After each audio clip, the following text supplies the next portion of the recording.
Macca's Guides. Hey everyone, Macca here. Welcome to my 100% full game walkthrough for South of Midnight. In this video, I'll be taking you through all 14 chapters of the game with the goal of making sure you have the completion by the time we're done. That means I'll be showing off all of the collectibles in the game, including the 103 readable documents, the over 2,000 floofs, which are a upgrade currency that you'll find as you explore. That includes things called tin flips, which we'll get into once we find some, and also the 9 health filament upgrades. Let's not waste time and get started. When selecting your difficulty, you can play on any difficulty. I'll be playing on the middle difficulty called Weaver, just to show off the experience that I believe most players will enjoy. You're also not locked into this difficulty and can switch it at any time, but let's go ahead and enjoy the opening cinematic. Down in the deep south, folks spin tales about the grand tapestry, an invisible weave holding our world together. They say the grand tapestry is torn by folk sorrows, and these damaged threads give rise to the evil spirits called haints. But every great while, a mighty storm brews, awakening a powerful force, a weaver, gifted with the power to reach into the past and mend folks' deep wounds. With enchanted hooks in hand, this weaver can banish haints and reweave the tapestry's thread, restoring the land so life can bloom again, fresh and new.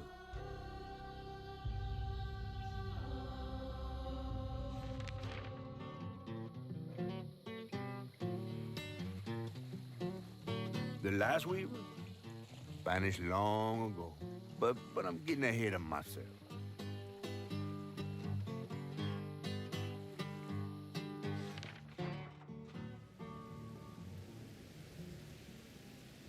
Our tale begins deep in the heart of Chickasaw County, in a speck of a town called Prospero, where the last weaver was last seen.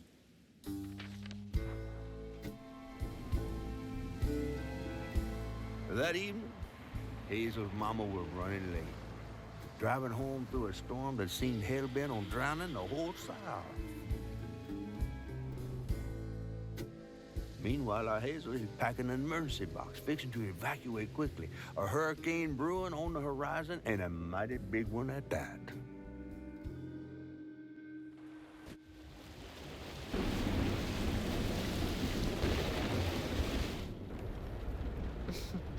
Man, I miss singing on the bus with these guys. Wish we had another meet.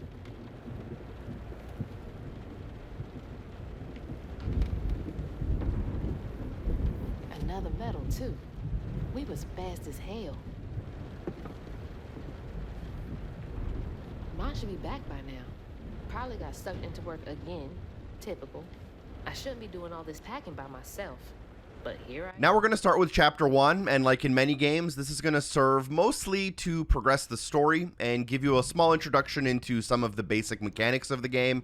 Like in most third-person action-adventure games, you'll walk with the left stick and aim with the right stick. There is an option to invert your controls if you play inverted, like myself, in the options menu. Chapter 1 is generally pretty light on things you can miss. There are 3 readable documents that we'll pick up throughout Chapter 1. Otherwise, we're not worrying about health upgrades or floofs quite yet. Those will start appearing in some of the next chapters. A couple of controls to help you out as well. You can click in the right stick to be guided to your next objective, although this might be turned off during Chapter 1. And you can also use the D-pad to read your objective, look at collectibles, readables, and more lore. Our first objective here is to interact with 3 little mementos that will bring back memories about Hazel's life. And then after we do that, we can interact with the box, which will start another cutscene. For real.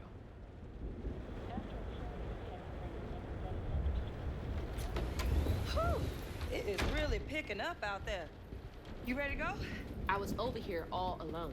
I'm sorry, I know. I swung by the shelter because there was a leak in the roof, and then I had to drive folks back and forth to Jolene's to ride out the storm. Besides, you are young and spry, my little track star.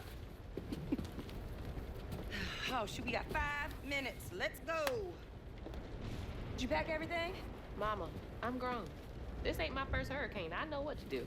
As long as you didn't forget the... Flashlights and batteries. You had the blankets? Yes, because I have my... Hurricane checklist. Is that a smiley face? Hey, Hazel, think fast. Oh, come on, Mama. We don't have room for my track shoes. You know how expensive those things are. You best find somewhere to pack them. And pack them light. Yeah, I know. What'd you say? I said, and pack them light. Pack a bag, then pack it light. Hey, pack your bags, then pack them light.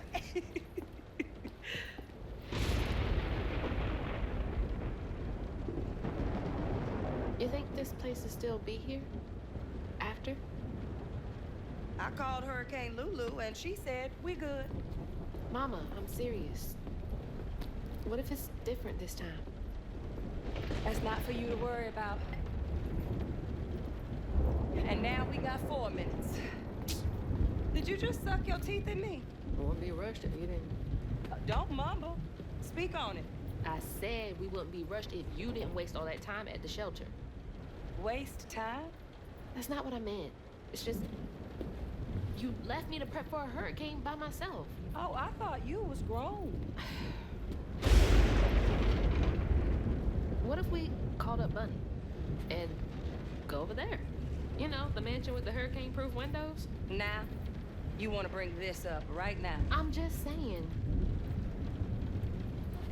We are going to Jolene's church with everybody else, like we always do. Whatever. And don't roll your eyes at me. I wasn't even looking at you. I made those eyes.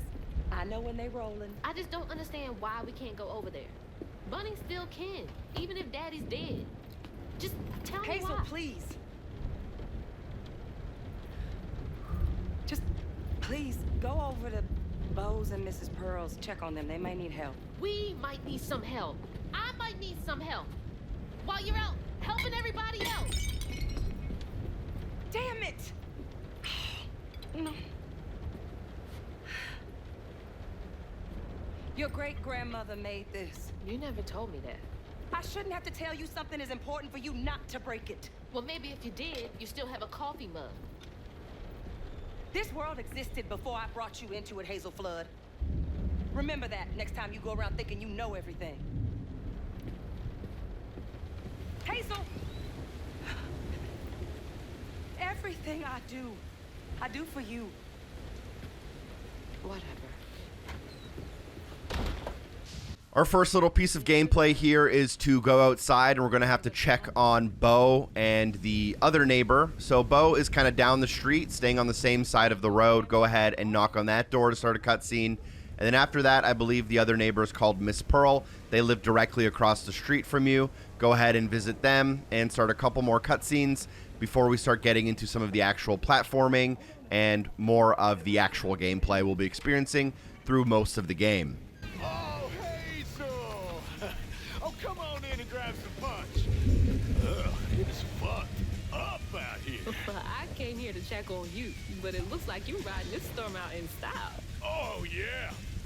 Me and the pups are having a hurricane party. Yep, ain't no storm got me yet. And if things go south, I got my boat. You sure you don't want some punch? I gotta go check on Mrs. Pearl. Hey, it ain't my dogs pooping on her grass. My dogs are gentle. Yes, you are. Better make sure Miss Pearl's taking this seriously.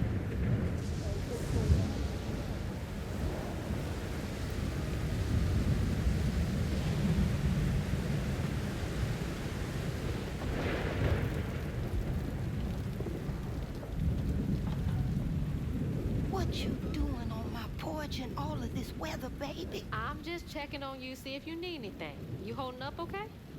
I'm doing just fine. Been doing this longer than you've been alive.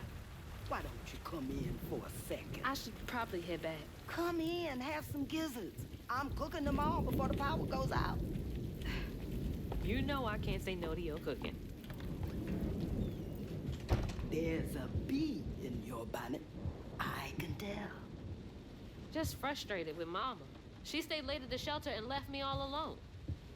Lacey does enjoy her work. She could stand a moment's rest. Right? She's all over the place all the time.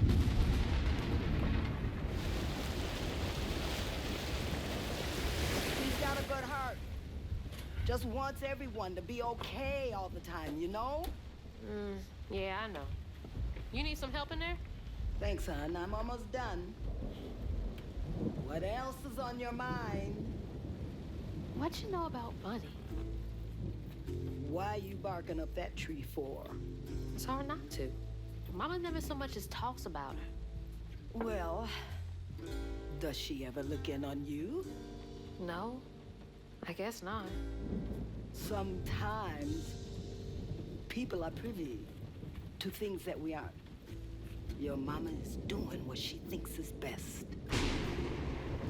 Oh, Jesus. Mama! Hazel!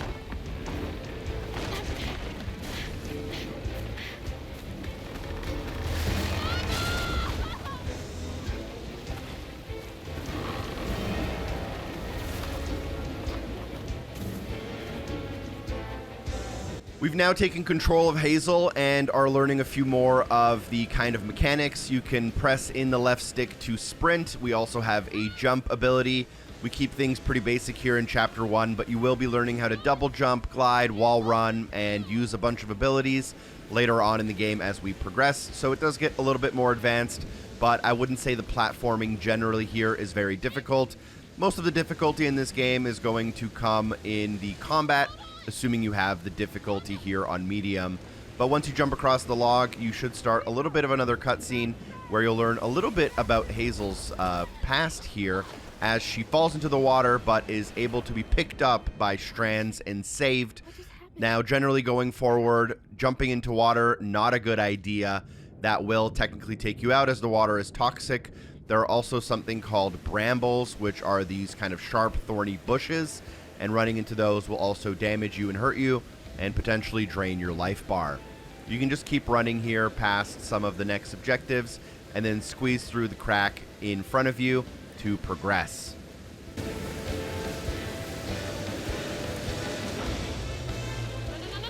This isn't good. Shit! It took out the bridge!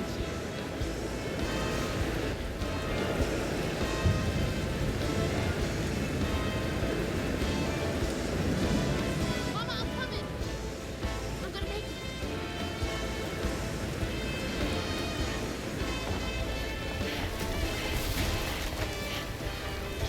God damn it, I can't!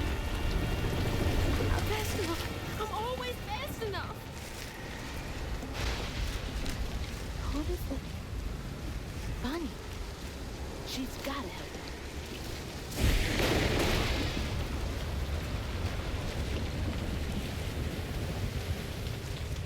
Here we're introduced into the climbing mechanics, which we actually don't use that much in the game, but it works like most games. You're going to run up to objects that are painted white. If you jump into them, you'll hang on to them. Jump again in order to climb them. You can also shimmy from left to right. You can jump from ledge to ledge, left to right by shimmying and then jumping. And then this is the only kind of difference from some other games. If you're trying to drop down to a lower level, you're going to press B instead of A. Pressing A will have you jump off of the ledge and drop into the water, which we do not want to do. Go ahead and navigate across the broken bridge using the white railings until we get a little bit further. Once you do touch solid ground, just follow the very linear main story path towards our next kind of few cutscenes. The 3 collectibles in this chapter are available a little bit later on, all pretty close proximity to each other as we kind of round out the chapter. I will have commentary to point them out, and we will do a double check at the end of most chapters to make sure that we have all of the collectibles.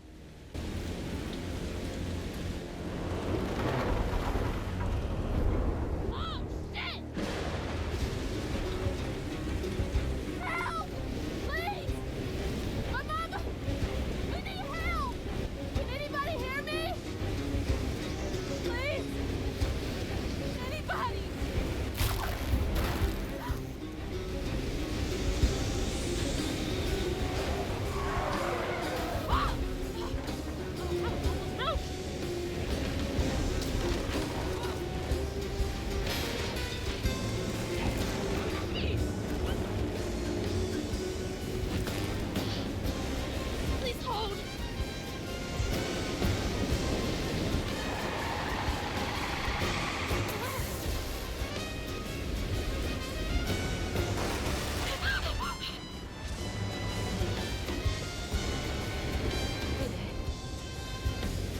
old place. Got no other options. I'm so scared for Mama. Dad, if you're up there, keep her safe.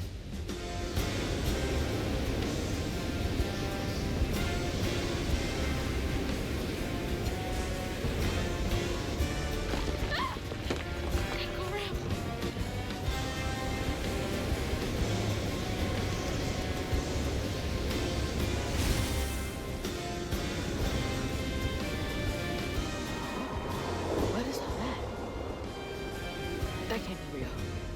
Hope they'll help me.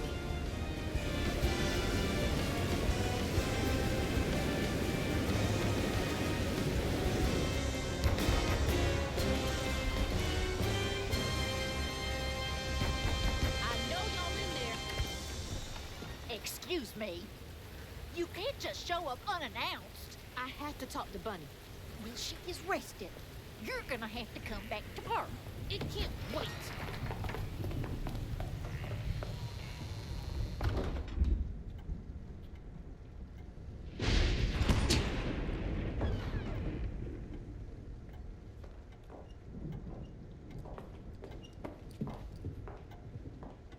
What is all this racket? Hey, Grandma? Is that Hazel? You've gotten taller. What brought you sopping wet to my doorstep this evening? I told her you were rested, but she just... Nonsense, Lily. That's my only grandchild down there. What can we do for you?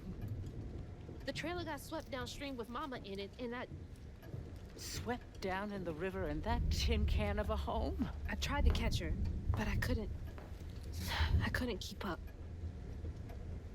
There's no one in town. I saw the lights on here, and I came for help. And we will. In the morning. But you know people. Can you call the sheriff or something? You know rescue services are paused in the middle of a hurricane, dear. You're acting like you don't even care. Mind your tone, please. You don't understand. It ain't just about Mama. I'm seeing these things. These strands in the air. I'm scared. Strands? Yeah. Yeah. There is something big out there. Lily. Yes, ma'am? Clearly my granddaughter is not in her right mind right now. Afraid for her mother and all. Ready a guest room? Yes, ma'am. Poor thing. You've been through a lot tonight. Come sit down for a minute.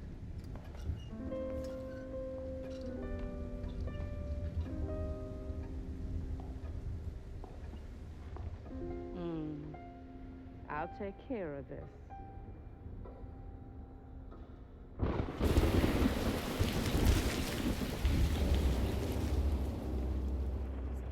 Occasionally during the game, we're put into these kind of dreamlike sequences where we're told to follow the strand. These are either going to be used to advance the story or to unlock a new ability or kind of progress a certain story element specific to the chapter you're playing. Either way, in this one, it's not really something you can fail on. You're just going to kind of follow from kind of point of interest to point of interest until Hazel wakes up. What are you doing here? Huh. How interesting. Who are you? What are you doing in my dream?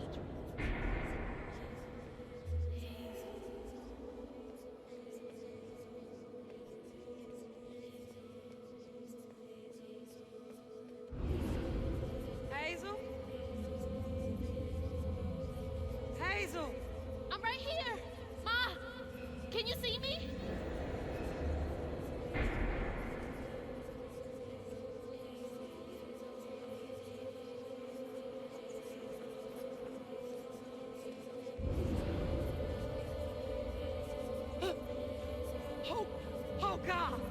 baby! My baby bug! No! You're not gonna make it! Ah! Ma! I'm right here! I'm okay!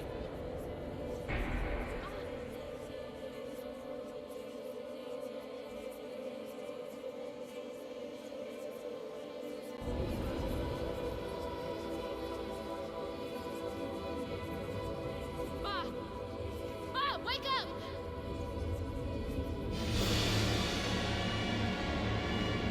Mom?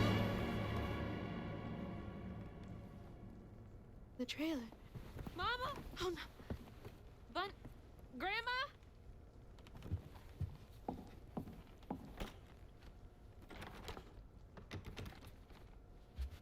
Bunny! Lily!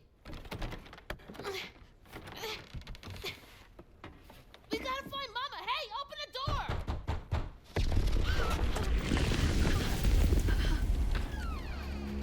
Hazel.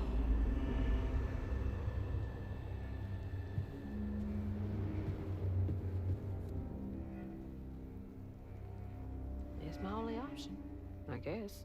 The strands are still here.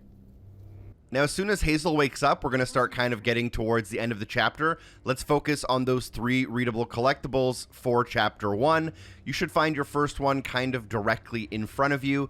Because it's the first one, it's going to be the easiest one in the game and fairly obvious. But there's a couple of fairly tricky ones, and I would imagine the vast majority of people would not get all of them on their first playthrough, unless they are extremely vigilant in finding them as they play. From the room you woke up in, you can use the ledges to navigate to the other balcony, and then from that balcony to yet another balcony, and you'll end up in a room. There is a secret switch which opens up the bookcase, but you do not want to do that. Instead, you want to first pick up the 2 readable collectibles in the room. There's going to be one directly on the table to your left, so make sure you grab that. This one is called Bunny's Desk Entry. And the third collectible readable is available on the chair. One thing to note is you can't pick these up when Hazel is talking to herself and there are subtitles on screen. You have to wait for those to clear out in order to grab your next collectible. That becomes a little bit trickier later on in the game. Only once you've grabbed the readables should you try to exit the room by interacting with the picture or the door. There is a very important note I want to make, but I'll make it again later when it's pertinent to what's happening on screen. There are occasions in this game where if you interact with a certain item, it'll actually kick you to the next scene, and you can miss collectibles like this, which is why I warned you not to open up the door before you grab the collectibles. In this case, it's not a big deal, but there will be cases later on in the game where if you walk into a certain area, you'll be locked out of collectibles, and then you'll have to replay the whole level. You can do chapter replays by loading the game and just selecting the chapter you want to replay, and it does have chapter by chapter counters for all the collectibles if you are looking to mop up, but you kind of want to avoid replaying the same levels too many times. Once you do make your way up into the attic, you'll interact with the chest, and here you'll pull out your 2 hooks. These will serve as our weapons throughout the entire game. We're also going to be using them as tools to do platforming and solve some light puzzles. So these are basically our go-tos for the rest of the game. There are a bunch of upgrades that kind of go with them and our ability moveset, but we'll get into that once we get into some of the more complicated chapters, as this one is fairly straightforward. You can then go up onto the roof and walk onto the plank of wood. Click in the right stick if you need the guiding light. The plank of wood will break. You'll drop down into the courtyard, and you'll notice that there is a lot of these kind of dark roots that are growing around the garden. We're going to be calling this stigma going forward, and you can use your hooks to unravel these little stigma pots, and once you do that, it clears the world of that kind of tree rot for that area. So you're going to basically have to be looking for a lot of these. I'll be helping you, obviously, but we're going to be looking for these as we play through the game, and we're going to be destroying them to clear the world, which will help us kind of progress further and further. And there's going to be like fights and combat battles that we're going to be needing to complete to get to a lot of them. So that's kind of the main purpose of the game, is to destroy these stigma objects as often as possible to clear the world, and so on and so on. Once you do that, a cutscene should start, pretty much wrapping up Chapter 1, and then we'll move on to Chapter 2. I do believe you unlock an achievement for completing Chapter 1, but it does unlock at the very beginning of Chapter 2. Chapter 2 will introduce us into combat as well as the collectible type called Floofs, and in that collectible type there's also something called tin flips, but we'll get there when we get there.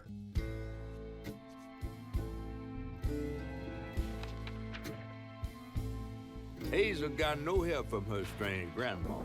Truth was, she was glad to leave the flood mansion behind. Used to handling things on her own, she set off downriver to find her house and rescue her ma herself.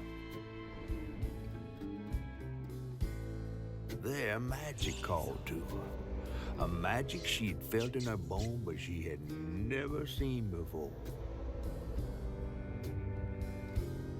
And something dark. That old house had hid all manners of odious secrets over the years. Hazel set off to find them all through the hurricane-ravaged land, but her path would lead her to a place haunted by whispers from days of yore.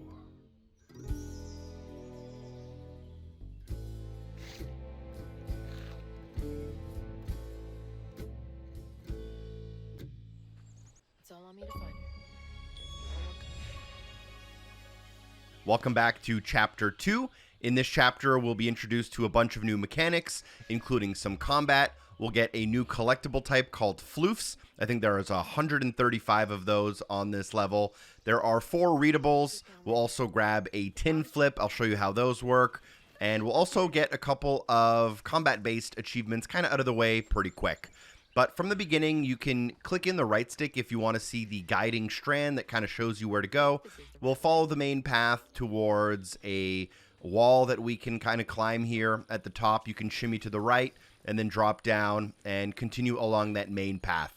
There are a couple of kind of small little paths you can go down and kind of look at scenery, engage with animals in some instances. But if it's not necessary for our completion, I'll generally be skipping it. This is definitely not going to be a speed run of any kind, but we are going to be moving pretty quickly through the game during when we can through kind of the most important parts. Here you'll be introduced to the brambles that I did briefly mention earlier on. They are kind of obstacles that you can hit as you are navigating or platforming. They'll cause a little bit of damage and hurt you, and sometimes cause you to kind of fall off of your platform. But nonetheless, just watch out for them when you are navigating in general from this point forward.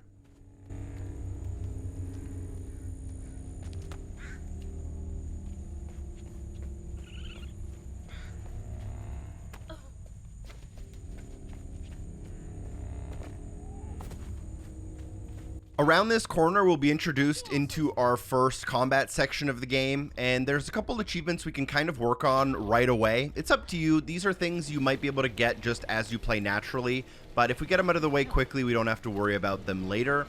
You'll be introduced to the mechanics, which are basically that you can lock on to an enemy by clicking in the right stick, you can attack that enemy with the X button, and you can dodge with the B button. 2 achievements that I can quickly work on and grab are for perfect dodges. A perfect dodge happens when an enemy is attacking you, and right as they're about to attack you, you can dodge. This will have a kind of specific visual effect on screen. It'll also damage the enemy, and there are a couple of achievements tied to perfect dodges. So the first one I'm going to grab, I think, is just for doing 5 or 10 perfect dodges. They don't have to be done in a row. And I do believe there's achievement tracking if you're to open up the achievement list, but just do the 5 or 10 until it unlocks, and then we don't have to really worry about this later on in the game.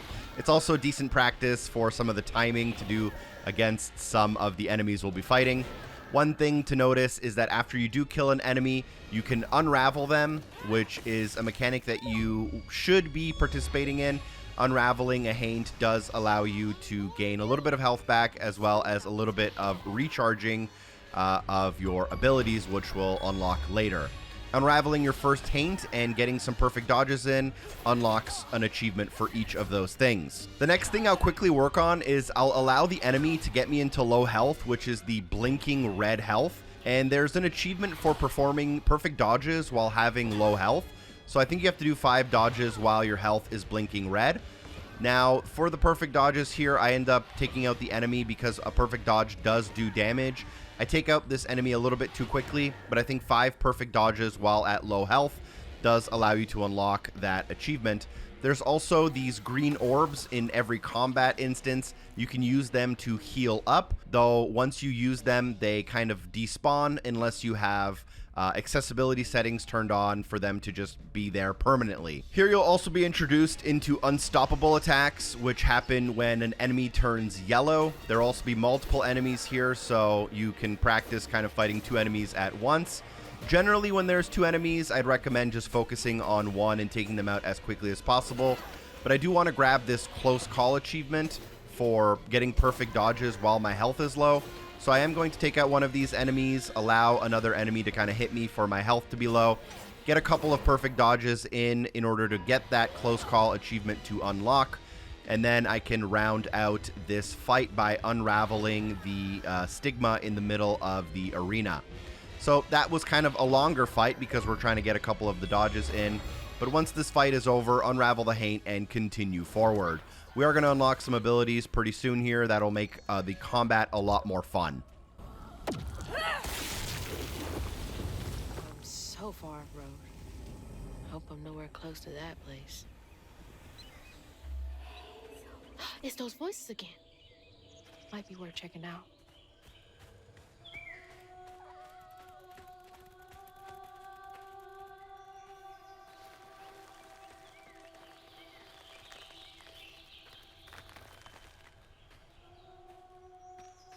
Seems to be coming from down there.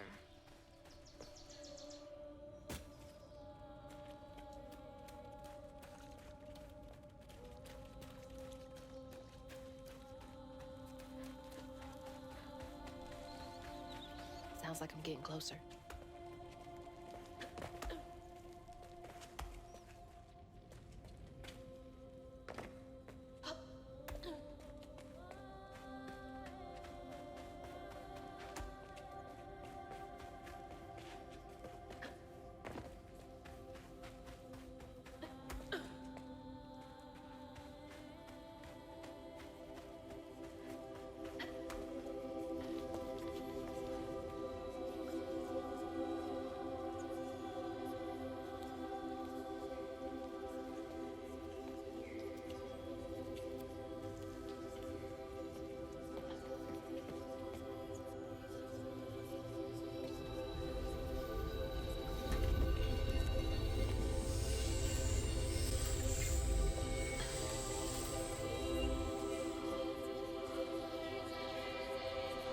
Now, why you touching that? Put it down. Keep those hands to yourself. We pack light for a reason. They can't have gone far. When I find them, I swear I'm gonna be shut. Eyes open. They won't stop looking for us, and we can't stop moving. I know y'all nervous, maybe scared, but this ain't my first time doing this. If you trust and listen, you will be free. You and your little one. Now come on.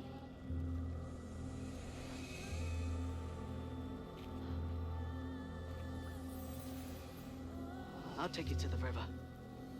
We got a long journey ahead. What the fuck? Am I seeing things? This can't be real. But they looked so real. As we come out of that cutscene, follow the main story path here, and we're going to get our first instance of Floofs. So this level has 135 Floofs. It's a currency you use to upgrade your skills and abilities. And in this instance, unraveling this haint grants us with 5 Floofs. And then you can use up on the D-pad to open up your upgrade menu from here on out. And you're going to be using these Floofs to upgrade your general skill tree as well as your 4 abilities. And as we unlock abilities, these will become available. But during your first upgrade, which the game forces you to do, you'll unlock an achievement. And then you'll collect Floofs by going up to them, pressing Y. And I'll make sure to show all of them, as you do need all of them, all 2,000 of them, in order to grab the achievement. So you can always pause the game to check on your current progress. We're at 5 out of 135. And generally, moving forward, floofs look like this, which is a strand of blue light. As you approach it, you can interact with it in order to grab them. They come in kind of 3 sizes, a small one worth 5, a medium one worth 10, and a large one worth 20. Also, some of the combat sections will automatically give you floofs, but there are some combat sections later on in the game that are very, very optional. So I'll make sure to show you those if you need them so that we don't have to redo levels too often.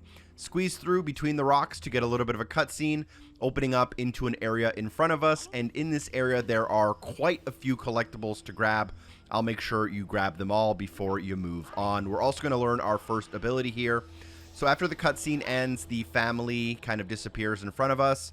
Let's go ahead and move forward right in front of us, and to the left, you'll notice a house, and that house has a door. Let's go ahead and go through that door, and you'll notice some markings on the wall, and if you interact with those markings, they'll technically be a readable. They're going to be our first of 4 for this mission.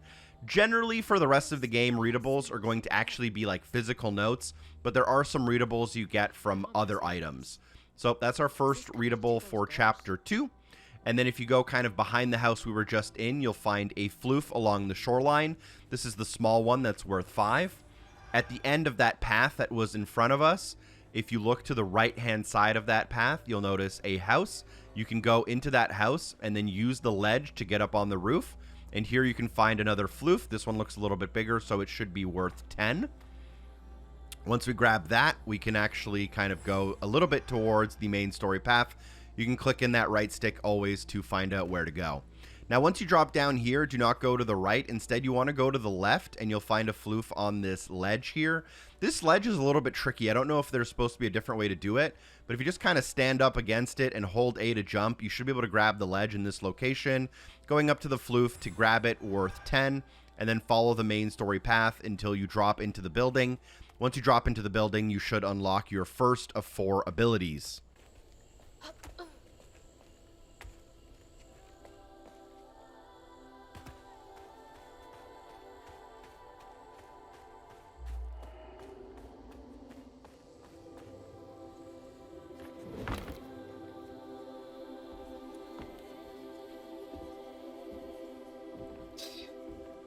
Whole family's forced to make do with so damn little.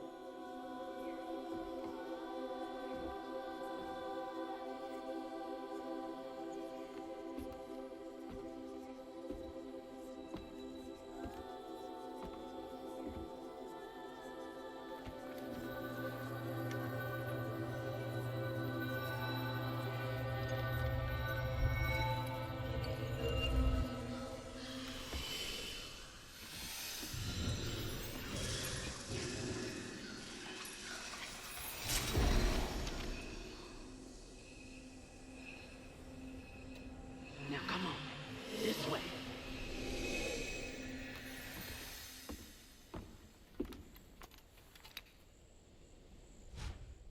So this ability is called the Weave spell. You can use it during platforming to materialize certain objects in the world that are required for the platforming. And it also has usefulness in combat.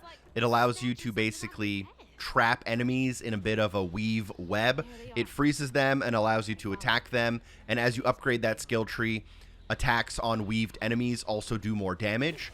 And then you should be able to now weave a bridge to the next area. You may notice a floof in the arena on your left, but we can't get that until much later. Here we'll approach this orb, and as you enter this arena area, a combat section will start.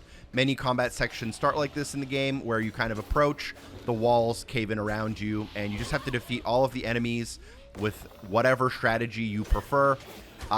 Pretty early on in the game here, we don't have too many options.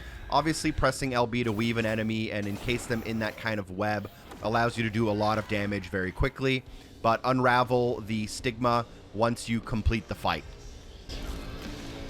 Where are y'all coming from? Gotcha.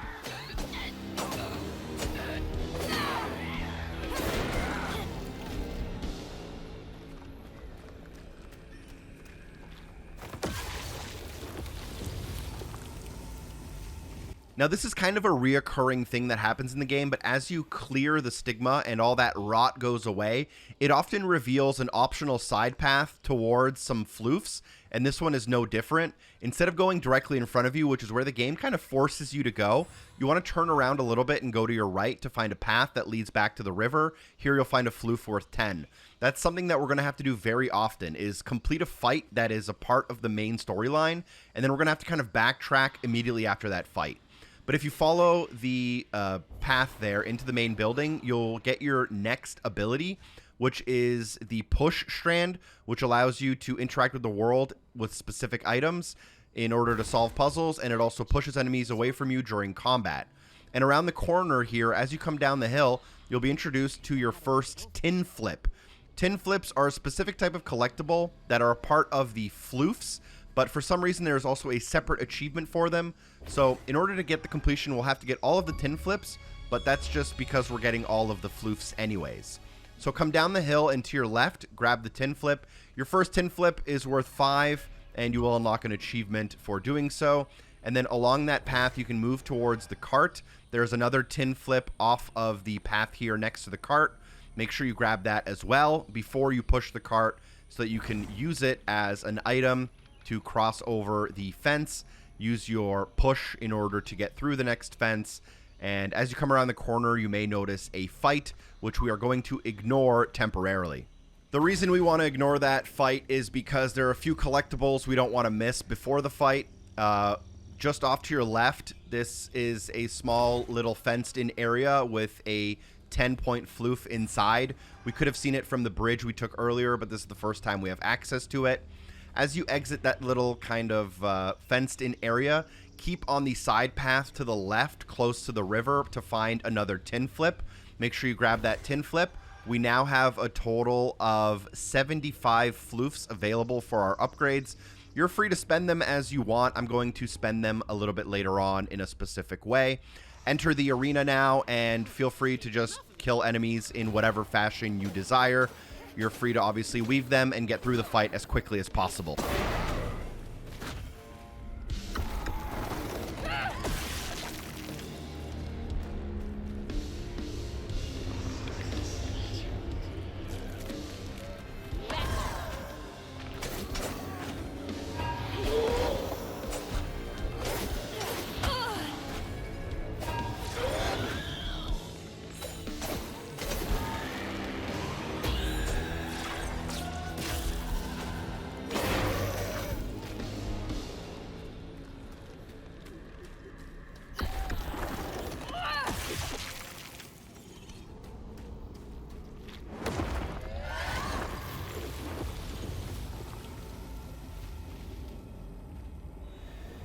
That combat section was also worth 5 floofs, so you have to remember you will earn some of that currency through just participating in the main story.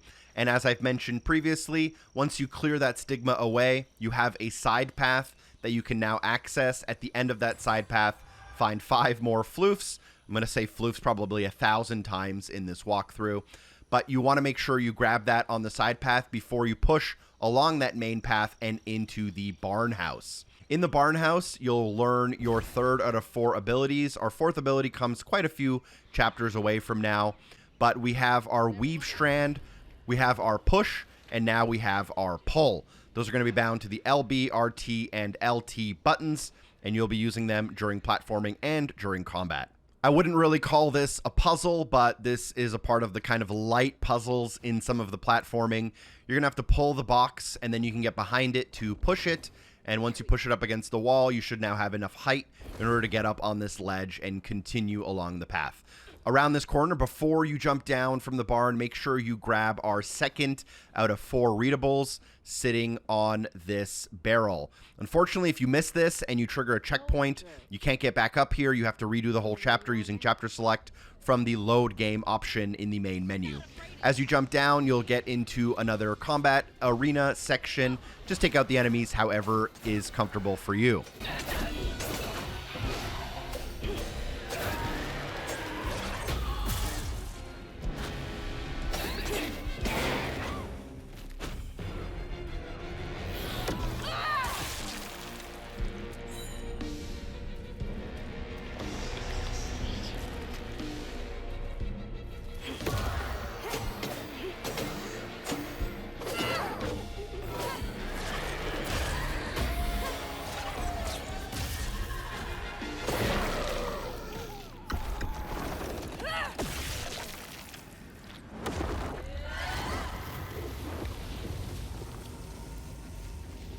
Because you're slowly becoming a South of Midnight pro, just like me, you know that after we cleared out the stigma in that fight, there's going to be some collectibles kind of behind us.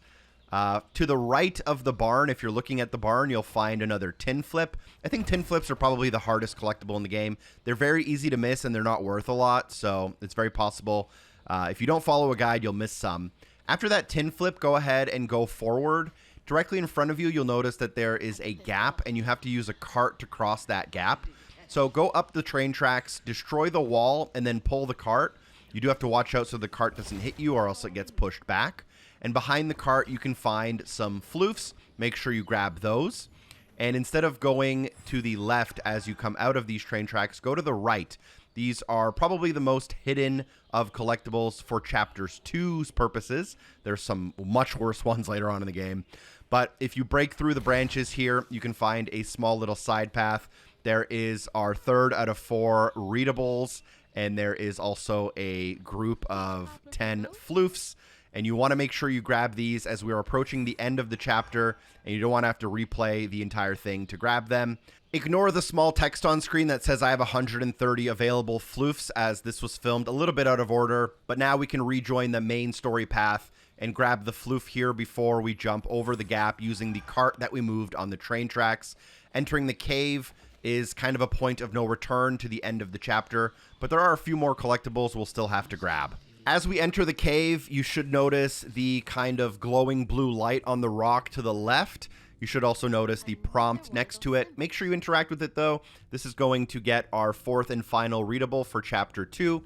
There are many chapters with 10 plus readables later on in the game, by the way, so don't get used to them being so sparse. And now you can continue a little bit further into the cave. Still a couple of things to grab, and we're going to have a little bit of a checklist at the end just to make sure we're on the same page, no pun intended. Let's go through the cave a little bit here. There's going to be some pretty obvious platforming sections. We're going to have to weave a small little platform to cross a gap. We'll get to a rock wall where we will be introduced into a little bit of a new mechanic. What we can do is use our pull to grab certain objects and then use our push to throw those objects, and in some cases they can interact with the world in a specific way. So here we can grab the rock, throw it against the branches, and this will clear the kind of holding platforms for us. Do not go up those platforms just yet. Instead, you can drop down into the creek that runs along the middle of the cave, form a weave on the boat in order to get across this gap, picking up a weave strand here, and only now should you go towards the end of the level. We will do a little bit of a checklist just to make sure we're all on the same page by the time we're done every chapter. But at this point, you should have 4 out of 4 readables. I believe you should have 135 out of 135 floofs. And you do not have any health filament upgrades quite yet, as the first one, I believe, is in the next chapter. I'm also going to spend my floofs on a couple of specific upgrades, and I'm going to show you which ones those are. Feel free to pause the game to see the 135 out of 135 and the 7 out of 103 for readables now in total. And for the upgrades, you don't have to get the same upgrades as me, but I do these specifically so I can work on achievements. I'll show you later on. I'm going to go through the general tab. I'm going to grab the aerial rend, which allows me to do a smash and pound attack. And I'm also going to grab the amplified rend, which allows me to do a better held strong attack. Those two are going to get us down to 0 floofs, but you can now squeeze through the rocks in order to end off Chapter 2.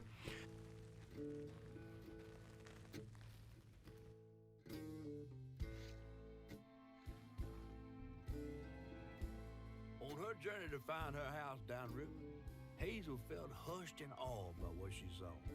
Spirits appeared before her eyes, leaving her stunned.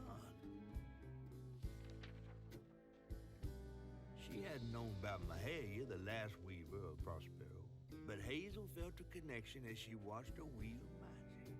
The same magic now calling to her. The farther Hazel got from town, the stranger and more fantastical the world became. She didn't know dangerous creatures from old folks' tales still abide here. And best of all, she didn't know she was about to meet me.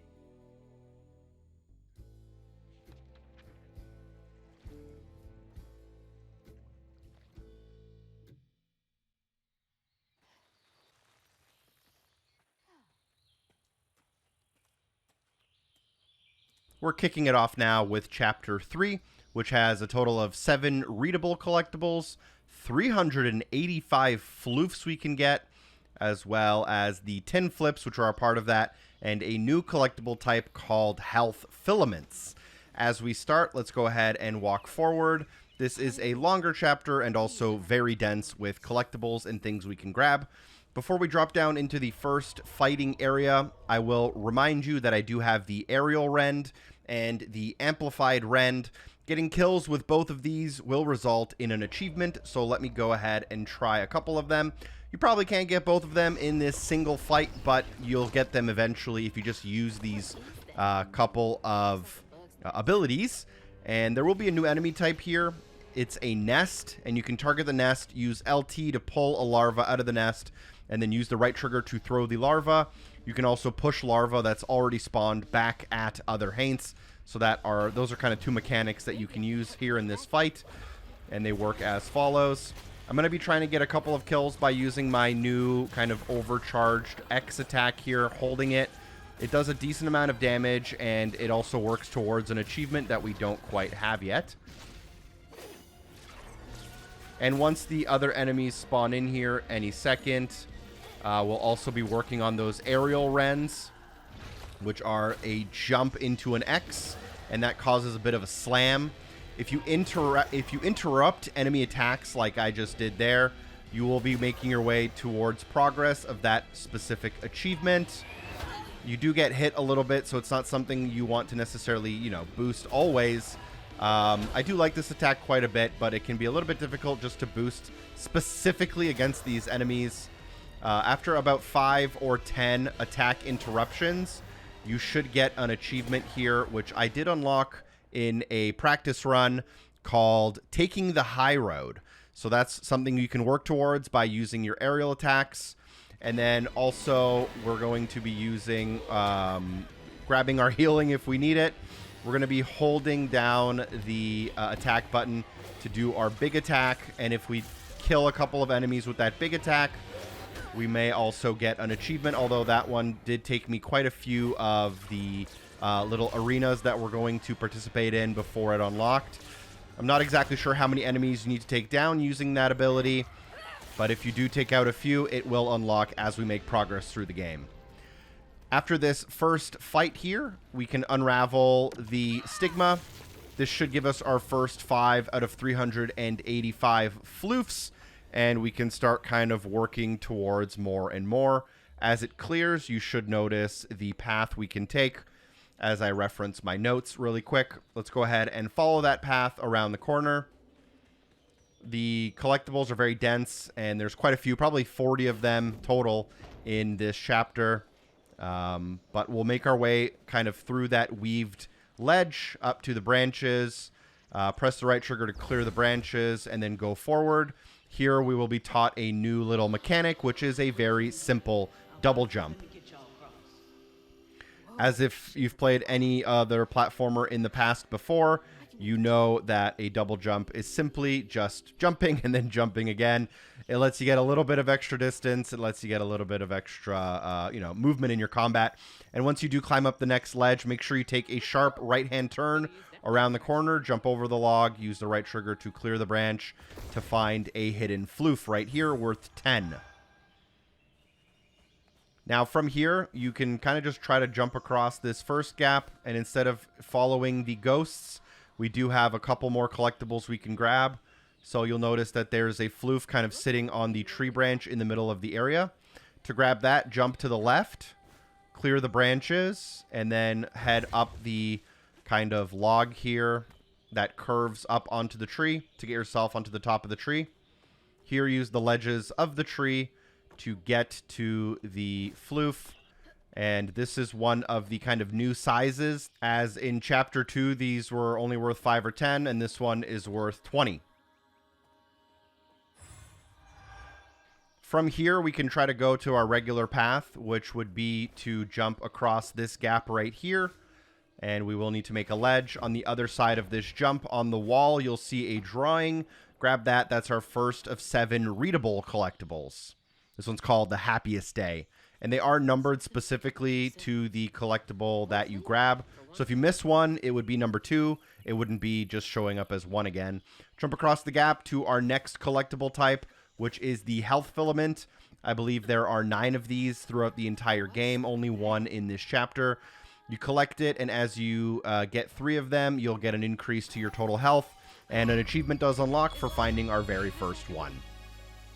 Around this corner, go and take the right-hand turn at the split in the path to find another floof, and make sure you grab that. And then we can continue along our real path, which is to the left. Here you want to make sure you make the ledge so you can get across, and then we'll be brought to another little bit of a tutorial for yet another new movement ability. This one is for the glide, which just allows us to get kind of across much bigger distances. Thank you. Now, what we can do is just double jump and then hold B in the air to glide. And this should get us across this kind of very large distance. And then as we drop down after this third pillar, don't go to the story path, which would be kind of directly in front of you. Instead, what we want to do is go to the right-hand side, and there will be not very obvious little side path that you can double jump and glide towards. And then you can double jump and glide again over some water to get to a very well-hidden floof. From there, we can make our way back to where we came from. And then we can actually just go and interact with this story element before we move forward. That's from our house. That's Mama's work binder. What? Back here again? Mama? I hate this thing. It's like cracking open Pandora's box. It's so hard for me to not take my feelings home to Hazel afterwards. I want to shield her. But I just keep pushing her away. I didn't know her work affected her so much. She can't hear me. What was all that anyway? That felt different. After that, let's just follow the little story path for just a little bit longer. She's got to be alive. And this will bring us to another cutscene pretty shortly here. Hello? Is someone there? Obviously, use the double jump and the glide when possible to get a little bit of extra distance, which we will need. There's nothing really to worry about for at least a couple of seconds here. As you do reach this giant landmass in front of us, there is something to grab, though. So let's go ahead and grab it. You'll first have to watch this cutscene, though. Get off.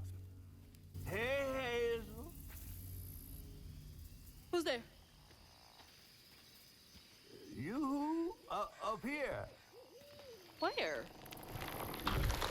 My salvation. A talking fish?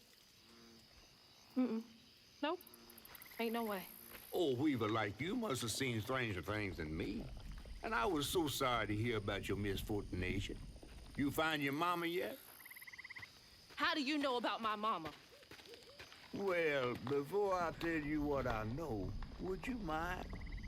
This gentleman here scooped me up, but he ain't been equally good about letting go. Would you kindly do your Weaver thing and help me down? What weeby thing? Oh, don't tease now. Sound carries underwater. It ain't every day I hear about a new Weaver such as yourself. And lo and behold, with this time and all. I just found this thing. Look, my house got swept away in the storm with my mama in it, and I'm just trying to find my mama before... Oh, you really don't know anything. How disappointing. I'm getting really sick and tired of folks being disappointed. Oh, no, mortified to a fan, no.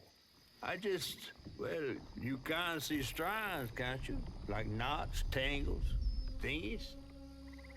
Thingies? What are you talking about? Like strings floating in the air. Oh, yeah. Well then, I can teach you the rest. And a train weaver ought to be able to rescue her and Mama easy. I can even help you find her. When you get me down, of course. How am I supposed to do that? Well, it's like this, see? Our world is made of strands all wove together. Now, when something terrible or unnatural happens to a creature, the strands get all knotted. Now, this here tree went through some tribulations. Must have left its knots all over the place. All you gotta do is use your magic bottle and... Wait. I don't have a magic bottle. No? No. Well, there's an old bottle tree over this way. The sun's always glinting in my eyes from it. You could probably find one there. Okay, so I get the magic bottle and then... Just get it. I'll tell you the rest after. But hurry. Some folks think I'm delicious. All right, so as soon as the cutscene ends here, let's go ahead and walk forward towards the story path. There's a couple of very well hidden floofs like right away. There's a couple really tricky ones at the very end of the game. But just to the left here, you'll see this giant peach. And let's go ahead and mantle up onto the log and complete a little bit of platforming up these tree branches. Platforming can be a little bit weird sometimes with the way it kind of auto-locks to stuff. But after this little bit of platforming, we should get to a floof here worth 20. And then we'll have to backtrack our way to the area. And then directly across from us, from where we kind of come back down, you'll notice the kind of door that we're supposed to unravel as our main objective. And just to the left of that, if you keep kind of low onto the path, you'll be able to find another little side secret path here that allows us to get another hidden secret floof.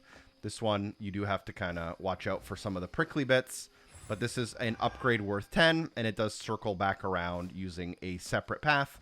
There's double jump and dash your way or glide your way over, so you don't have to worry about touching the water. Let's go ahead and climb up these two ledges towards our main story path. And then as we come down, you'll have to weave the first platform here, land on it, weave your second platform, double jump and glide. And then as you touch this land right here, go ahead and look left. Following the shoreline, you should come to the edge of the water where you can weave a tree stump. Once you weave that tree stump, you should be able to double jump and glide your way over to it to collect another floof, and then double jump and glide your way back. Directly in front of you, as you land, you should notice this kind of little house on the left, and next to it there's an open area with a pushable box.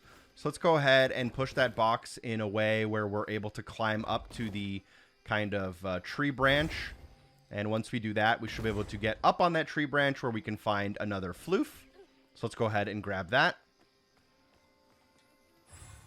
And then we can drop down and let's go ahead and follow the main story path until we get to this next cutscene directly in front of us.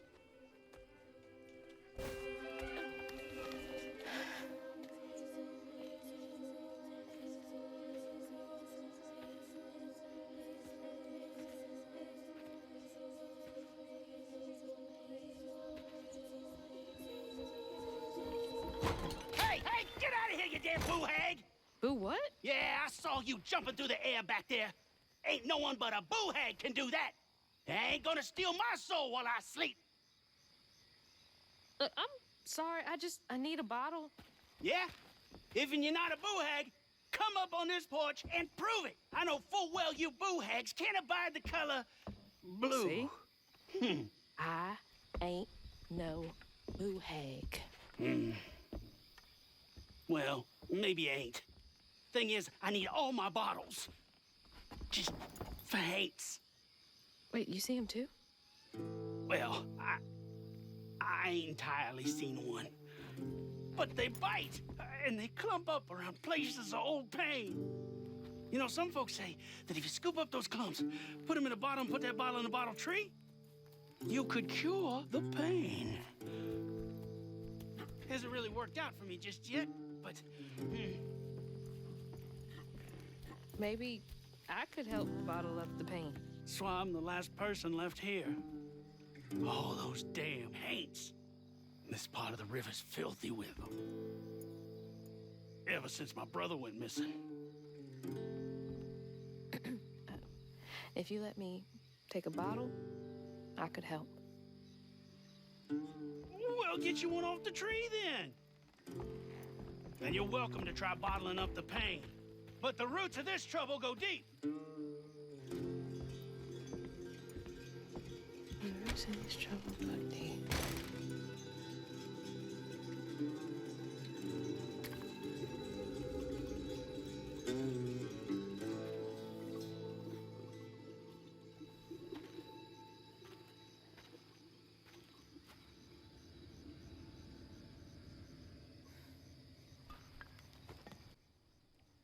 With that cutscene over, we now have our bottle, which we can fill up using some of the story elements to progress the story, but there's a couple of collectibles that are kind of behind us right after that cutscene, so let's go ahead and grab those.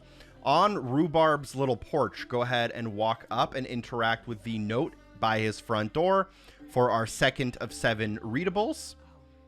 And then if we go kind of behind the area here, there's a dock. You can come down the steps from that dock. In the first area, there's nothing here, but let's just double check. But around the corner here in front of us, there is a floof worth 10, as well as our third of 7 readables. This is one of the ones that's probably a little bit easier to miss than some of the others later on. But from there, we can now move forward to the main story path. There's a lot of little sections like this off the beaten path that have a lot of collectibles, and that includes this. As soon as we jump down, the story path is in front of us, but let's go ahead and stick to our left, following this optional side path. At the end of the side path, you should be able to jump over a log, weave a platform, weave another platform, and then double jump and glide your way over. If done quickly, you can grab the floof, and then you should be able to kind of get back all in one motion if you are quick enough. We can now very, very briefly join the main path here by jumping over these barbs. And instead of curving to the left, we are going to go to the right.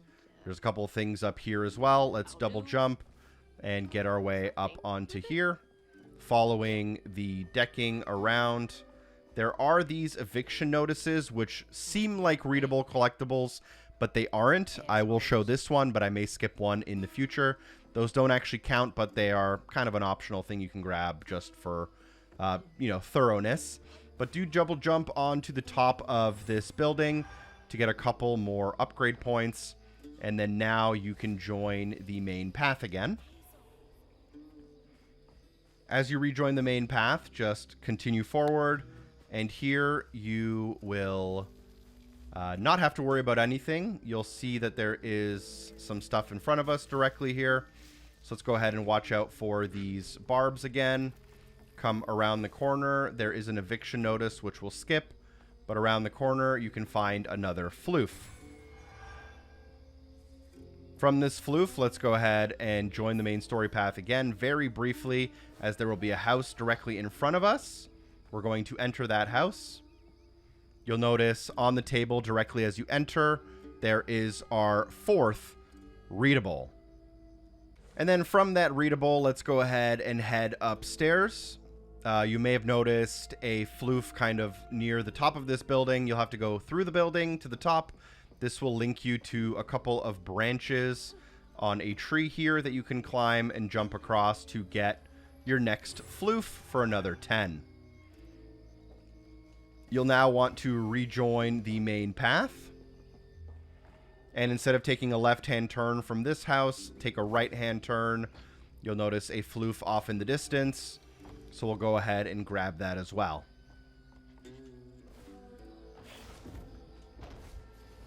If you're quick, you can do it in one motion and then, head back. Or you can wait if you want to take it a little bit easier, getting to this next little checkpoint in front of us.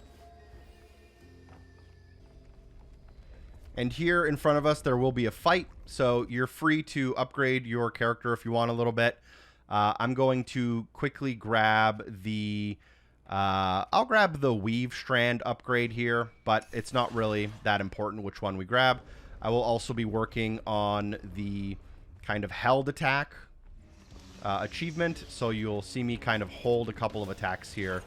And I think if we defeat 5 enemies or so with that attack, we might make a little bit of progress here.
Feel free to always grab your healing before you exit any of the battles. And then as soon as you are done the battle, we clearly didn't kill enough enemies with the held attack. But once we're ready to end the battle and leave the area, go ahead and rip open the stigma and then walk forward. This is our first of 4 bottling stations that we can fill up. Their maw thought it best for Benji, who was bullied badly for being in his own world. But Rhubarb would not forgive him for uprooting their life. What was that? Some kind of ghost memory? You can just walk forward to the some kind of ghost memory we just mentioned, and once we do, we'll bottle it up. And this is kind of what's going to fill our magic bottle, which is going to help us release the catfish later on. Now, as soon as we clear that, the stigma will clear, and instead of going to the main story path, as we've been doing for a lot of the game, we're actually going to go the opposite direction, right from where we released the unraveling. Let's jump across this gap here, and do not go upstairs. Instead, go to the end of the dock, and at the end of the dock, grab this tin flip. Tin flips are probably the hardest collectibles in the game, in my opinion, at least. And go ahead and grab the 5th readable of the game, or of the chapter, rather. And only once you do that, I would recommend going up the staircase. Weave the staircase itself. Don't get yourself stuck in that weave like I just did. And once it forms, go up the stairs. At the top of the stairs, use the right trigger and then the left bumper to weave yourself a rooftop. And from the rooftop, you can go ahead and collect your next floof. We can then go ahead and drop down for a bit here really quick. And then as you drop down here, you will notice a very tempting floof to your left, but you actually want to go more left than that. And there's a little side path that leads to the back. And on this side path, you'll be able to generate a platform, double jump and glide to it to unveil another tin flip. And then that tin flip, there's also these like little interactable items we have here, but we don't need those. But next to that, we can also just kind of jump around and end up back near that house with the carriage. And instead of following that main path yet again, let's go ahead and push the carriage towards the house.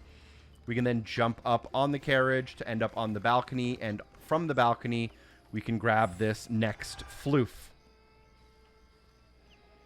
From here, let's go ahead and follow our main story path, watching out for these barbs that will hurt us and occasionally also push us off the ledge.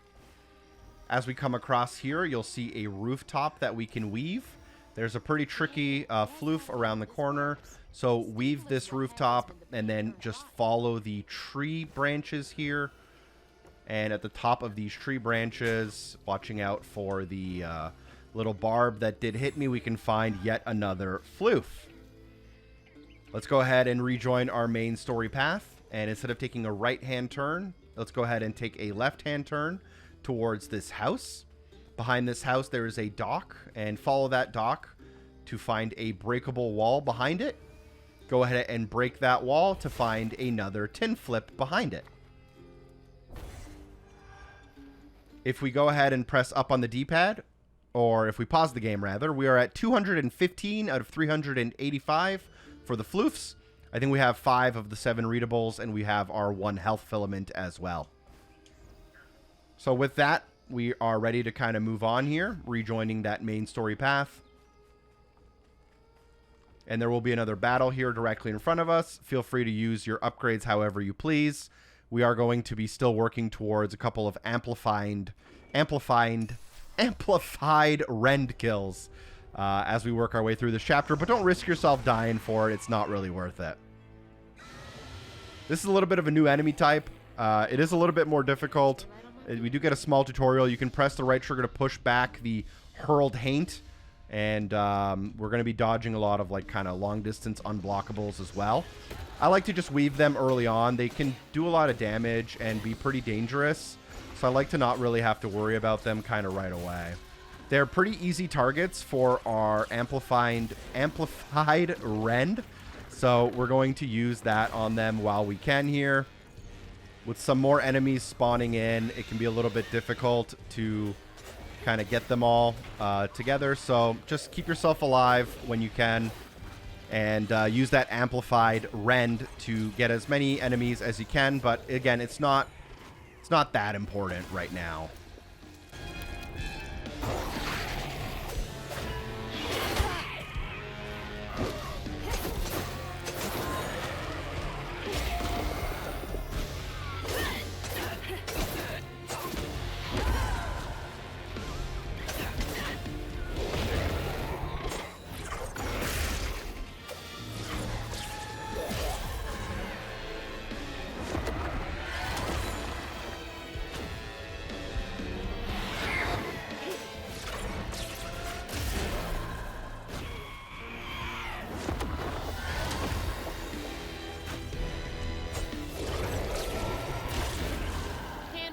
Just fine.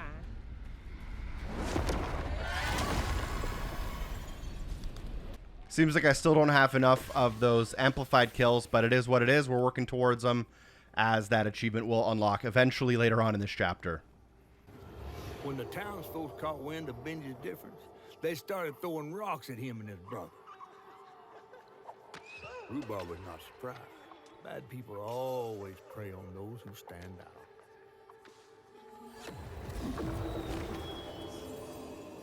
They can do that to a rabbit.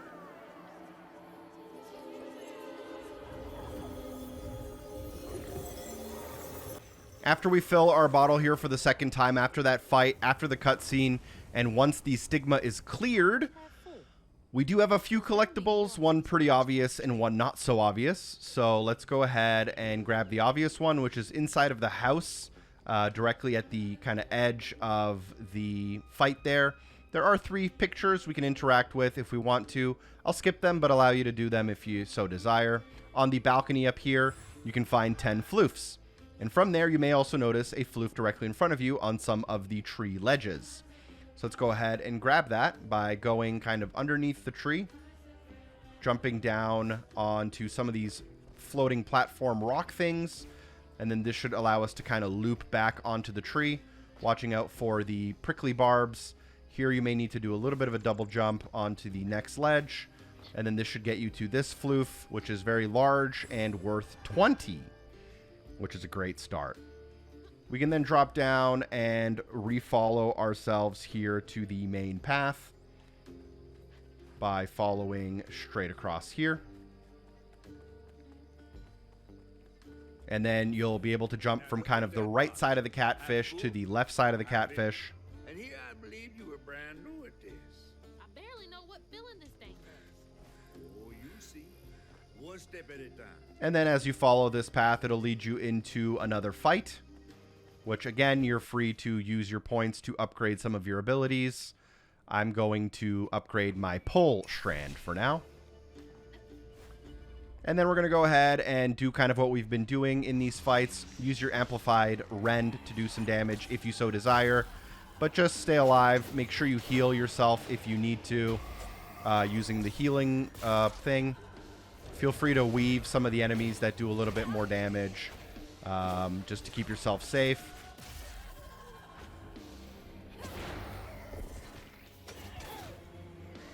And you should be as good as done pretty soon.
The bear trap was meant for Benji.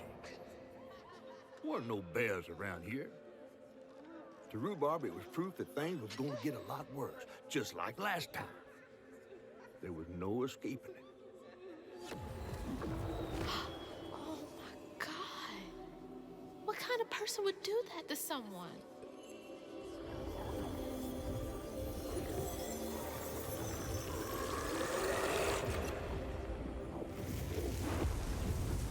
After the fight, you'll get a reward of your 5 floofs. It should clear all of the little stigma here. Instead of following that main path towards some of those tapestries, look to your kind of left while facing in the direction we're supposed to go. And you should notice kind of a little path that veers off onto an island. There'll be a bunch of barbs, but at the end of that, there should also be a floof. So we're going to grab that before we head back, right after that fight and that little cutscene. There's a couple of tricky ones coming up. There's some really tricky ones coming up, but this next couple are a little bit tricky. So go ahead and go up the stairs and around the corner. And here we're going to learn a new ability. And that ability is the wall run ability, but we're not going to actually wall run as soon as we unlock the ability.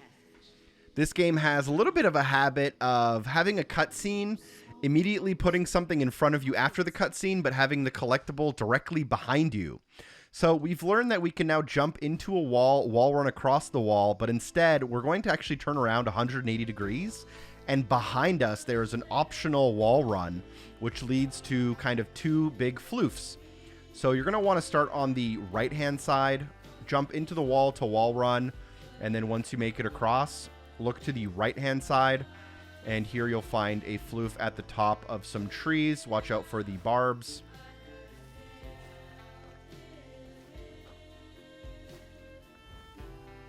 And then from up here, you may notice the next floof, but instead of going right after that wall run, we're going to basically go left after that wall run. It's not like a very natural path between them, but hopefully it makes sense what's going on. And then from this floof, we can kind of just use the wall run right next to it in order to circle back to where we came from. So go ahead and climb up these rocks and use the wall run. If you are an inverted player like me, the wall running is a little bit awkward just because the wall running height difference thing is also inverted, which typically it's not, but that is the life of an inverted player. With your floofs at 305 out of 385, we can go ahead and now run across the wall run. Now that's cool. And you'll want to end up on the roof of this building here. Work your way across this gap. Work your way across the next gap. There will be another wall run here for us. Then there is, you may notice some floofs off in the distance. Please ignore them. They're like kind of the last thing we're going to get. We can weave this tapestry that we can then jump across and run across. And as soon as we land after that, take a left-hand turn and you'll notice a floof 90 degrees to your left. So that's kind of the important one for now. Let's go ahead and grab that. There are some pointy barbs here, so watch out for them. If you're not quick enough, you'll get knocked off the platform like me. You'll also take some damage that you have to then carry into the fight. But let's go ahead and grab this floof as well. And then let's rejoin that main story path. Now here's where the game does something pretty tricky in this little section. We're going to basically ignore the main story path for a bit because if you do it, it'll basically throw you into a cutscene, and then after that cutscene, you're forced out of this section. So you have to get all the collectibles before you force that cutscene to happen. So drop down, and instead of crossing the water, go to the left, and here you'll find a little fox that runs down a path. You can clear out some branches and then find a tin flip in here. Go ahead and grab that tin flip. From the tin flip, go ahead and follow the main path. And here there might be a very obvious path we're supposed to take into this house in the middle of the water. We are going to ignore that because instead we can wall run using this house right here to a little bit of a secret area. Once we land on the house, you actually want to go to the right-hand side from house to house. After that house, you can drop down onto the ledges in front of you and climb those ledges to a floof that's right here. And now if you make your way back to these houses, you'll actually find a kind of optional side path to the right here. So instead of the main path, which is that way, we're going to go to the right, which is going to allow us to do a fight here, which is technically optional, but does give us a reward of floofs, which makes it kind of mandatory for someone like us who's trying to complete the game. So feel free to use your upgrades here. Just do this combat section however you want. I really enjoy using the jump and pound attack, which is called the aerial rend. I find it very useful against a lot of different types of enemies, and it lets you quickly get out of the way as well.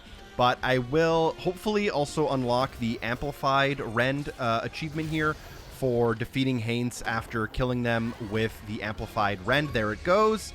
And if you don't have it, don't worry. It's about 10 enemies, I think, now that I've played a little bit and experienced this achievement a few times, but you'll definitely unlock it by the end of the game if you focus on it, or you can always go through chapter select. Just go ahead and complete this fight.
And then that fight will also give us another 15 floofs, but it actually doesn't open up any new areas. But it does allow us to now kind of complete the chapter without having to worry about all the things we missed. So if you do want a quick little check, I think we're at 5 out of 7 readables, 345 out of 385 for our floofs. And we are kind of nearing-ish the end of the chapter, but there's still quite a bit to go. So make sure you finish it off strong here in the last one of the last buildings. Let's go ahead and cross the weaved tapestry on the first floor here. Make sure on the balcony before you head inside, you grab the floof around the corner. Once we kind of head inside and make our way through the building, we're locked out of all these sections. So go inside of the building now. And on the first floor on the table near the middle of the room, you can find readable number 6 out of 7. The reason these are a little bit tricky is because if you are talking to yourself in the game during like a dialogue section, you actually won't see the prompts for these. But now that you have 6 out of 7, go ahead and head up to the second floor. On the second floor, stay in the second floor and grab the readable on the post, which is 7 out of 7. Do not go upstairs yet. Instead, go onto the balcony of the second floor, which has another floof. And once you have that all done in the building, only now should you go up to the third floor and start the next fight. Once you start this fight, all the sections before are going to be locked, so you're not going to be able to do any of them. So just make sure you have everything you need, which is 365 out of 385 and 7 out of 7 readables. And for this fight, we're just going to try to make our way through the enemies kind of as quickly and easily as possible.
Once you've taken care of all of the enemies, go ahead and unravel that stigma. Walk towards this next bottling section. With that bottle filled up, we start a little bit of a cutscene and a little bit of a running away type section. Rhubarb was tired of tending to his needs instead of showcasing what he could do. By this point, Rhubarb felt he had moved enough. Oh, God. What did Rhubarb do?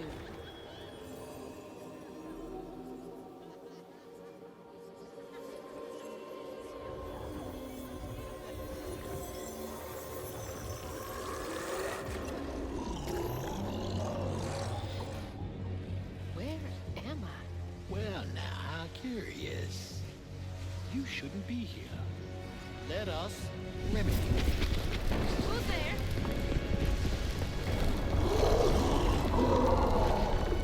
Oh, fuck!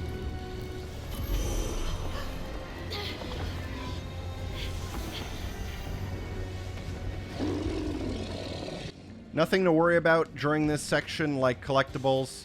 We are just going to be running away for the next minute or so.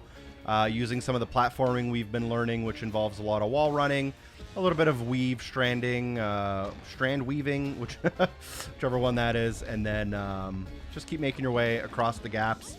You'll need to double jump. You'll probably need to glide a couple of times.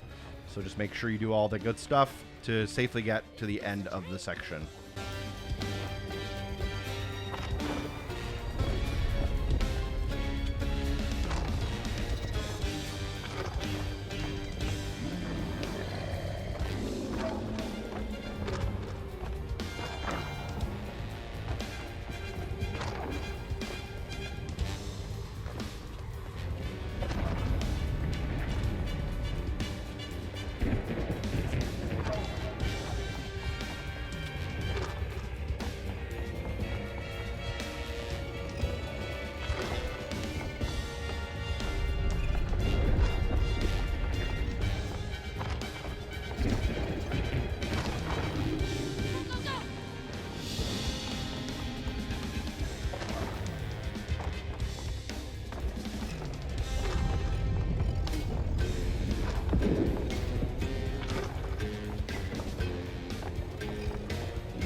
With your bottles filled, let's go ahead and just make our way back to the catfish. It seems like he let us know that with the filled bottle, we should be able to release him, which is kind of our main objective for this entire mission. There should be a pretty easy and quick way to get back to him by following the main mission marker. I believe there's a short little cutscene here as we approach. Hazel, Walk up to the tangle to the left of the catfish and interact with it. hurry up and fix that tangle.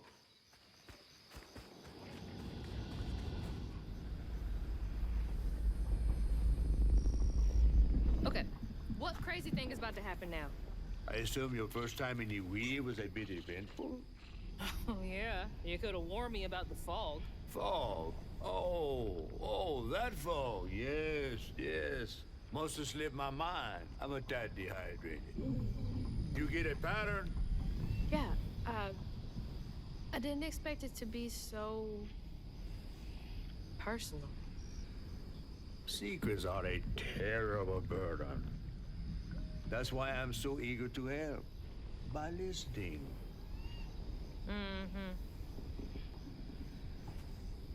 Okay. So what do I have to do to help Benji so I can get you down, so I can save my mama? Use that pattern to fix that big old tangle. You'll need to reweave Benji too. But first things first. Go fix that tangle.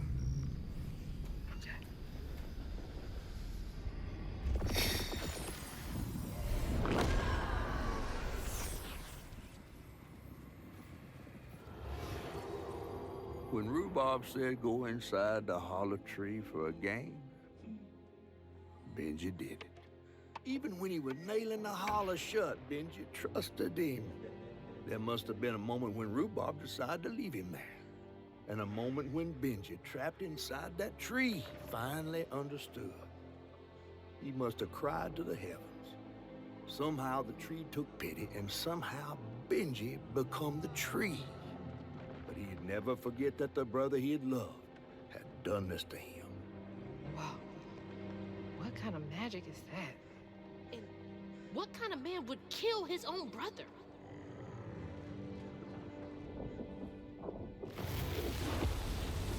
Okay, what do I do now? Now scuttle up on Benji like a squirrel now. I remember my brother. From here, we just have some platforming, a couple more collectibles to grab kind of along this route. They're pretty easy, but let's just be thorough and make sure we have them all before we end the mission, as we don't want to have to replay the entire mission. Some really great music and soundtrack happening now as well.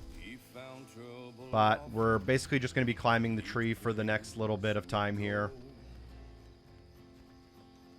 And we will do a quick little check to make sure we have all the floofs and everything before we finish it off. Here, you just want to make sure you don't hit your head on the barb at the very top.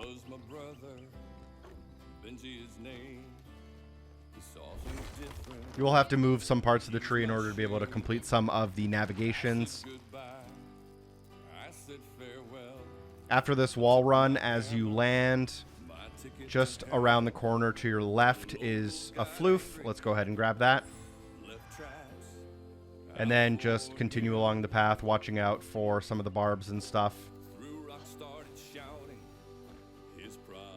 Around this corner, you should notice a wall to climb. So let's go ahead and climb that.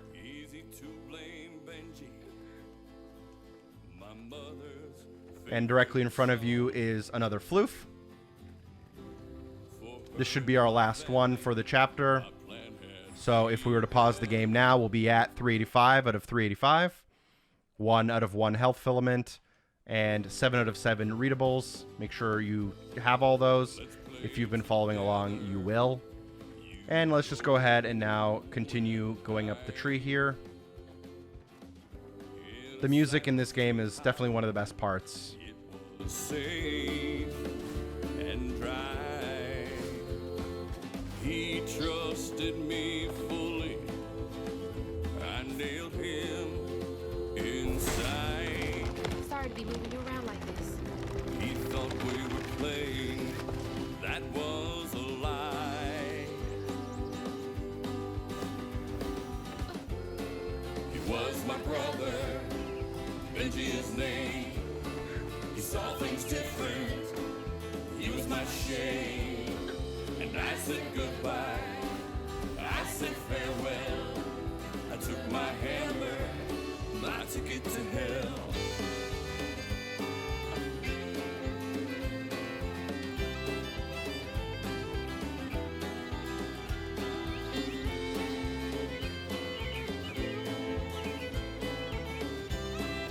That looked like it hurts. I bet that's where I used the pattern. Mind moving your arm a little bit so I can get up? Is that okay?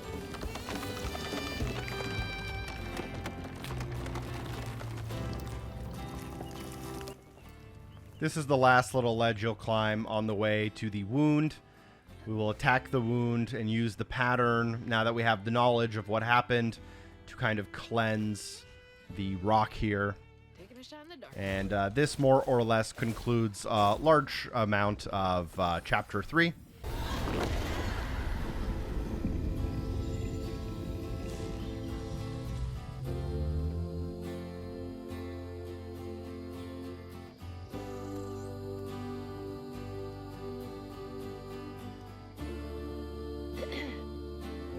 You'll let him go now, won't you?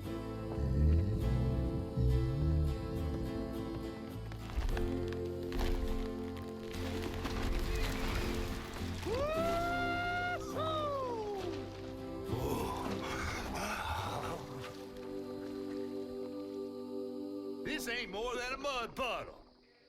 Meet me at Rhubob's dock.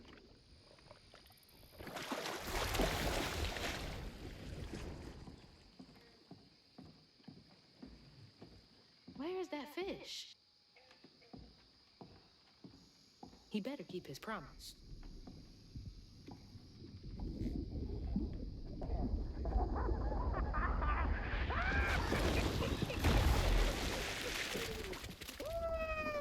Whoa!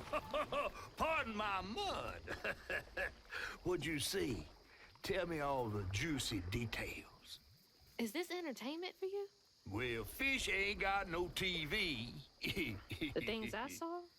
I get why Mama had to wash her day off when she got home. Use up all our hot water on really bad days. Oh, was your mama a weaver too? Social worker. She never really felt like she helped enough. Do you think I did enough for Benji? Oh, my dear. Weavers do fix things deep down. They mend parts of your soul so ripped, you'd forgotten they were ever one piece. How do you know so much? Did a weaver ever help you? Oh, I don't like to talk much about myself.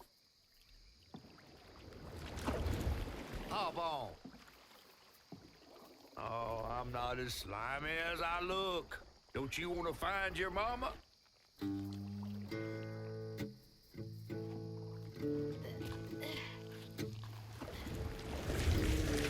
Now wait till I tell everyone how that terrible tree abducted me for my stories. And just when I was about to be desiccated, a weaver showed up. That cutscene kind of concludes Chapter 3 for us. It's one of the longer chapters in the game, but there's still some long ones to go. River, her powers grew stronger. She glimpsed it past, seeing some memories of Ma and others strange and unknown. Hazel was perturbed by what she'd seen of a giant man tree in his heartache. But thanks to my help, she reweaved his knots and sealed his pain in a magic bottle placed in the grand tapestry. Once she set me loose, I offered her my assistance to locate her mom. But there was more than meets the eyes in these waters. More than just a gentle tree man lurking about. I guided her through the murky waters to the flooded area where her house should have washed off.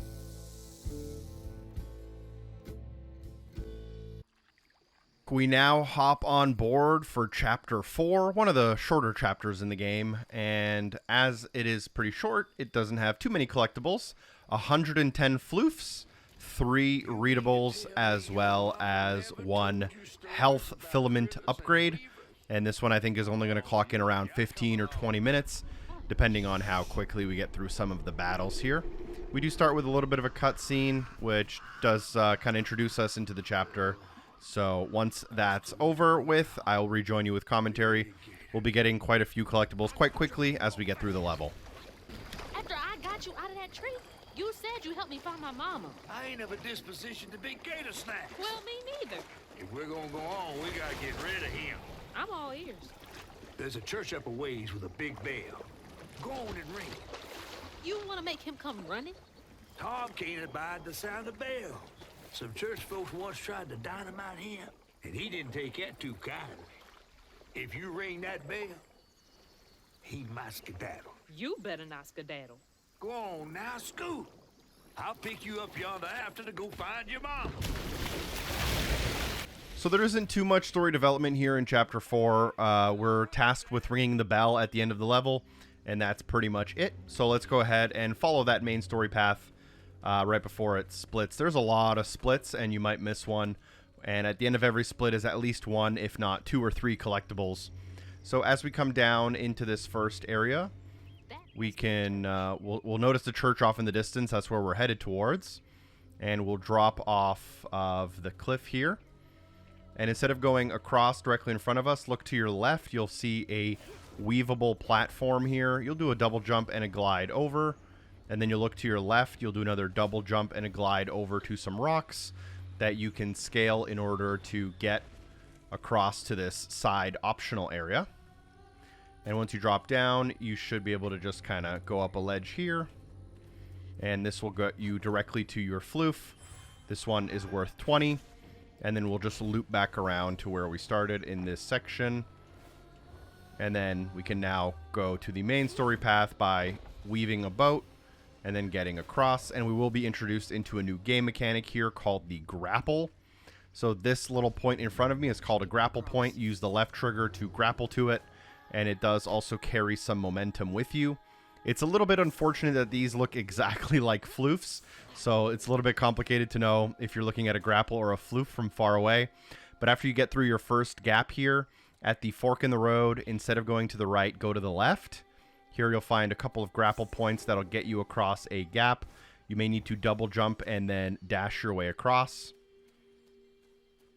And at the end of this path, you'll find another floof.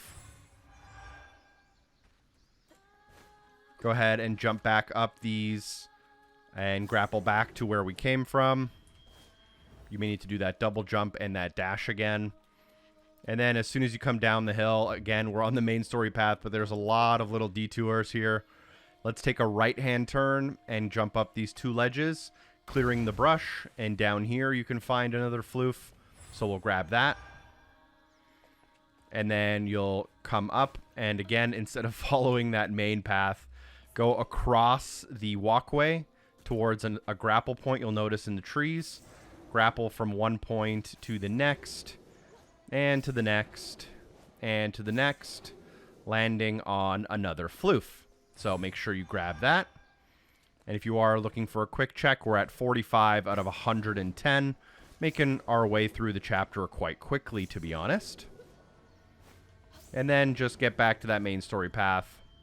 Here you'll be introduced into a little bit of a new mechanic, which are these exploding mushrooms that'll pop up in front of me here. Actually, maybe not yet. Maybe the mushrooms are on the next little river crossing. I play through a lot of these chapters 2, 3, or 4 times before filming the playthrough you watch. So yeah, we're going to do the mushrooms a little bit later. We'll get across this gap into a combat arena. Feel free to upgrade whatever you want to upgrade. You should have more than enough to afford everything that we currently have unlocked. And we're going to get through this fight kind of as quickly as possible. No reason to drag it on, no achievements to really work on. So let's just get through it quickly.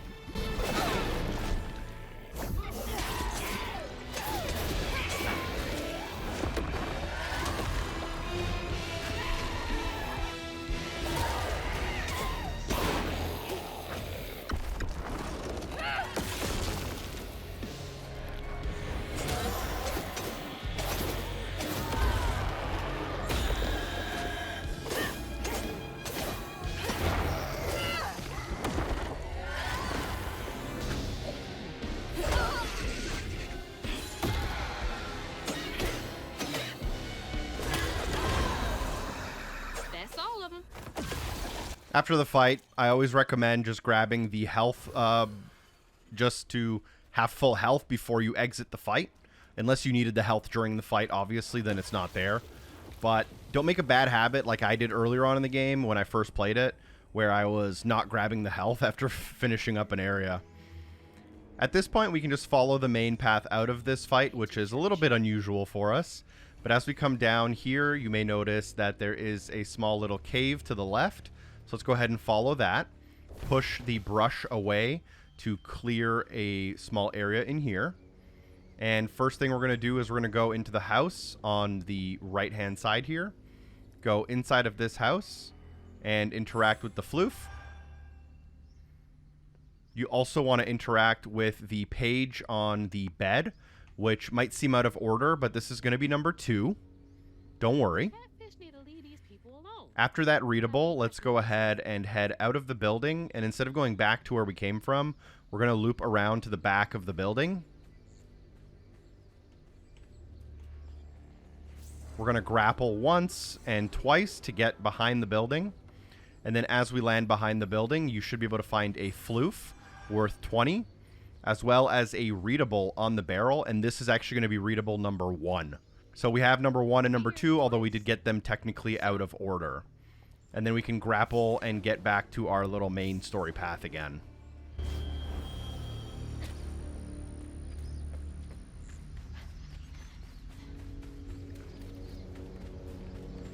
These are the exploding mushrooms I mentioned earlier. So what happens is you can just clear them, and they will respawn after about 5 or 10 seconds. But once they're cleared, you can kind of run by them. If you don't clear them, they'll explode and often push you off the map. Once you land halfway here, you'll pick up a rock. Use that to explode the mushrooms. You'll notice a cow on a building, which is interesting, but actually not a part of the game. Go ahead and use our newly discovered little plank there to get across the gap, climb up the ledges, and into the next area, interacting with the book to start a little bit of a cutscene.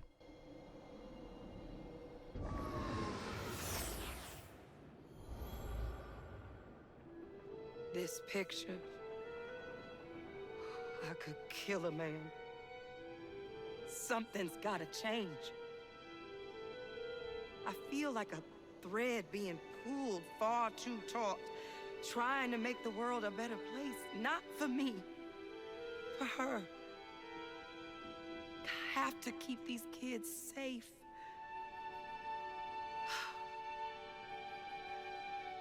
I wish I could do more. That sounds so hard. Mama must have seen some pretty messed up stuff. I struggled with just seeing what Benji went through. So as we come out of the cutscene, we will be in front of the church here. If you were to just run to the church, it would pretty much end the chapter. There's a lot of collectibles we want to grab before we do that, as we don't want the chapter to end too early. So keep to the left and then head up this little ledge. Between these two cars, you'll notice a tin flip. So make sure you grab that tin flip. Again, probably the hardest collectible in the game. Type. And then from that tin flip, you can basically walk, keeping the church on your right-hand side, across the path into the next little part of the graveyard and to the cliff's edge. And then at the cliff's edge, you'll notice another tin flip. So we'll grab that one as well. Now we're going to walk away from the church to the opposite direction using the little main path here. At the end of the path, you'll notice the mushrooms, and to the right of the path in the corner, you'll notice a couple of mausoleums and this tree. Now this tree is one of those items we typically wouldn't inspect, but this one somehow is readable number 3 out of 3. So don't worry, I'll have you covered with all the little tricky ones like this one later on in the game. That's all our readables taken care of. At the end of that same path that leads away from the church, you'll find the exploding mushrooms. Take them out, and if you take a left-hand turn, this is our kind of optional arena, which was introduced in the last chapter. It happens more often in the game, but it's basically a fight that you don't need to do and can easily be missed, but we're obviously going to need to do them as they generate floofs, and we want to make sure we get all the floofs for all the achievements. You can get through this fight pretty much just as quickly as you can.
So with that fight over, I did spend a little bit of extra time on that fight trying to get some perfect dodges for something I was testing. But that fight should be over, hopefully pretty quick for you. Make sure you do heal up, although I don't think it matters because we are ending off this chapter pretty soon. And then make sure you pull the stigma out to finish off this section. We do have all 3 of the unreadables. We are at 100 out of 110 for the floofs. And we are also still missing our health filament. So now that we have that, let's go ahead and head back to that main path, heading towards the church. And we're going to keep to the right of the church this time, following that path. And as you reach these next gravestones here to our left, you should find a tin flip, 105 out of 110 now. And then across the path here, you'll notice that there's a cliff's edge with a grapple point. Let's grapple to that, get to the next grapple, get to the next grapple, and the next. This will link us to an island out here behind the church where we can find our final floof. That's 110 out of 110. And you may notice that there are some platforms that lead even further away from where we came from. So let's go ahead and follow those. And at the end of that, you may find 2 more grapple points. And these 2 grapple points end in your health filament. So let's grab our filament for 2 out of 3. That's for progress towards a health upgrade and not specifically tied to this level. There is only 1 health filament in this level. But our next health filament will upgrade our health, generally speaking. So now we can kind of fast travel back to kind of where we came from. We want to end up, now that we're kind of ready to progress a little bit here, we want to end up behind the church, kind of on the hill behind it. You'll notice a weavable cart around back. So you are going to want to weave it and then pull it towards yourself. And make sure you don't get hit by it on its way here. And then you want to pull it a second time, which will bring it up to the back of the church. You have to be pretty quick as it does disappear within about 5 or 10 seconds. And then you can mantle up onto the church before it disappears. And you can drop down in here. Once in here, walk forward, clear the wood, allowing you to platform up the pillar to the bell tower. Once you reach the bell tower, you should get a little bit of a cutscene here. And this cutscene closes off chapter number 4. We got all of our collectibles, and we finished the chapter here in like record time, probably under 15 minutes. And we do get an achievement for completing the chapter once the next chapter starts. But I'll leave you with that.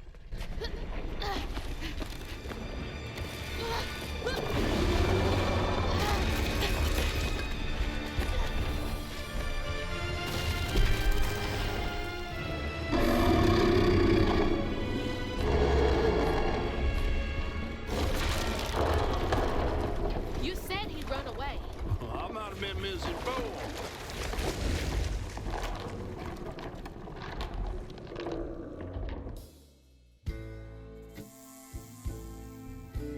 To find them all, Hazel heads closer to the river bend where her house must have washed away.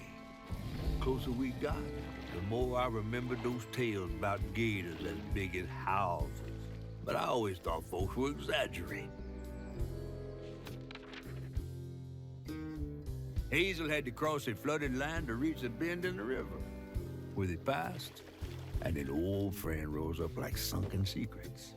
But the terrorizing legend of Two-Toed Tom still cast a chilling shadow over us. While Two-Toed Tom might have stirred up a mess round these parts, the storm sure done far worse.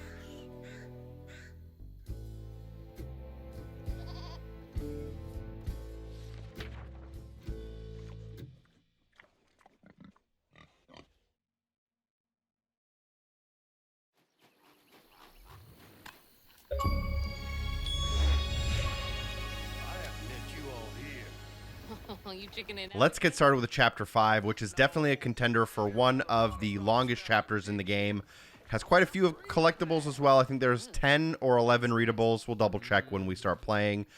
295 floofs, including some tin flips, a health filament upgrade.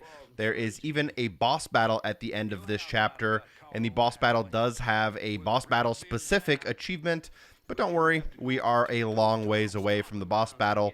Once we get there, I'll let you know how to do that. Here we will use our grapple point as soon as we spawn. Press the left trigger, and you should be able to grapple from point to point to get across the gap. Just to be safe, you can double jump and glide to safely make your way across. Sprint forward and then squeeze through the small rocks in between the trees here to get to the next area, where we will be introduced into one of our new mechanics, which is our final ability, and I believe the name is Crouton. It's not my favorite mechanic in the game, but I'll explain how it works, and I'll make sure I'll tell you how to use it and when to use it, as there are some specific collectibles that will be tied to our new friend. A little bit of a hint is that you can even see one of the collectibles in this cutscene. Is that from our house?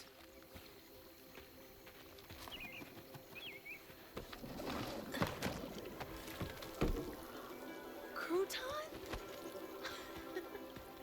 I never thought I'd be so glad to see you. You're the only thing I have left of my mama.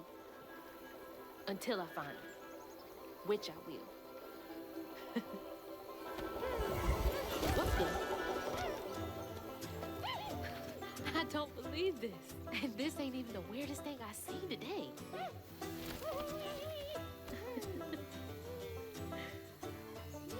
I guess you didn't like being lost and alone either, did you?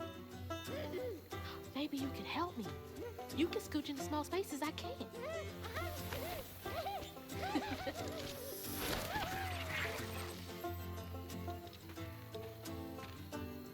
Now, the way this Weaver ability works, there's a little bit of a tutorial, but I'll just give you the basics here. You can basically press the right bumper to summon it, hold the right bumper to cancel it. You can hold the right bumper as Hazel to throw it, and then you can also cancel it that way. In combat, you can use it to possess an enemy, and then that possessed enemy will attack the other enemies for damage, which is pretty useful. We're going to immediately use this ability inside of this tunnel, which it can go inside and then clear the stigma from the area. This is something we'll have to do pretty often, but there's a lot of side areas as well. We'll have to use our little guy here to clear for collectibles, but I'll mention them when we get there. So let's go ahead and just start by unraveling the stigma. You know the drill by now. As soon as you do that, there's going to be some collectibles that weren't available before. So let's go ahead and grab our first readable from this tree right here to the right of that little hole. This is number 1 out of the 11 we need.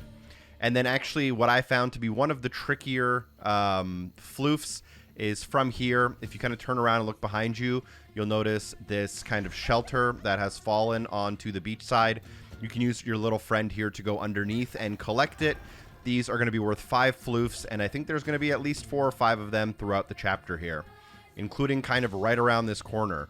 So walk forward now into the next area and look to your left. As soon as it opens up, you'll notice that there's a little kind of trailer here with a barb on the top. If you walk up to the trailer, there's a small hole. You can use your push strand to open up that hole. Spawn Crouton here to get underneath that trailer. And then from here, you can just kind of follow the path to your next 5 floofs. Automatically, the Crouton will be brought back to Hazel, and we can head towards kind of our main objective. There's a couple of different ways to get across. Instead of going right up the middle, let's go on the far right side, watching out for that little explodable mushroom. But here we want to get on top of this trailer house right here. And from the roof of it, we should be able to kind of sprint, double jump, and glide our way over to the next floof for another 5. From here, you can just double jump and make your way across. Let's go ahead and try to join that main story path, watching out for the mushrooms when possible here. And then here we can go into the trailer on the right-hand side, blast our way through the kind of end of it, use Crouton to get into the small hole we just made, and then Crouton should be able to get into the next area and interact with the stigma to clear it out. And as soon as you clear it out, Hazel now should be able to pass through the large hole of this train car. And as we enter into the area in front of us, let me just point you towards our left shoulder. And if we kind of turn around behind us, look behind ourselves to the left, we can backtrack a little bit here with a double jump glide over to this platform a strand push to get into the train car, and in the train car collect a floof worth 20. Let's go ahead and head back to that main story path now. Watching out for the mushrooms, clearly, which I did not as I was looking down at my notes during that jump for a second there. But we should be able to just jump across here. And from here, as soon as we get over and we notice these statues off in the distance, look to your right-hand side. You'll find the kind of 18-wheeler stuck in the water. Jump along the trailer to get to the trailer home that is halfway submerged underwater. And let's go ahead and then grab that floof. Heading back along the trailer to get to the middle section. As soon as you get to the middle here, just continue along the platforms until you reach a section that you can't push forward anymore. And you won't be able to push forward because of all of these kind of items in front of me here. So what we're going to actually have to do here is throw Crouton across the gap. And as soon as you throw Crouton across the gap, you can press RB to switch to them. And after you are switched, you should be able to unravel the stigma, which will now let Hazel get across. But before we get across with Hazel, there is a little bit of a sneaky collectible. It's just off to our left inside of this house right here. It will take a Crouton throw a pretty long ways away. Once you make that throw, switch to Crouton, get inside of this little, I think it's like a little shack, and you can grab another 5 floofs. If we do a quick pause, we are at 45 out of 295 before we move on here. As you approach these giant 2 statues in front of us, there should be a readable note kind of directly in front of you as you enter. It's posted on a fence post, so we'll pick that up. I believe that's number 2 out of 11. And then let's go ahead and clear the stigma. Before we start this fight, I did want to mention a couple of achievements that I haven't really been working on that are combat related. You're free to use your upgrade points. I'm going to save them because I know what's coming later, although we do have all the upgrades except for the Crouton one. I'm going to grab that one later. But there's a couple of achievements I haven't been working on as the achievements were private when I started this series. There is an achievement for defeating Haints without using attacks. You can get that by also doing this one, the Cicada Tempest, which is for defeating Haints while throwing larvae into them. So those are 2 things we're going to be working on during fights where it is appropriate. We'll see if it works here. It doesn't always work. You kind of need some of the proper enemies to spawn. So here I'll possess this enemy, and you'll notice they turn kind of purple. And this enemy is possessed by Crouton. And they're going to be pretty helpful for us, obviously, here. And that's a new mechanic that we kind of have. I don't know if there's a specific achievement tied to it. You can get a lot of the other achievements related to combat. I think you can get all of them without using Crouton. But Crouton's very, very helpful, especially when like 3 enemies spawn at the same time. You can often get Crouton to possess one of them, freeze the other one, kill the third one, and you're kind of done the fight before anyone's even really had a chance to fight you. So, especially on the harder difficulties, this is something you definitely want to do. When possible, try to defeat enemies without using attacks, and make sure you try to use the larva when possible. I don't have any nest enemies spawning, so it is what it is. Once they do spawn, we will focus on those a little bit more.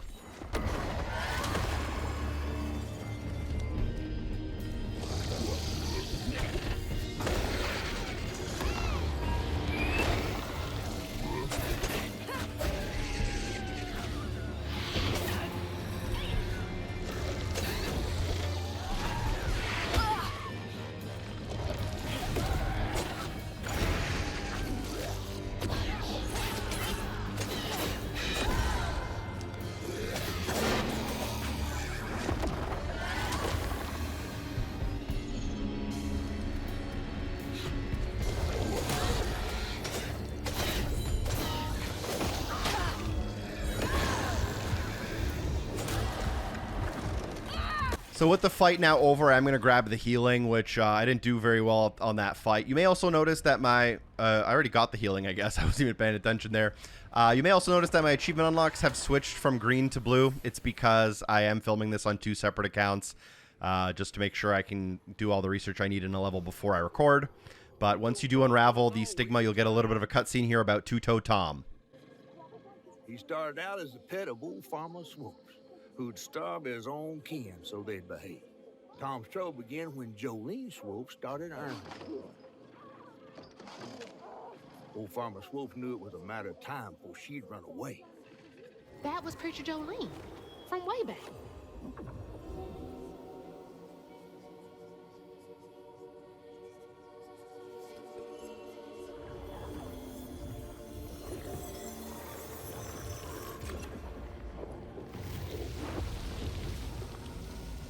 So after that fight, and once the stigma clears, you can grab the somewhat obvious floof in the middle of this village, kind of near the statues. It's on top of the huge sign that says anti-bells. You'll have to use the kind of hammer that's stuck in the ground to get up here. You can then kind of double jump across the gap and use the platforms to get on top of the sign. And then once on top of the sign, grab the floof, which is a big 20-pointer. Then from here, we can rejoin that main story path for a little bit. Now, instead of going directly forward here towards the pickup truck there, let's go ahead and look to the left of the elevated trailer park. Here you will find a tractor trailer with a mushroom. Watch out for that mushroom and hop on the back of that trailer. Here you can use a grapple point to get across this gap onto this mostly submerged building where you can collect yet another floof, and then go ahead and grapple point all the way back, watching out for the mushroom on your way down, and then joining that main path and watching out for more mushrooms, which I may or may not hit occasionally as we play through this chapter.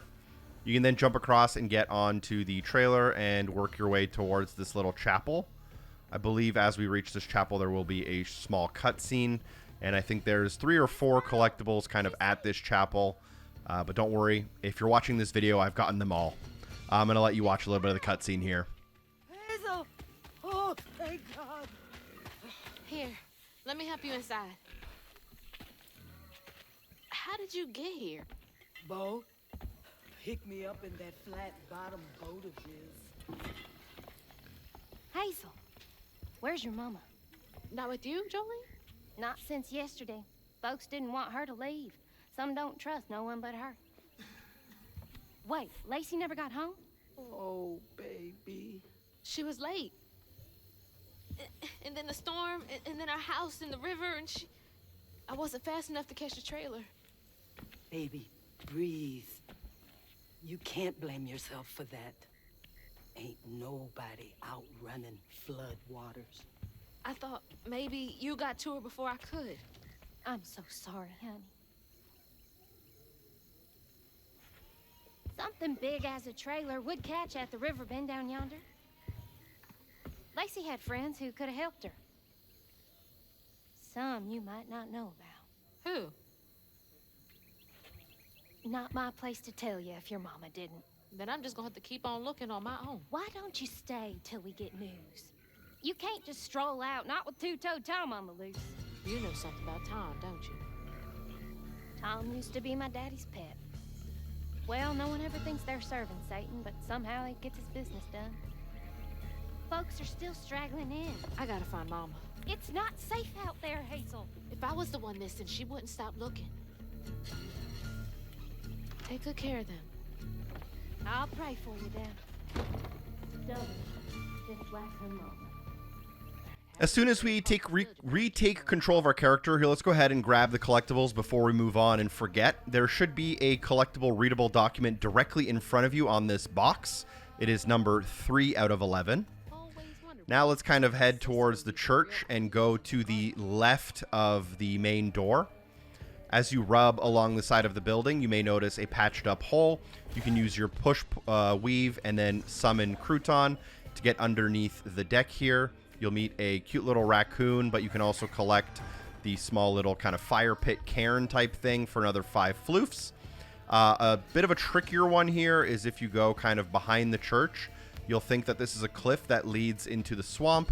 It is actually a ledge that leads to a small beach, and on that beach is a very well hidden floof, bringing us to 90 out of 295. And now we should be comfortable to move on to the kind of next little house with collectibles. Collectibles in this chapter are very frequent near the beginning, and at the end there's some more fighting and battles, so we'll get there when we get there. As you land, you'll notice this small house on your right, And right next to that house, there are some mushrooms. Watch out for them, but grab the floof behind them. Depending on how the sunlight is hitting the water, it can be hard to see. And then on the main porch of the house, you can also find readable document number 4. So we're going to grab that before we move on here. That's weird. And then what we can do is rejoin that main story path. You may notice some collectibles like off in the distance, far away. We're going to ignore them. I'll show you everything you need when you need it. But for now, we are going to move forward, and I believe there is a combat section coming up here. So we're going to work on those achievements, and we're just going to beat the combat section here while we can.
All right, so we used Crouton for a couple of kills here and there, and we tried our best. I'm feeling a little rusty on the combat here, but I am doing things that I wouldn't normally do, which is using Crouton and then defeating enemies basically through like dodging and stuff.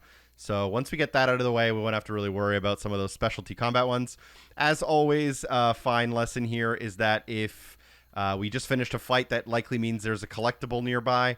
So there is a collectible that it's on top of this trailer to our left. You can technically grab it through a series of very complicated jumps that I actually did the first time I played. But what the game actually intends you to do is to go along the main story path and then up the mountain here. And then they want you to hook around to the left past the explosive mushrooms. And then from here, it's a much easier double jump and glide over to the trailer roof. And that's what I would recommend that you do instead of doing it the hard way like me.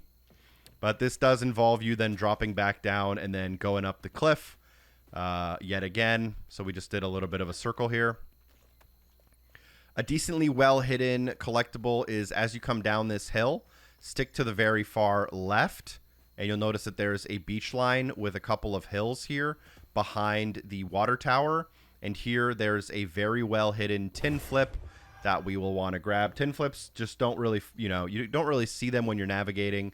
So that's why they're so easy to miss. They blend in so well. And then we'll rejoin that main story path here.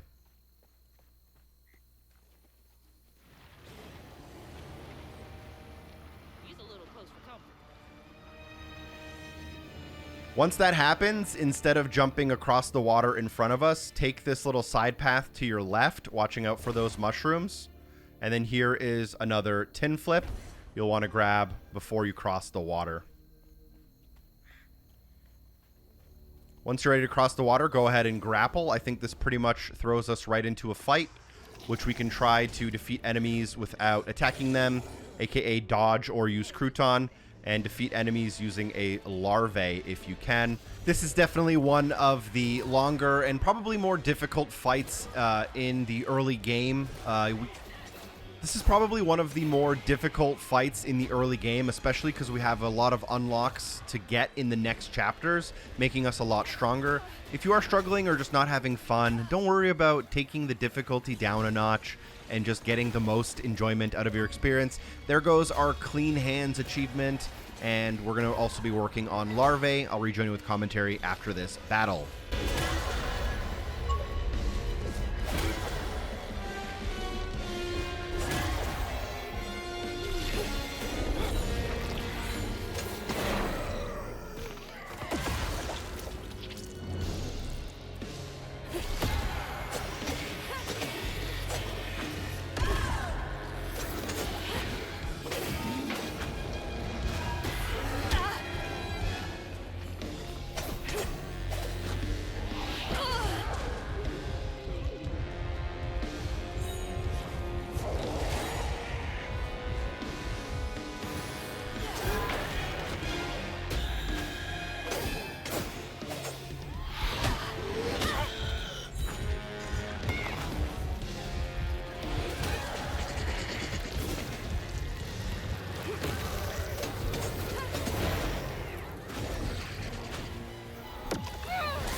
moved out.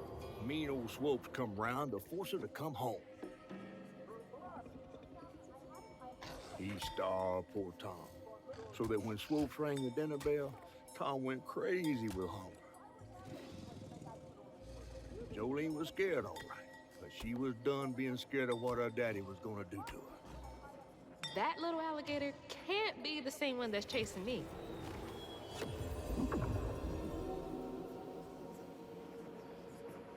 So after that fight, we got kind of the next part of the pattern that we're going to automatically bottle. And there's a few little things here we'll want to grab. In a lot of the houses, you'll start noticing a pattern that there are readables, but we're actually going to save those for a second. Instead of that, you want to look to the right of the house, and you'll notice a grapple point near the trees. You want to use that grapple point to get across this gap. Grapple another point to get across into this kind of sunflower field area. And then you want to use your weave to materialize this wagon, materialize this shed, and then from that shed, you should be able to double jump your way to your health filament. You'll want to grab that. That's our only health filament for this chapter. And now that we are done with this little island, that's the only thing here, we're going to head back towards that house. So we'll grapple over 2 times. And then inside of this house, luckily, this one is not sneaky. There's a couple of really sneaky houses coming up later in the game I'll talk about in depth. But this one, I believe, has 2 unique collectibles. So on the ground floor, on the table, as soon as you enter to the left, you can find readable number 5 out of 11. And then I think the other one will be up the stairs on a wooden desk here. So let's head up the stairs and then into the back room. In the back room, there's a wooden desk with your 6th out of 11 notes. I believe there's a couple of other items you might be able to interact with in this house, like some of the posters on the wall and maybe some of the family decorations, but those are all optional. You're free to use some of your time to do that if it interests you, but for the purposes of this video guide not being 40 hours, we're going to move on back to that main story path. As soon as we cross over the water here using the school bus, notice the small little house on the left-hand side, or it's like a 2-story little kind of convenience store gas station. Behind that, you can materialize a truck, like a little tractor trailer type thing. We'll want to hop on the back of that, and then we can hop onto the side of the building from there. And then from here, once you get up, you can find a 20-pointer, which brings us to 145 out of 295. And then we'll rejoin that main story path. You'll see some floofs off to your right. You'll see some floofs off to your left. We're going to ignore pretty much everything for a little bit. This map kind of has you whipping and winding in between the same little areas, but a lot of the areas are only kind of accessible from one specific direction. As you come up this hill and curve to the right, you want to curve even more to the right than the game tells you to. This will point you back in the direction we just came from. Watching out for some mushrooms. You should be able to now double jump, glide your way onto a billboard that was in the water to collect your floof. And then from here, you want to actually go back to that main path, as it's the only way to get where we're going. Try to avoid hitting the mushrooms like me, but it's not too bad, but they do take a little bit of your health. And then here you want to jump across the water. It's a little bit of timing so you don't get sprayed with the mud. I think the mud will kind of knock you off. And then once you get across, instead of turning to the left, turn to the right. There is a optional side path here that leads to a couple of explodable mushrooms, but more importantly, leads to a floof at the end of the path here.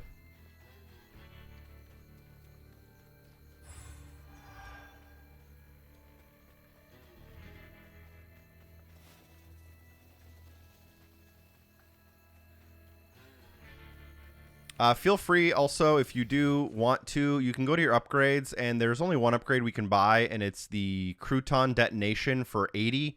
We are going to just buy that and get that out of the way. We won't be able to buy any new abilities for quite a while, so let's just go ahead and grab that. We're maxed out with 270 left over.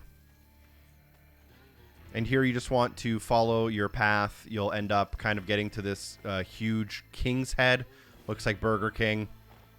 And you will have to pull yourself using the grapple point. And then once you get across, you'll notice this kind of large power area where there are a bunch of like branches and leaves that are blocking our way to climb it. Once you knock those out using the push strand, you should be able to climb this large tower. And once you get to the top, you should be able to then kind of get to the next section. This next collectible I'm about to show you actually had me stumped for like longer than I'd care to admit.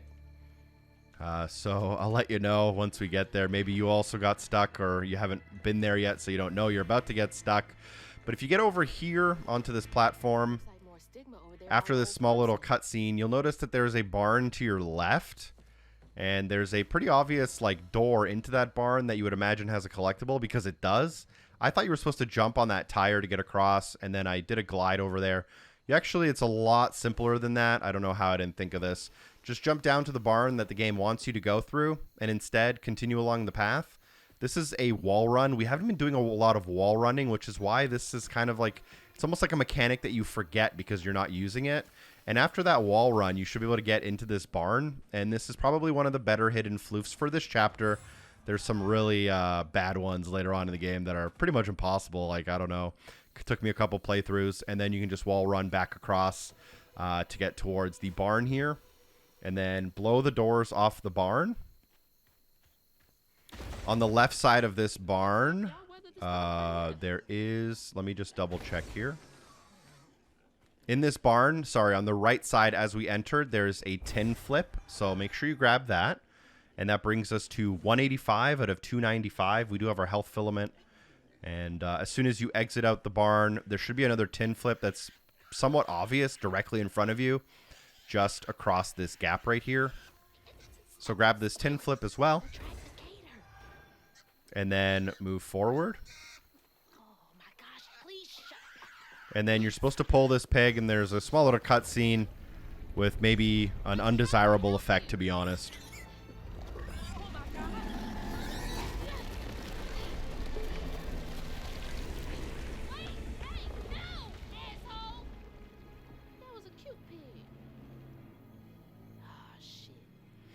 You do have to do that in order to be able to get the platform that we need to get across this gap. And once you get across the gap, you're in the next area.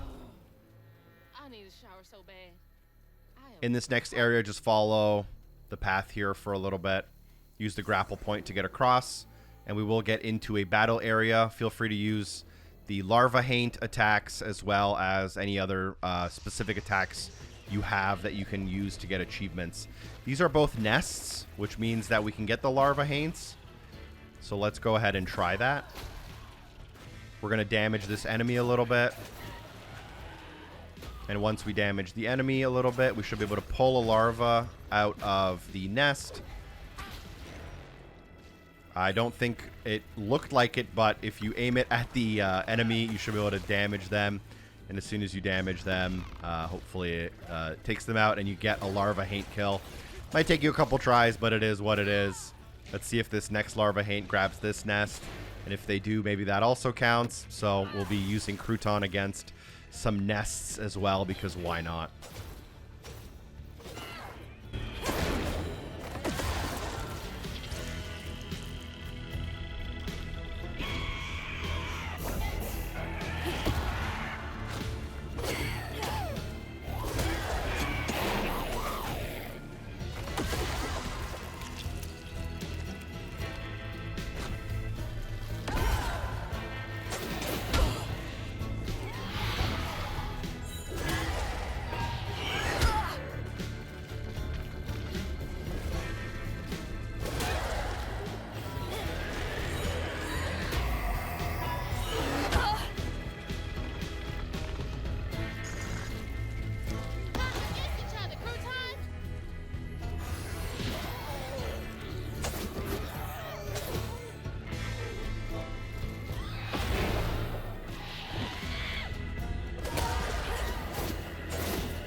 That fight went all right. Let's go ahead and clear the stigma, which should clear, you know, all these little paths we can get to.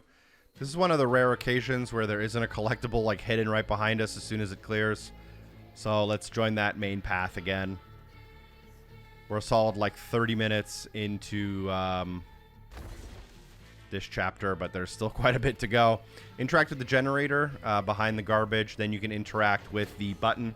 This will move the hail bale across the gap. And then I believe that's going to knock into the little sprinkler. Maybe not quite, but it does give us a little platform we can jump to get across this gap. Once you get across the gap, a lot of collectibles here, and they are technically all like extremely missable.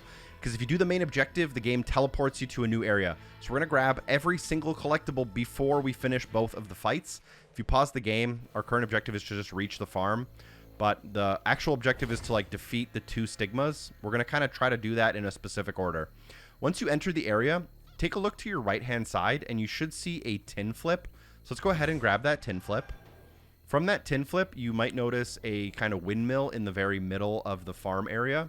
So if we go there, we should be able to materialize a box, push the box towards the windmill, and then climb the box onto that windmill. And then on the windmill itself, we can find more floofs. And then from there, we can find what looks like a little bit of a secret path, but it's not that secret, as you have to come here for one of those 2 fights I mentioned. So jump down and then go down the path and go to the right. If you go to the right here, this is really off the beaten path, but there are 2 things we want to grab. One of them is this readable collectible on the chair, number 7 of 11. And next to this readable is also a tin flip. So grab both of those little collectibles. Very easy to miss before you head back. And then from the end of the road where we turned right, turn left. And then follow the path kind of directly in front of you along the water line.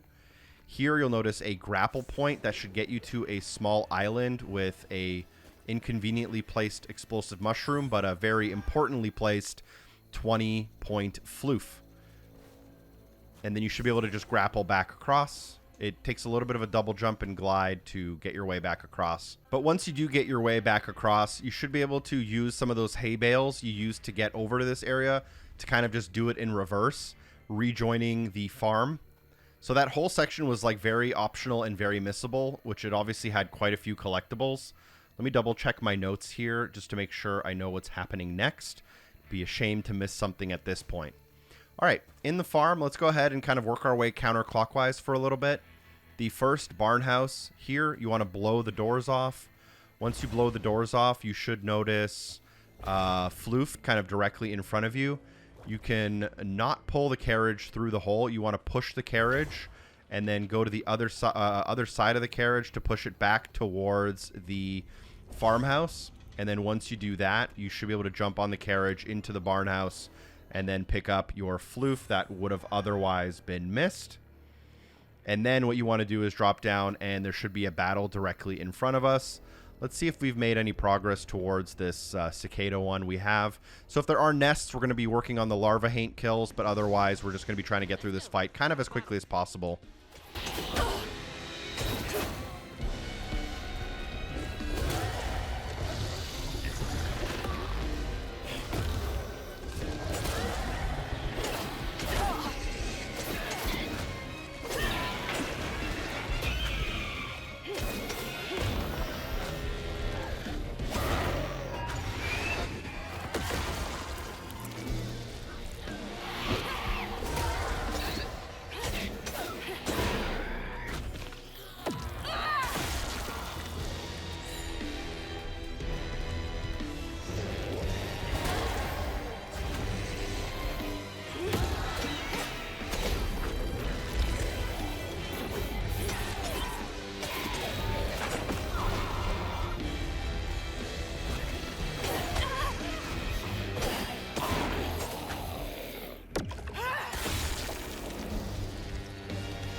Alright, so with that fight done, let's go ahead and heal up and clear the stigma. I believe there is a collectible that you couldn't have gotten until you cleared the stigma, but also not one you would stumble upon naturally. So we'll grab that kind of as soon as this cutscene ends here. We're learning a lot of backstory about Two-Toed Tom and Jolene, and hopefully you're paying attention to the story if it's something you're interested in. A lot of the times during the cutscenes, I'm taking notes for what I'm going to say and do during the video aspect of these guides. So sometimes I'm a little clueless. I was very tuned in for Chapter 3, a little bit less for Chapter 5. But Two-Toed Tom is a gator of a dad that basically did not good things to his children. We'll leave it at that. Now, as soon as that's done, you can interact with the gravestone. Not a collectible, but let's just go ahead and grab it. It's for Jebediah. And then instead of going back through the barn that we came through, if looking at the barn, you can go to the right-hand side. And there is a like a truck here, I believe, like a RV. That RV leads to a silo. And then that silo leads us back to this area. And as we land kind of behind the house, watching out for the mud, we should be able to grab a tin flip on the ground here. And then after that tin flip, let's do a quick check. We're at 245 out of 295, which means we are on track. And then now we should go into this house in the middle of the farmland. The house itself has a few collectibles we want to grab before we reach the point of no return. If we head into the kitchen, there is nothing in the kitchen. My apologies. Take a right-hand turn from the front door to end up in the living room, and on the living room table, you can find your next readable note, number 8 out of 11. Don't be an asshole about your kids. I believe there is also a floof upstairs, so let's go ahead and grab that. Head up the stairs. I don't know which room it is, but I'm sure we'll find it. There seems to only be like kind of this one main room that we enter. So if we enter this main room, that is a floof worth 5 for us. And then in this house, there is also another collectible. So I believe it's going to be in the other bedroom on a desk. And there it is. Let's go ahead and inspect that and grab it. Number 9 out of 11. Oh my. And if we do quickly check our readables, we do have all of the first 9 for Chapter 5. So we are on pace to grab everything. Only once you have 9 out of 11 readables and 250 out of 295 floofs are you ready to do the next battle here. So if you follow the main story path, there's a lot of like small sections that might seem like they have collectibles. They don't. Instead, you do want to make your way into this next fight right here and just defeat it as quickly as possible, working on any achievements you feel like working on.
So I think that kind of a larva haint kill also counts. So I guess it doesn't have to be a nest. Nest just seems really easy because that's all they really do. So you have a lot of chances. But I did get a couple of larva haint. I guess they didn't count. Never mind. I take that back. But work on larva haint kills when you can if you do get a nest in your fights. And then defeat that stigma and walk forward to find out more information here about Tom. All the nights his supper was taken. Some say he once bit his own toes off for something to eat. Imagine when Jolene rang your dinner bell and he saw old Swolf just laying there all juicy. Oh, Jolene, you did it.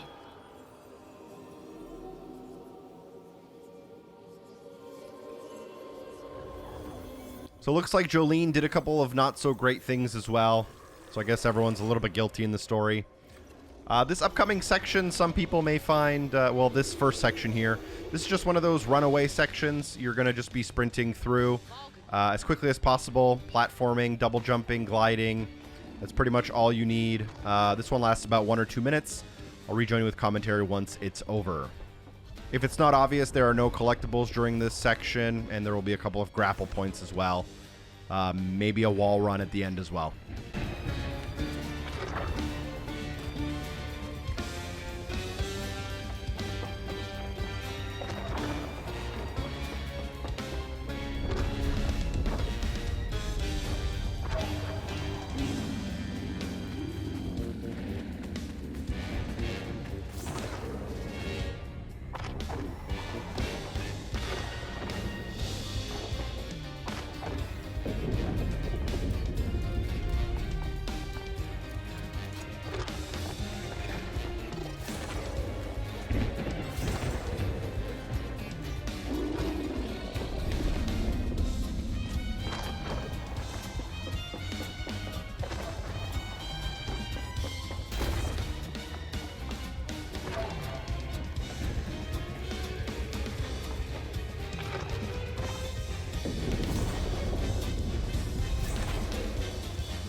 Should head towards the pig factory.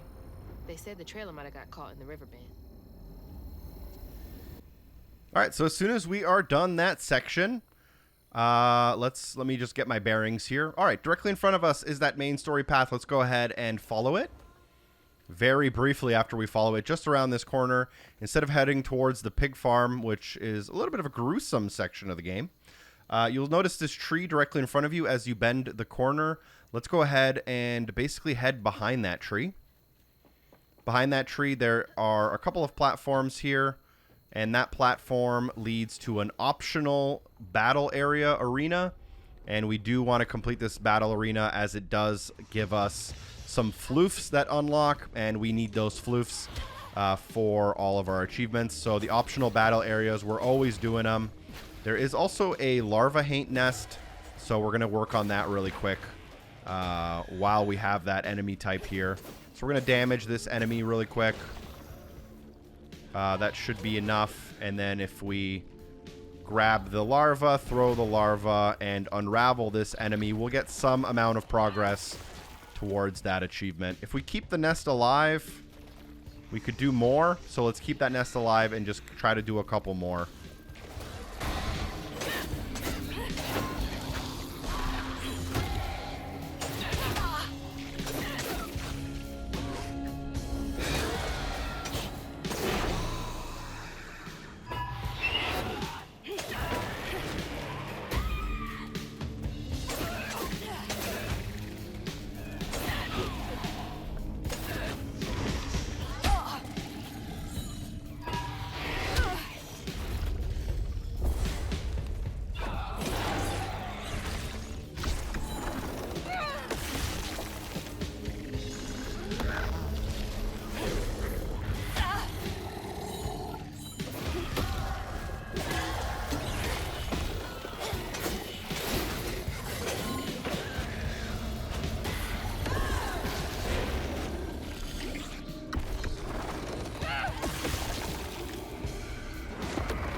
And there goes our Larva Haint achievement. It's been making my battles a little bit harder, and I definitely had more progress on that on the first account. We did the first couple of chapters through, but eventually the Larva Haint achievement is now done as well, and we're not really going to worry about that too much more. But grabbing the optional battle there does unlock another 15 of our floofs, so we are now at 270 out of 295, and we can now enter the pig farm. And you'll learn quite a bit more about some of the characters that we've been introduced to during Chapter 5 here.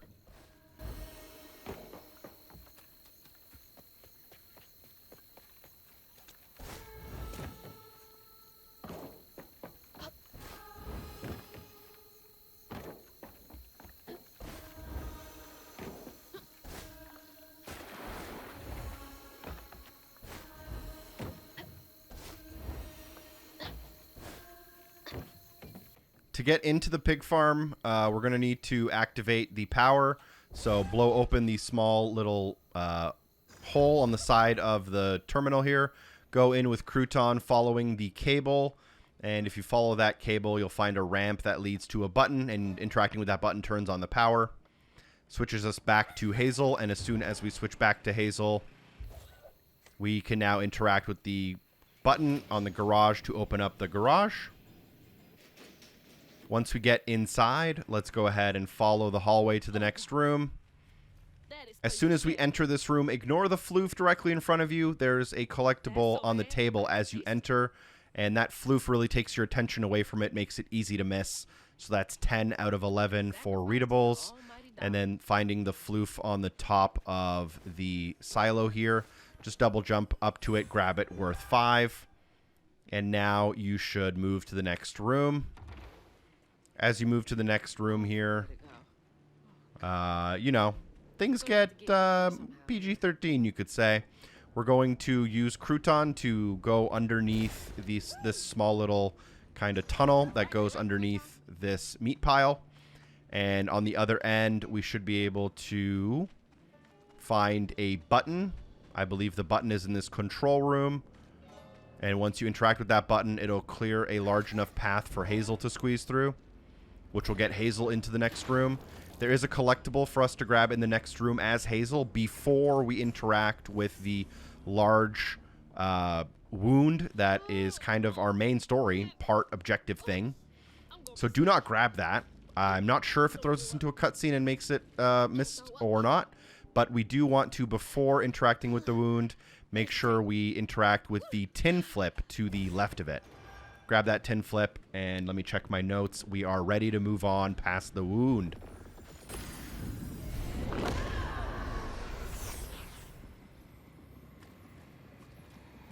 After Jolene let Tom go loose, he discovered the pig farm. How had Swoops kept this miraculous place secret from him? Tom ate everything he could clamp his jaws on. He didn't care if it was a pig or a washing machine. If you go hungry when you're young, you never trust your next meal. You'll eat even if you're full, just in case. Tom never felt like he'd ever have enough. Hurt people hurt people. That's what Mama says.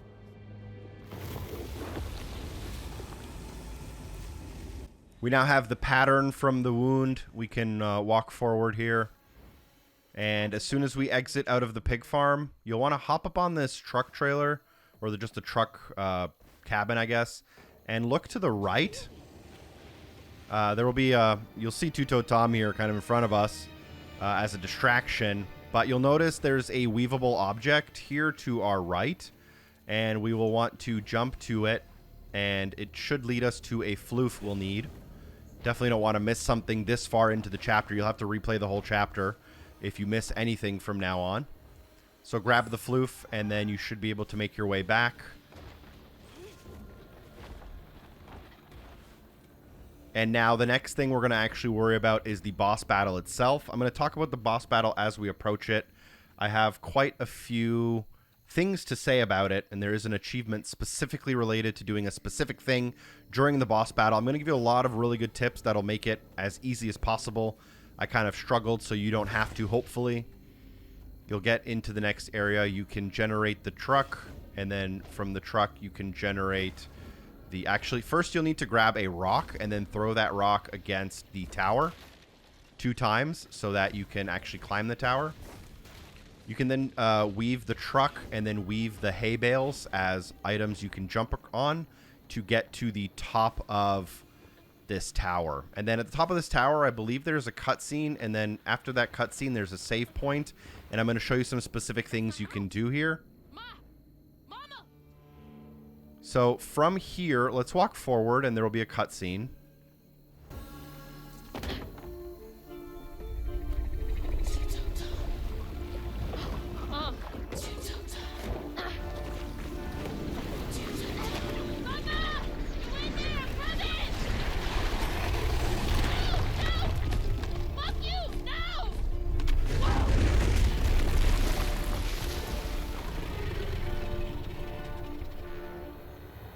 Alright, so directly in front of us is the boss battle, and there's an achievement for specifically defeating this boss, Two-Toed Tom, without taking any damage.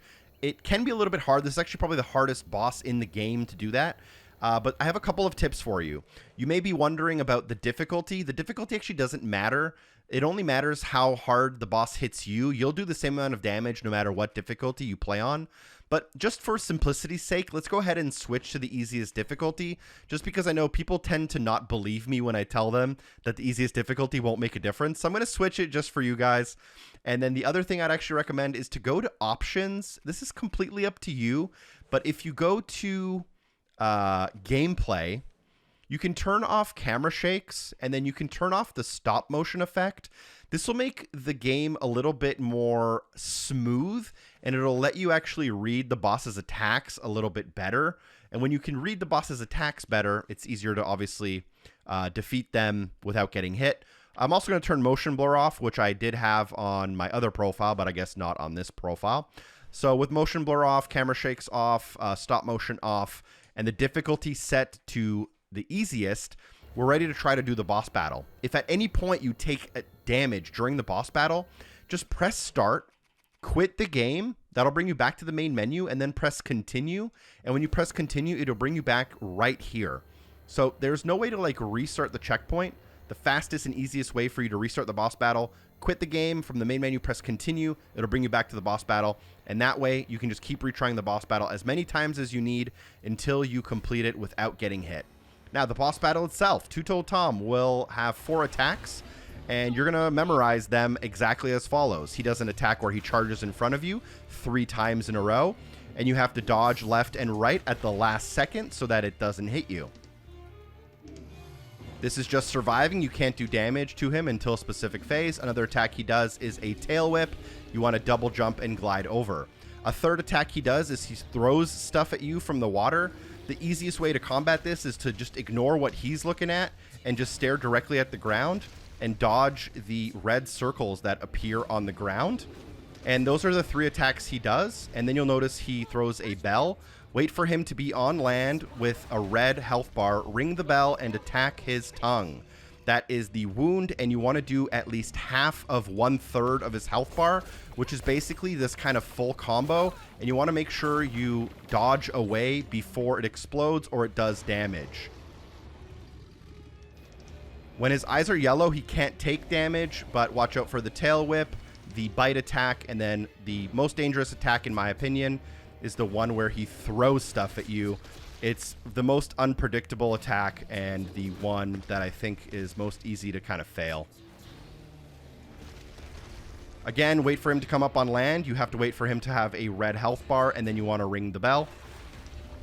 Attack his tongue and do at least half of that health bar to complete the first of 3 phases.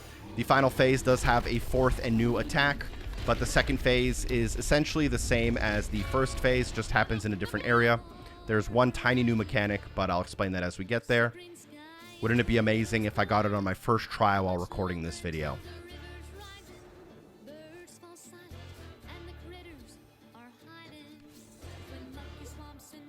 Phase 2 is extremely similar to Phase 1, except the bell is off to the side, and Two-Toed Tom spends a lot more time in a yellow health bar. You're just going to repeat those same 3 attacks. He'll charge forward. You'll do a last-second timed dodge to the left or the right. As long as you dodge as he's leaning in, you will not get hit.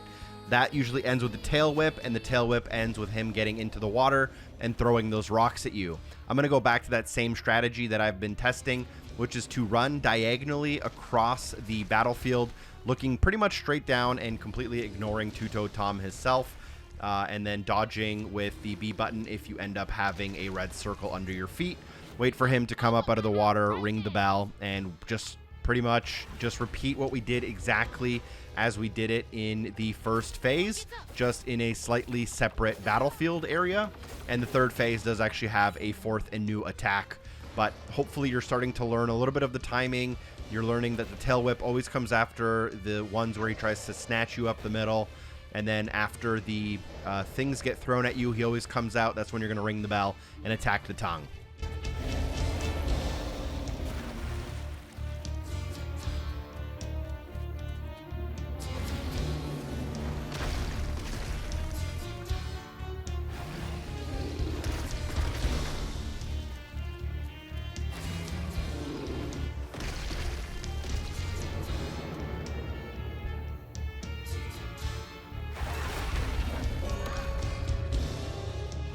Not much time.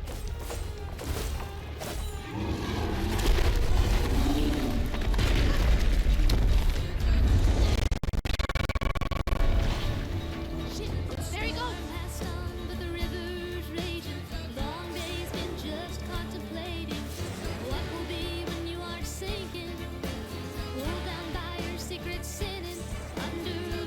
Now, Phase 3 has a tiny bit of a new mechanic. You'll need to use the rock to reach the bell, as the bell is off a little bit too far for you to hit it yourself. But otherwise, it's the same as the first two phases, but there's one new attack where he turns his head to the side, comes right up the middle, and for that one, you have to double jump and then glide to the side. There's a little bit of timing where you have to let him come all the way up to you at the end of the fence, and if you do it too early, he'll snap on you, and you won't be able to get away. So you have to have him snap under your feet as you're kind of gliding. And then it is the same thing. Watch out for the tail whip. Watch out for the rocks using that diagonal run method. Wait for him to get up on the shore and have a red health bar. Ring the bell and attack the wound. Do that for 2 cycles in the third phase. And hopefully you get it done. Can't reach the bell with just my spindles alone.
And just like that, we should be able to defeat the boss here without getting hit, unlocking the achievement for completing the boss battle, unlocking an achievement for completing the boss battle without taking damage, and we're also going to unlock one for like completing the chapter itself. So kind of quite a few things. We are not quite done yet.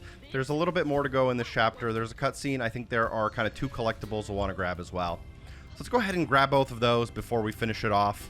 Definitely, like I said at the beginning, a contender for longest chapter of the game. There's quite a few short chapters at the end of the game.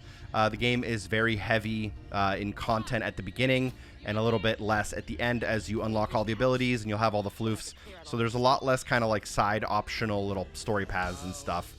A couple more bosses in the game, but go ahead and jump on a platform in the toxic waters instead of jumping up and going up this climbable wall towards the exit of the level. Grab the floof on the other side of the water on the lazy river. This, I believe, is our last floof. It is 295 out of 295. Head back onto the platform to do another circle on the river itself. And as you climb this wall in front of us, there is something you want to pay attention to before you move on. So just wait for the platform to come to the wall, jump to the wall, and climb it. A somewhat obvious collectible in front of us. This is readable number 11 out of 11 for the chapter.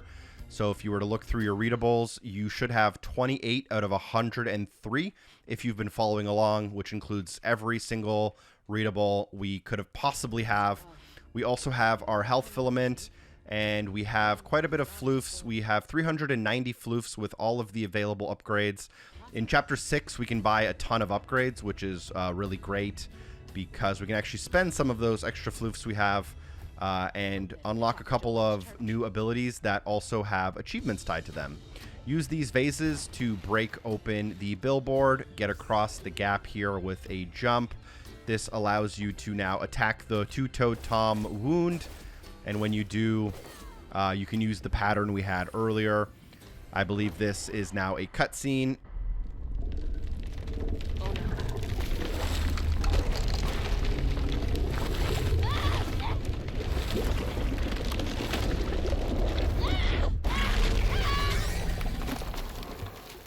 There's actually a tiny bit of... Nope, there's more in this chapter. Sorry, it's the never-ending chapter.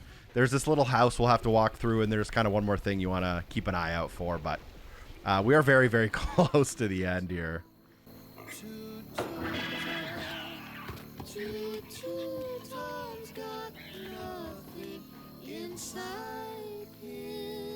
Also, the music in this game is absolutely incredible. Walk forward into the house. You'll notice a book, or a picture, I guess, when you investigate your house. This will give us a little bit of a cutscene, and I think canonically, in terms of the story, this is the reason we unlock abilities in the next chapter, but I'm not 100% sure, to be honest. So cute. She was just big enough for the smaller rides. Nervously gripping my hand, but having fun. Vignette crumbs all on her shirt. We never went back. I wish we had more carefree moments like that together. I wish you were here.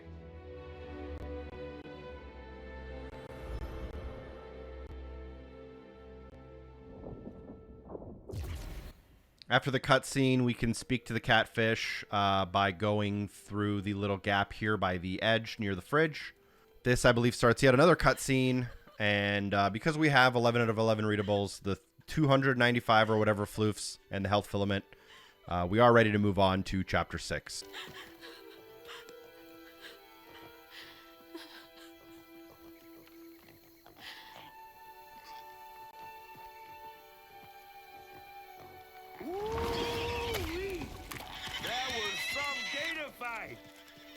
I'd applaud if I had hands. Mama's not in the house. There's just red yarn everywhere.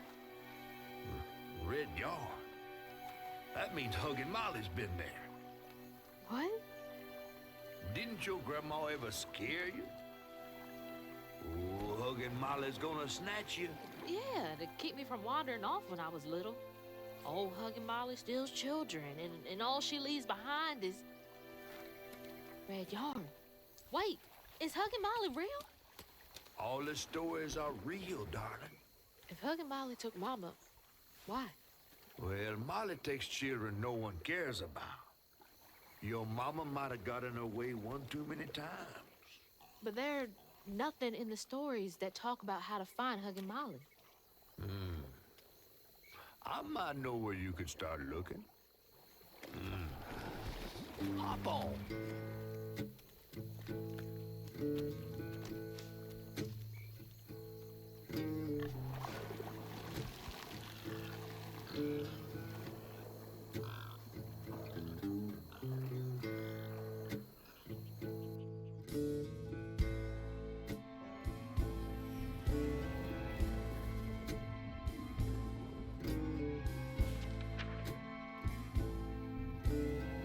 Hazel had gone into the belly of the beast to find her mom once she reached the river bend, thanks to me.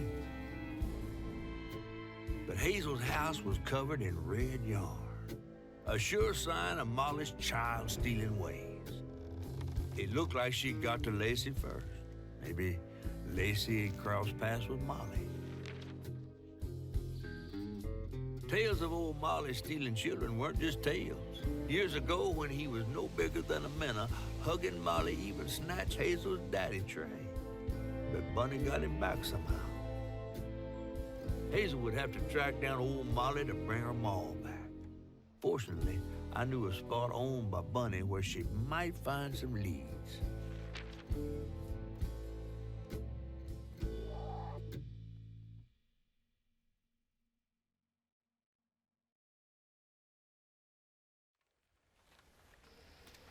Bunny Flood's the only one that ever messed with her and lived to tell. Became obsessed. Let's get started with Chapter 6, which I believe has 215 floofs. I think it has 10 readables, as it is quite a story-heavy chapter. It's on the shorter end, but we'll get started as soon as we can here. Once we do gain control of our character, I do believe we have the ability to unlock a bunch of new upgrades in our upgrade tree, and one of those upgrades also leads to a combat-related achievement. So let's just go ahead and wait for this little introduction to conclude. Scudderbutt, is something bad happened in that house. You think her house is full of booby traps? Well, I do hear that in her quest to find Molly, she might have taken some things that weren't entirely hers. Ooh, she really got you shook. Darling, listening to my fear is how I got this old. I hope Bunny isn't there. All right, so let's go ahead and press up on the D-pad. We have quite a bit of currency here. It's up to you how you decide to use this currency. I'm going to recommend upgrading the general tree first. So we're going to grab the Cleansing Rend, hold Y to unleash strands damaging enemies in a wide area. There is an achievement for using the Cleansing Rend, so we'll grab that. I also like the Bob and Weave. It lets you dodge twice, which makes an upcoming boss battle quite a bit easier.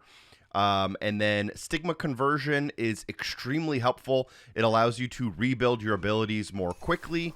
And then you have 110 left over. Close the Loop is not particularly useful in my opinion, but we're just going to grab it as we're going to need it eventually anyways. So we're just working our way down that general tree for now.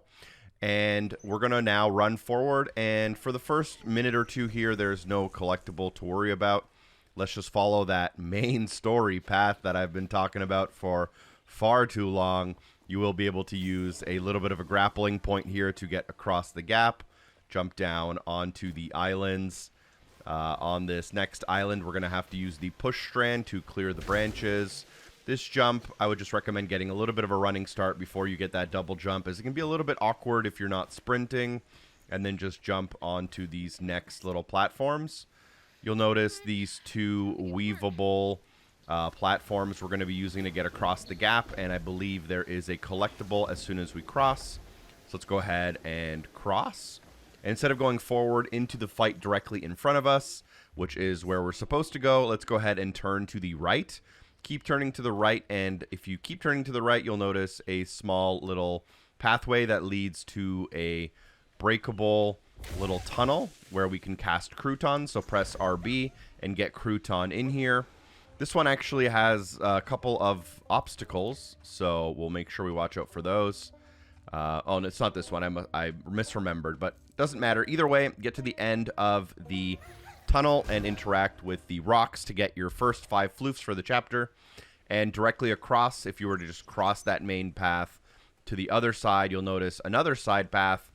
And then here you can interact with the tree, go forward, and get a couple more floofs. This chapter has a lot of things you can interact with that don't count as collectibles. For example, turning left as you leave, there's a small dock, and you can just learn a couple of like story elements. They're not particularly useful to the story, but there are some elements here. So we are going to be working for the Closing Rend achievement. I don't know if I'll find it here quick, as it may be. I believe it's a secret achievement. No, there it is. Defeat multiple Haints with the Cleansing Rend. So I believe this basically means you need to get a double kill. And the Cleansing Rend, you're going to hold Y, and it's going to cause an explosion, killing enemies around you. So we're going to be trying to kill 2 enemies at once using that attack in order to make progress. I believe you have to get like 5 double kills.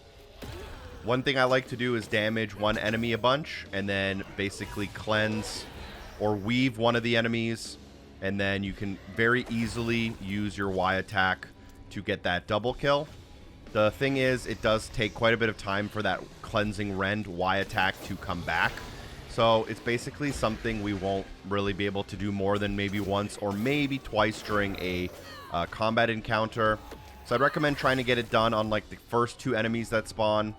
And then if you do get it back or you want to wait and boost it, you can always do that. But I think this fight in particular is very short. So once that fight is over, if you need the health, go ahead and grab the health. And you can now cleanse the stigma. And once the battle is done, you want to resist the urge to go forward. And instead, you know the drill, look kind of behind you over your left shoulder. And here you'll be able to notice that there is a dock that leads to the water with a very well hidden tin flip, which we want to grab. So make sure you don't miss that tin flip. Tin flips are very annoying to have to come back and look for on a second playthrough. And now you can very briefly join the guided path, but do not go towards the book in front of us. Instead, look to the right and you'll notice a small side path. There's a lot of side paths. Some of them are more obvious than others, but a lot of well-hidden floofs in general. Here you want to jump and then dash through the hole. To your left, you'll notice a floof between the trees. This one is worth 5, but we do want to continue along this side path. We'll get to some exploding mushrooms. You'll want to break those. Then continue forward, watching out for the pricklies. At the end of this path, there is a ledge we can jump up to, climb the ledge, and then this ledge leads to, I believe, a big 20-point floof, which is obviously nice to get 20 all at once. And you can always start applying those to upgrades as soon as you feel comfortable. So let's go ahead and grab that 20-pointer as well. And only now should you rejoin the main path and interact with that book that is in the middle of that path so that we can get a small story element here around the corner. Another one of Mama's things. What else did I get wrong about you? Is that? No way.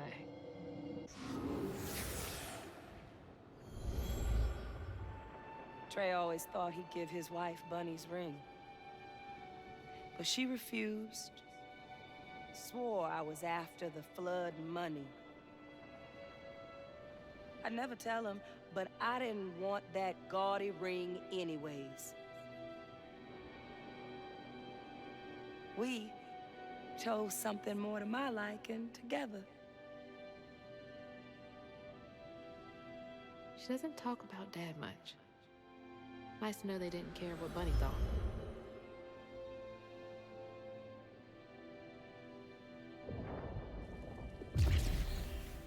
All right, let's go ahead and continue here. Turn up the to the left, watching out for some of these brambles. There's also some mushrooms. These ones kind of get me every time. I got pretty lucky there. But there are also some rocks you can pull to throw and break up the mushrooms. But just get over safely. Weave the boat directly in front of you to cross the gap. After you cross this gap, there is your first of 10 readables directly in front of you. There are some very cruel readables coming up in this chapter you do not want to miss. So make sure you grab your first one here. And then around the corner, you'll see a weavable wall run. This one's the trickiest floof of the game. Do not wall run. Instead, drop straight down from this ledge. And here you can find a little bit of a secret cave. In that secret cave, you can find 20 floofs. And if you want to do a quick check, we are at 70 out of 215. Only have one readable, and we do not have our health filament upgrade yet. But we can run back to the wall run, use the wall run, and get across the gap here. Once you get across the gap, you want to turn to the left and go down this side path, clearing the branches and using the grapple points to get across to this island in the distance. Dropping down on that island gets you right to a floof, and as soon as you get that floof, go ahead and just grapple your way back. You can kind of see now why I'm doing a walkthrough format for this game. There's so many collectibles, and they come up so often that making a collectibles guide, I don't know if that'd be necessarily too useful. You'll come around this corner, and you'll notice that there's a lot of stigma, and the only way to clear this stigma is to go through the barn on the left-hand side. So go ahead and go through the barn. As you go through the barn and exit out the other side, look to the right-hand side. Up on the ledge, you can find a tin flip. Grab that tin flip. You might miss it because after we go into the small tunnel using Crouton, we might not see it. So go into that tunnel using Crouton. Here are the kind of obstacles I mentioned before. You want to try to not to get hit by the red ants or the expanding brambles. If you do, I don't actually think you fail unless you get knocked off.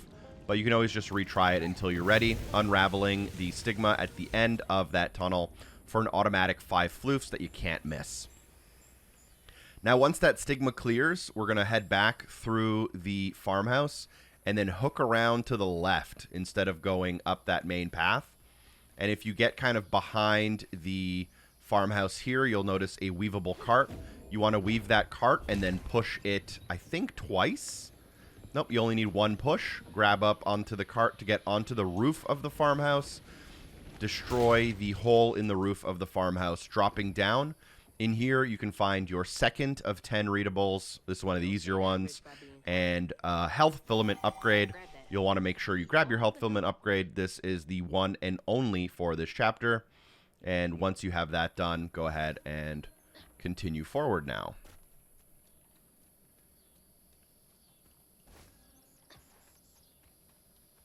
You'll have to do a quick little double jump here over these sharps. I failed a little bit, but it's not a huge deal. Grapple over the next pile. As you drop down, you can use rocks to clear out the exploding mushrooms, or you can just be kind of careful with your navigation and destroy them yourself. But get through these as well. You can always use your dash and glide to get through a little bit more easily. Breaking the trees on your way over this next one here. There's Bunny's cottage. And as soon as you see this house in front of you, do not enter the fence. There's a lot of things going on in there and a cutscene that can kind of push you too far forward. Let's grab all the collectibles nearby. Directly on the path to the right, you can jump over the ledge. Looking to your left at the top of the hill, you may notice a shining hole. This is for Crouton. For this one, we're going to hold RB to throw Crouton into the hole and then use RB to switch to him. After we switch to him, just walk forward, watching out for some of the obstacles here. And once we get to our little rock formation, interact with it for a couple of floofs. Kind of across the path directly nearby, you can also find some floofs sitting beside a tree. So let's go ahead and grab those. And then instead of going, you can go towards the house a little bit, but instead of going up the hill towards the fence of the house, go to the left of the house, and there is another side path here. So we're going to go down this side path. At the end of this side path, there is an optional fight, but there's also a readable collectible we're going to grab. I just don't know if we're going to grab that collectible before or after the fight. Let's find out. So approach the fight directly in front of us. There will be a box to the left here somewhere, but I guess this box will only appear after the fight. So let's go ahead and start that fight, working towards anything we feel like working towards.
Now to keep going.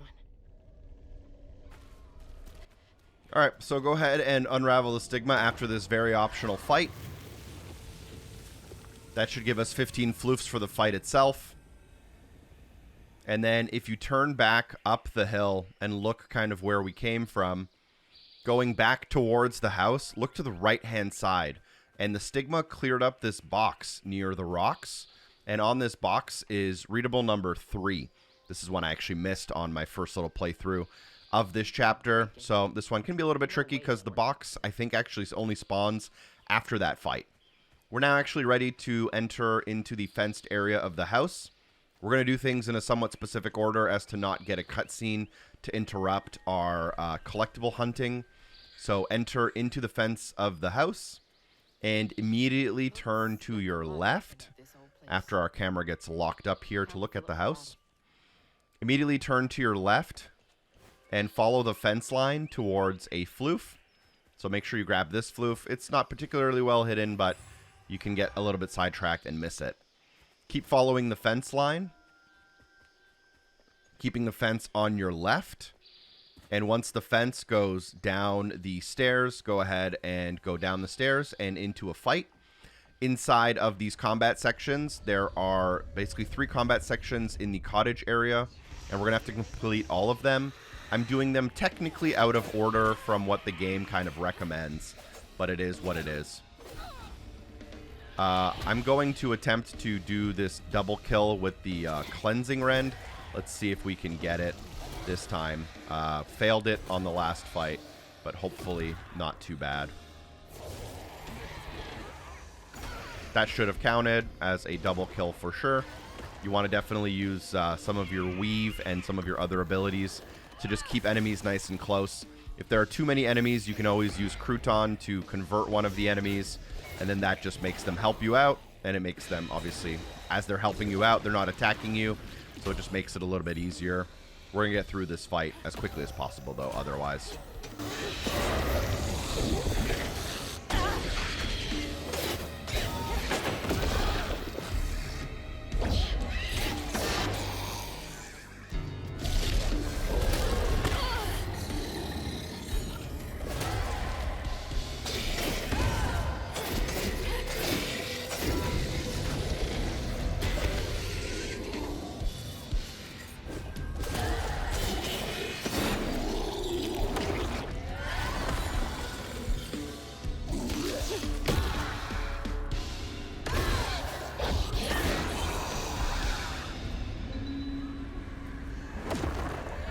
Grab the health if you need it and cleanse the stigma. I just realized I think the fights are so easy because I'm probably still on the easy difficulty from the last chapter. I did switch it one time, but then I think on this little playthrough we're doing here together, I probably haven't switched it, which is we're going to probably just keep it on the lower difficulty for a chapter or two. There's a couple of boss fights coming up anyways, so if we keep it on the lower difficulty, it's not a particularly huge deal. Enjoy the cutscene. Trey lost his sister and his mama that day. Oh, no.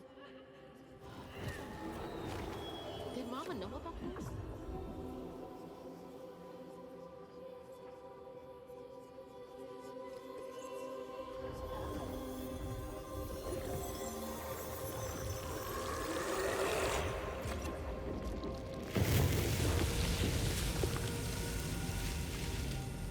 So once you clear the stigma, let me just see. There might be a collectible in here.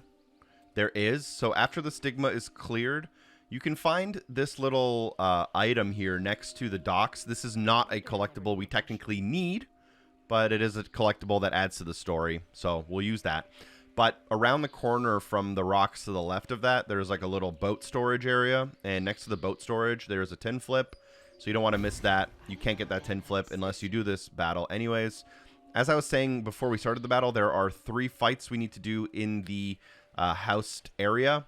And after we do all 3, it opens up the house for us. So we're just going to kind of go clockwise following the fence. So as we exit, turn left. And as you hook around this fence, you should notice another floof sitting underneath this large willow tree. From that willow tree, we should be able to now go to our next combat section, which is kind of right here in the middle. Our guiding strand takes us in a different order, but let's just go ahead and grab this one out of the way.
So I do have to be on that lower difficulty. These fights are exceptionally easy, and possessed enemies do a heck of a lot of damage.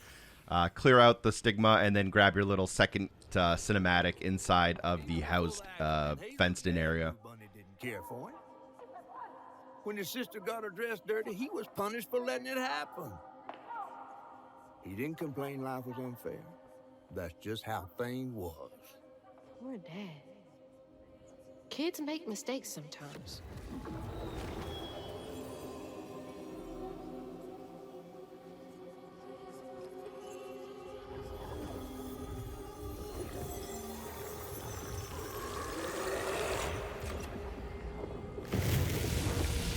That combat section also gives us 5 additional floofs. If you want to do a quick check, you should be at 140 out of 215.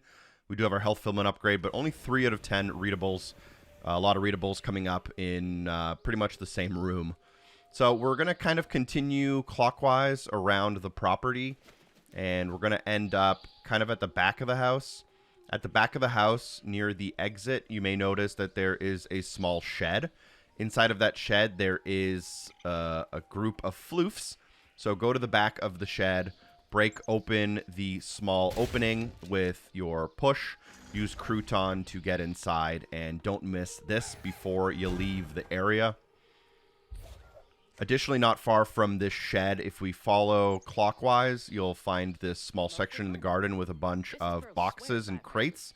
I don't know if this is like a beekeeper's area, but on the beekeeper's area, well, that's what we'll call it, is collectible 4 out of 10 for readables. And once we have all of that done, we can now complete the final combat section here. And our objective is to clear the stigma around the cottage. We're at 2 out of 3. So once we clear this final stigma here, it will open up the cottage for us. We're going to try to get those cleansing rend double kills if we can.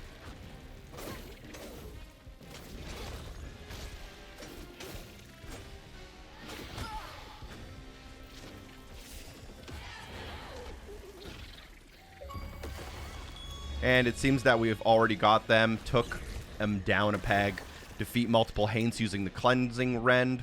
Don't know if you have to get double kills or not, but getting double kills definitely speeds up the process if they aren't required. So now we'll just be getting through combat sections as quickly as possible. We do still have that attack, which can be useful, but honestly, I find that the jump and smash attack is probably the most useful attack in the game. And that's simply for the fact that when you smash and pound, it interrupts attacks, which just means you don't get hit as often.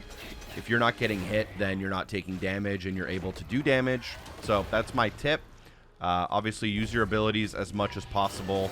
Use your dodges when you can. And hopefully the fights aren't too bad for you.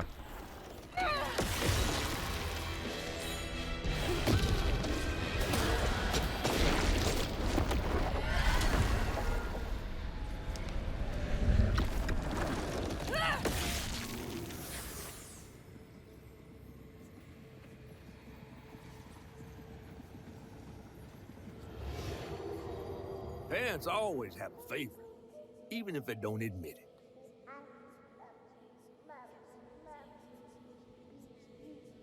Bunny's favorite was her daughter Cherie, whom she'd hoped to groom into a force surpassing her own one day.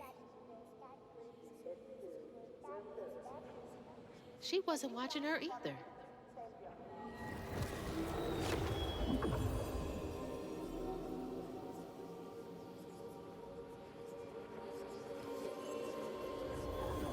I think in theory, the reason the game guides you to do them counterclockwise is because it makes more sense in the story, the way the stories are told. We did them opposite, but basically something not so great happened to one of the children because of a lack of attention, and that includes some water. I'll let you kind of put the pieces together based on what you saw. But after all 3 of the combat sections, we do have a runaway section, which is why I kind of mentioned we want to make sure we have all the collectibles before we enter that final combat sequence. And once we are running here, we just want to get to the end safely. You know the drill: double jump, glide, grapple, and wall run when you need to. We do still have access to the outside areas of the cottage, but the cottage has changed quite a bit, so just to be safe, you wanted to make sure you got everything beforehand. After this, we'll have access to the cottage. Inside of the cottage, there's like 6 collectibles, but I highly recommend you grab them in a specific order I'm going to show you. If you don't do it in that order, you might actually have to redo the whole chapter. So just go ahead and finish this section. I'll rejoin you soon. So loud!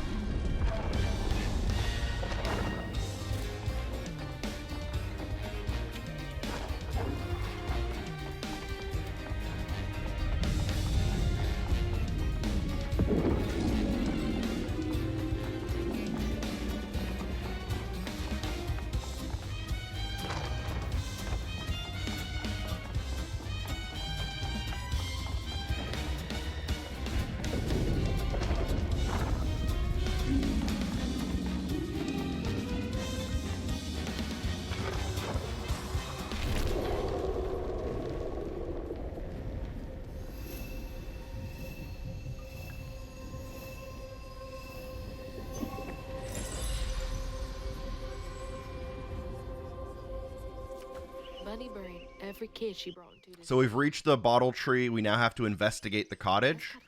Again, inside of that cottage, there's a lot of collectibles. I would highly recommend you follow me exactly. If you don't, you might trigger a cutscene, and after that cutscene, the cottage is locked, and you can't grab the collectibles anymore. So let's go ahead and go through the front door directly in front of us. I believe in the first room to our right, on the table, you can find a readable document. This will be number 5 out of 10. There's a bunch of paintings and pictures and fireplaces you can interact with. I'm going to be skipping that on purpose as to not trigger that cutscene I mentioned.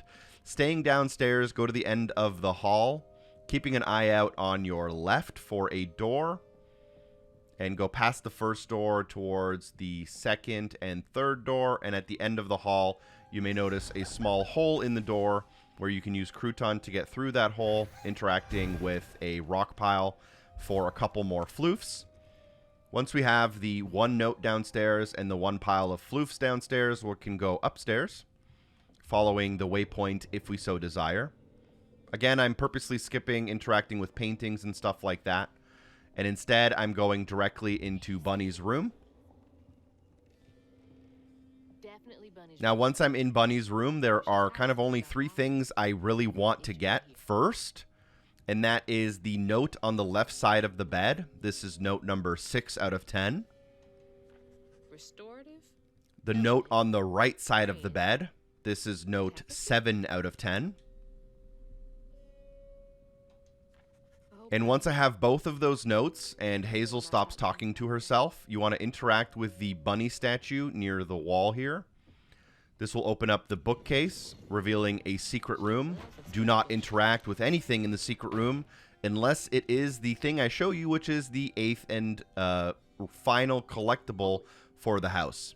So walk into the secret room all the way to the end to the sewing machine and grab collectible 8 out of 10. Unfortunately, what I did was I interacted with all the little stuff in this room, and once you do that, it forces you into a cutscene that kicks you out of the house. So this collectible right here, very, very missable. Once you have 8 out of 10 of the readables and the floof from downstairs, you can start interacting with the items in this room. And that's going to include this kind of red yarn. It's going to include a missing children's poster. It's going to include some information about your dad. After you kind of interact with like as many things as possible, if you walk around a little bit, you will be visited by someone, and there will be an automatic cutscene. I will let that cutscene play out, and after that cutscene, you will get a change of clothes, which is pretty cool. But you'll also be forced to go outside, and then the house will be locked. So now you're ready to interact with all the things you can interact with until a cutscene forces itself upon you.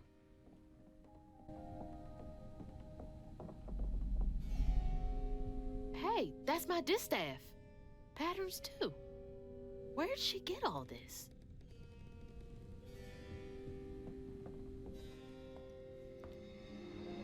You just can't get enough of my hospitality. I'm sorry.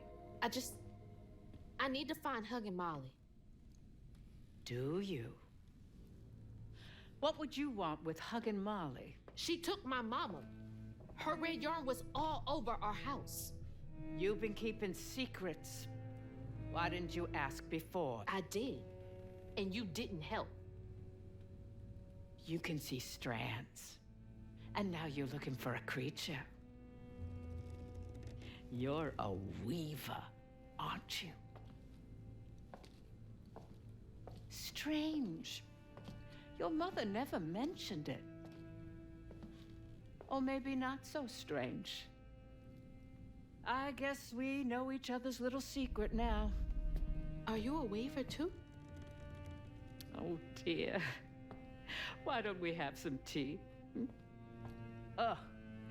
Let me get you some fresh clothes. My pig factory is no place for a girl like you to be cavorting.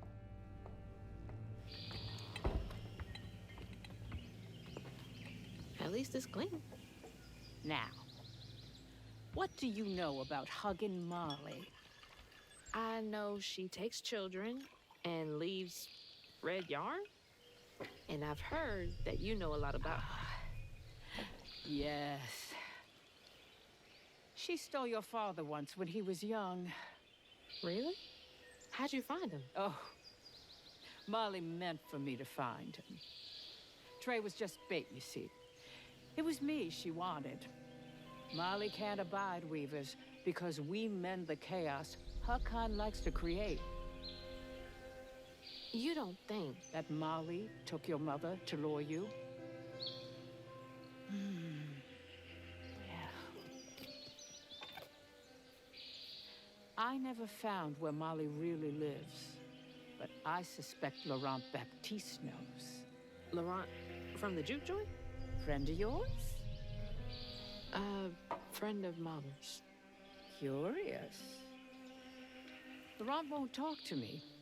I seem to have an unfortunate reputation among his crowd. I could try. The garden gate will take you to his place.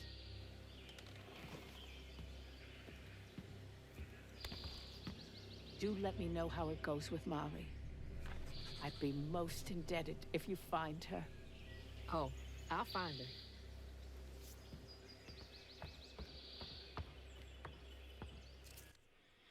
All right, so we are done with the cottage. We have a cool new outfit that I quite prefer. It fits the kind of magic vibe.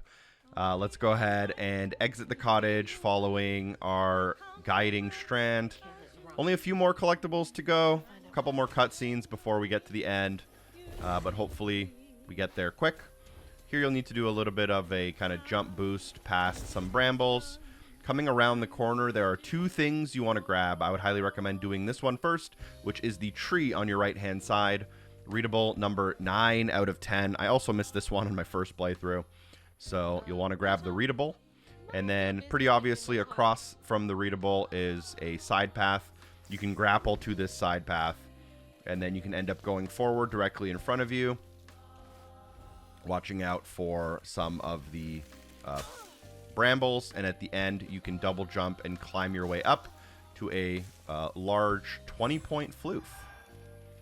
Now from this floof there is a grapple point that's a little bit hard to see, but this just kind of brings you back to a wall that you can climb that rejoins you back to that main path where we grab the collectible from the tree.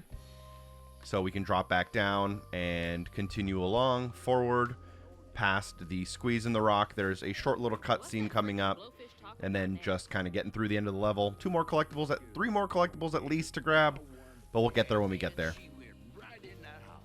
So I said, Bunny Flood will fillet you as soon as look at you. Oh, Hazel. Well, nice duds. You been promoted at the Piggly Wiggly? Oh, hey, Mr. None of the Floods, come to the cottage. Oh, you don't mean. You run into Bunny Flood and live to tell?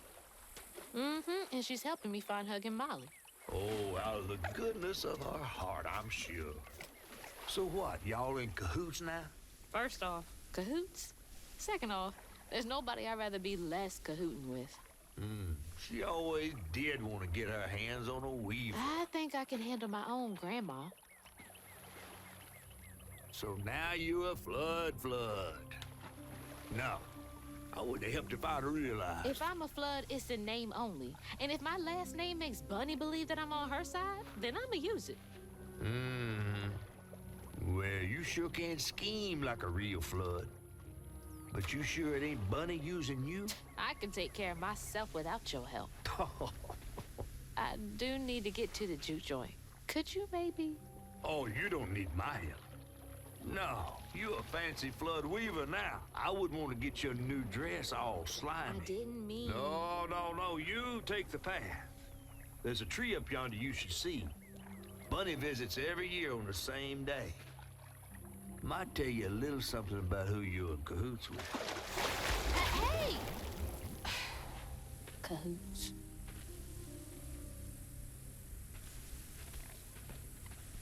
He's worrying about the wrong thing.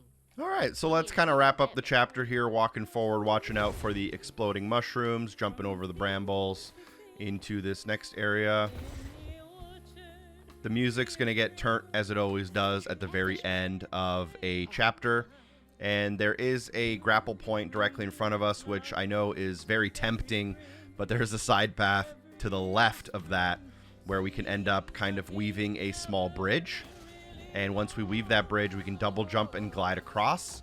And we will have to do this because there's basically 3 things we need to do. The first one is drop into this fight, which is very optional, but very much necessary for all of the floofs. So that's why we're going to do it real quick as soon as we can. And after that fight, I'll rejoin you in commentary. This one's not too long.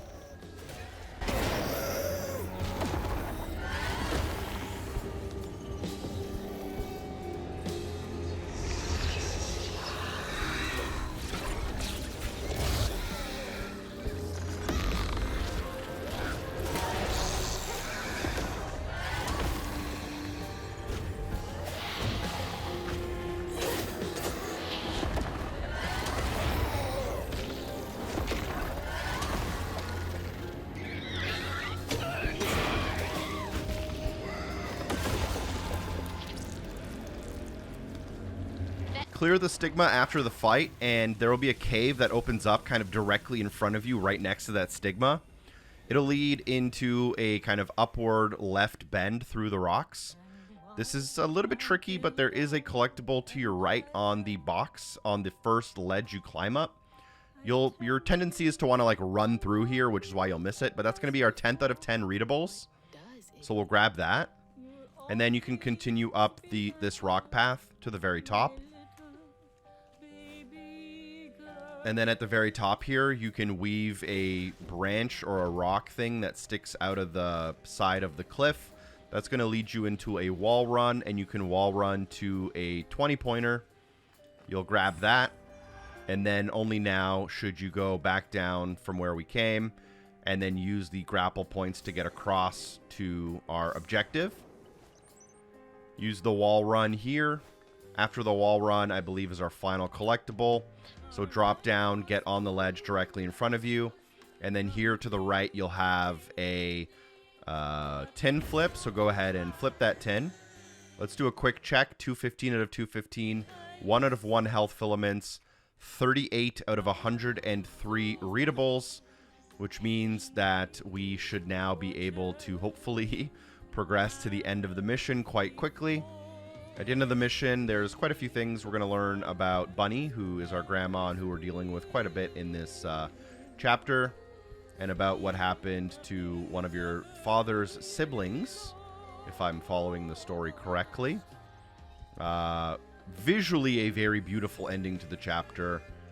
In terms of the story, we learned some stuff that is maybe less desirable. There's a little bend here, which gives you a nice overlook, but we are going to clear the tangle instead using our pattern from the cottage. And once we clear that, we can walk forward towards the memory. And I believe there is a cutscene here. Baby Cherie. Bunny's dream of crafting her daughter into her own likeness, a power spun of unnatural means, was shattered. But she never lost hope she'd bring Cherie back to life someday. She stole the Benji tree's heart for its magic, to keep her daughter trapped here instead of going where it is baby souls go. I don't think she ever considered what Cherie would have wanted. Did Bunny steal magic from Benji's tree? She must have been desperate.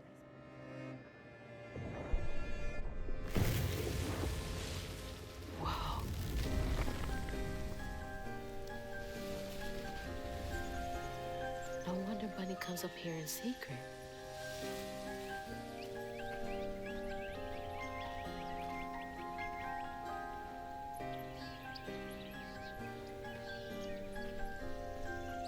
Sorry I woke you up, baby Sherry.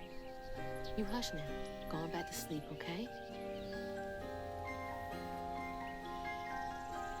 See, nothing's ever really lost.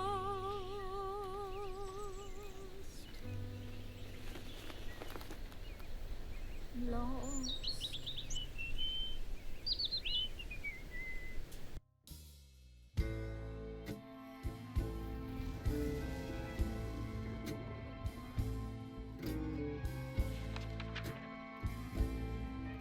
While searching Bunny's cottage for clues about old Molly, Hazel glimpsed her grandma's past and felt sorry for her. But what Bunny did was unnatural. Sealing her dead daughter's spirit in a tree? Despite this, Hazel's powers guided Cherie to find solace in the great beyond.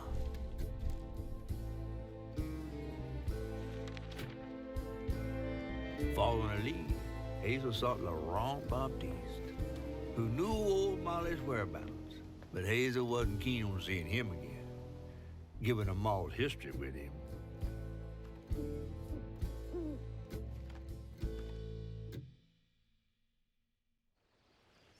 Better get to the juke joint so I can get back to pretending Laurent doesn't exist.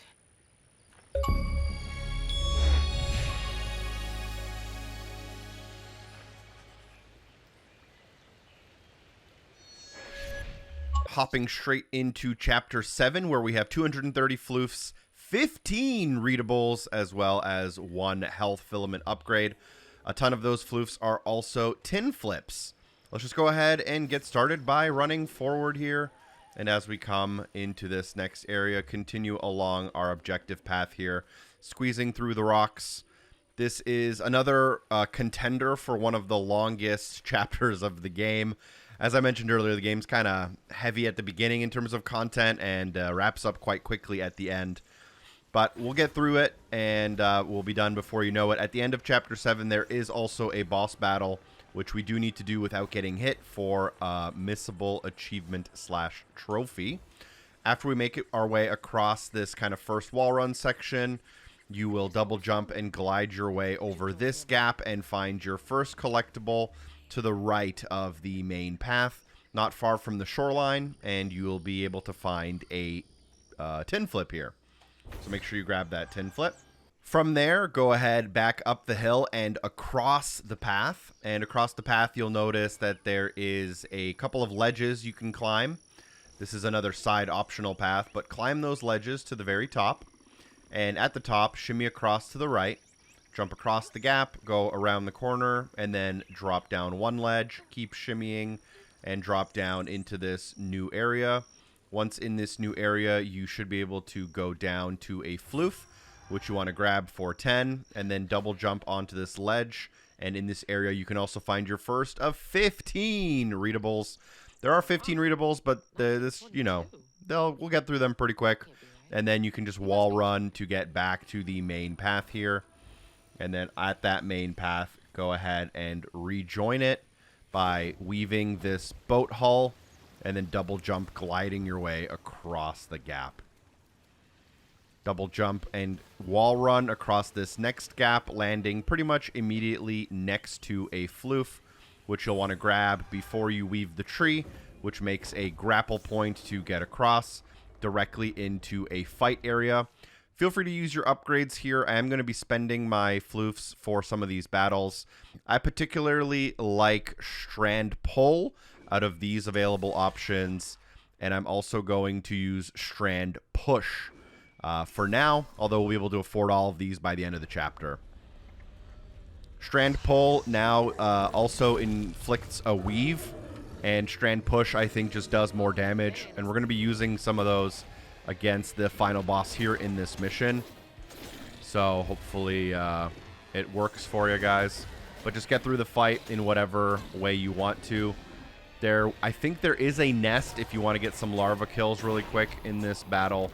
But once we get through it, there is a collectible I believe we might want to keep an eye out on.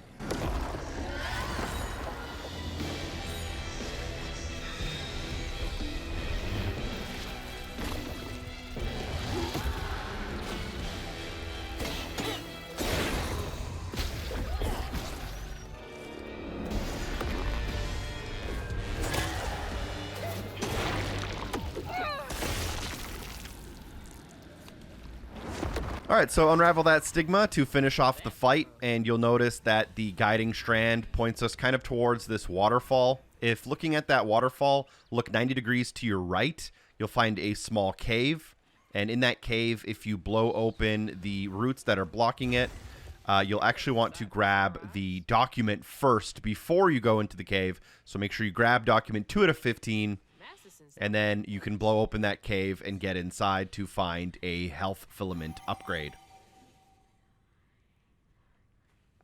And only once you're done that should you rejoin the strand path towards the kind of waterfall. It'll take you across a log where you can platform up a mountain to get to our next area.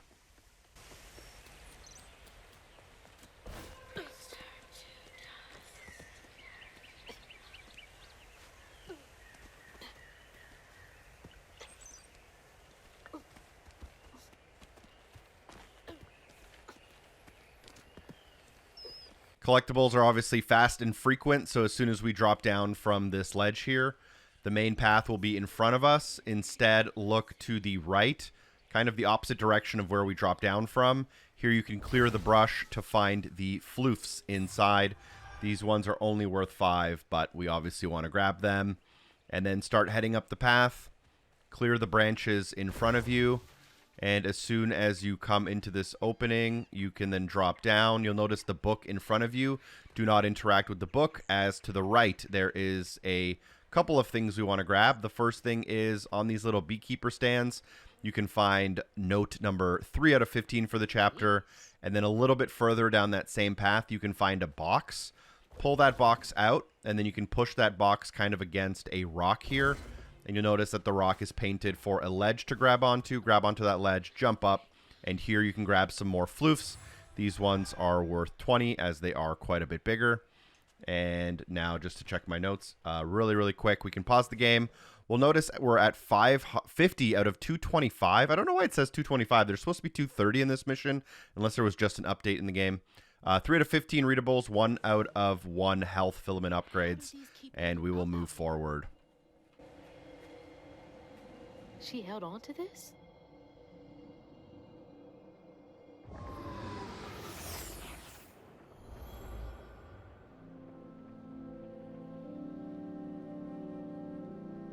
Hazel took that pic of us just after LeRon had cooked us that 3-course dinner.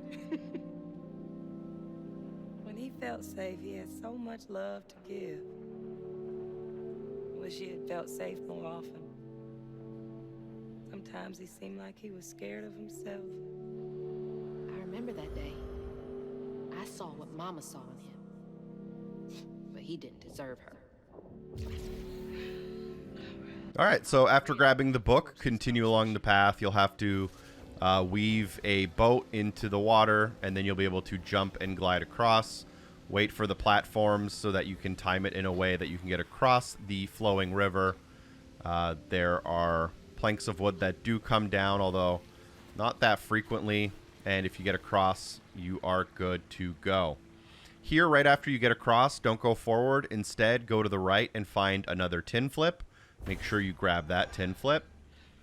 There's nothing else here, but across the path on the other side of the main path, you can find something else. So go ahead, go through there. Use your push to get through the branches. As you get through the branches, find another tin flip, sorry. And then right next to that tin flip, you can also find a collectible readable document, number 4 of 15. And then if you were to look up from where we're standing, you may notice more floofs, but we have to go around to grab them. So rejoin your objective strand, and then as you come up the hill, make sure you keep to the left. And as you keep to the left, you should have a path here. And that goes through a tree. After you come out of the tree, keep left again, and then just keep left, keep left. You'll have to double jump, dash your way through the brambles, through some of the expanding ones, and then that'll take you to the floof that we saw in the cave earlier. We can now head back to our main path.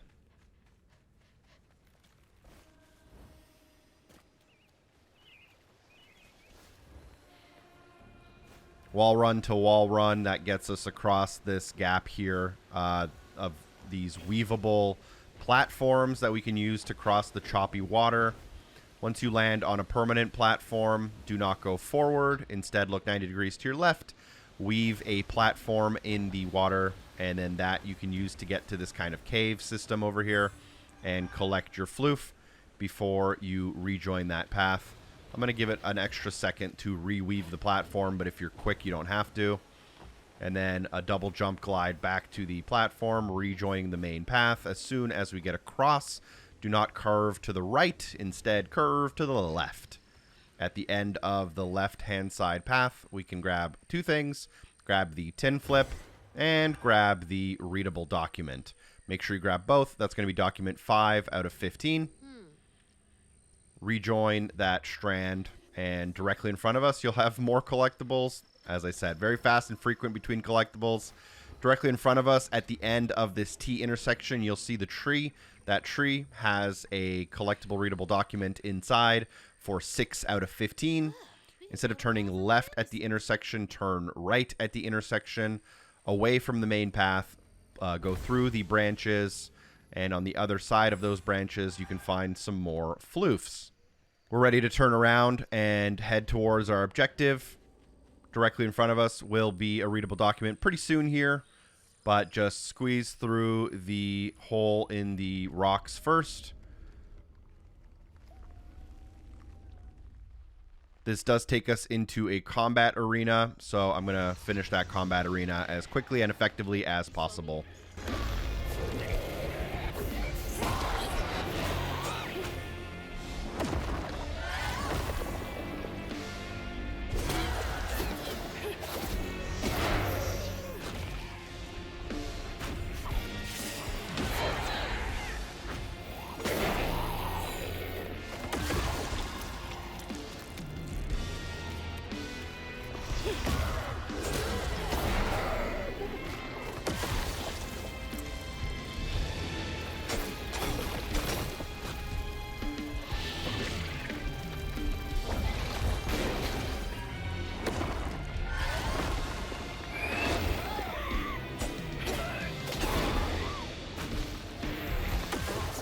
Somewhere. With that arena done, we actually can't unravel a obvious haint, or a stigma rather. Instead, there is a blocked hole here, so we'll use our push to blow open the roots, cast crouton to get in the small rabbit burrow. Here you'll run forward, and let me just remember which one this is. Watch out for the brambles. And at the end, you should be able to unravel the stigma, which clears us to go to the next area. Got it. Stigma's clearing up. With the stigma clearing, we can just actually rejoin our strand here. As we walk forward through the tree, keep an eye out on the right-hand side, and here you'll find your next collectible. This is readable document number 7 of 15. In the next area, there's a couple more collectibles. So as soon as you enter, instead of kind of doing the objective, let's go ahead and go up to the right. There's a little house here, and if you jump up on the balcony of this house or on the deck of the house, you can find a readable document. So let's go ahead and grab that one. Pretty easy to miss, and sometimes the game doesn't want to let you inspect it. 8 out of 15 for that. Right next to this readable document, there is a tin flip just on the ground to the left of that house. So we'll grab that as well. And now what we can do is navigate towards this house that is actually how we get to how we finish this objective. Instead of climbing this house, go behind the house and interact with the tin flip for yet another 5 floofs. And only once you have those should you go up onto the house towards our objective, which is kind of this water tower that we can grapple towards. So we'll grapple towards it to get across the gap. Drop down onto the roof of the building in front of us to grab some more floofs. And then from here, if you drop down kind of facing the exact same direction we were facing when we dropped down, in front of you, there's a side path. You can blow open the branches to find the side path. And once in here, you can weave the tree. That'll spawn you a grapple point towards some floofs that we obviously want to grab. If we do want to do a quick check, we are at 110 out of 230. And for readables, we are at 46 out of 103. The next collectible we can grab is in this house that's kind of touching this side path, but you have to enter the house from the front. So exit our side path, hook around to your left to find the front door. Once you find the front door, go inside and flip the tin flip. And now we're ready to proceed with our main little puzzle here. So for the puzzle, we have to power up the fence. To power up the fence, follow the red cable, and the red cable will take you to this hut where you can cast crouton inside in order to power up the like the little power station area. So go inside. You'll have to jump up the stairs. It can be a little bit awkward. Watch out for the expanding brambles. And at the end, interact with the generator to power up the fence. Interact with the button on the fence to open it up. And then push the train car, or pull it, but push it out of the current location it's in into the middle section we came from. And once it's in this middle section, you should be able to climb it in order to get out of this area. So climb it with a double jump, weave your platform, double jump, and glide across. And then here you would imagine is a amazing place for the developer to put some more collectibles, but they actually showed a little bit of restraint, and they did not. So we can just go ahead and safely cross the water now.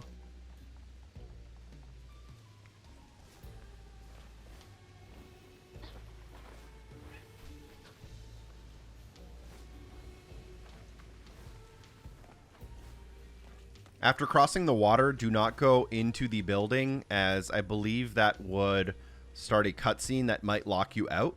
So don't go inside of this building, the juke point. You want to go behind the juke point. And the reason you want to go behind here is because there is a floof. So let's go ahead and grab that floof.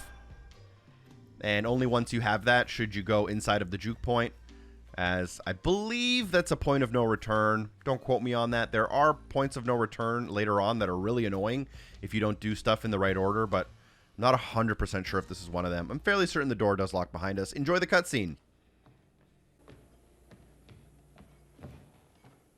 We ain't open.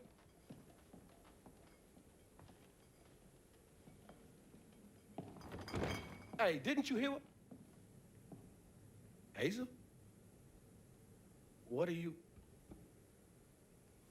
You've grown. It's been a while.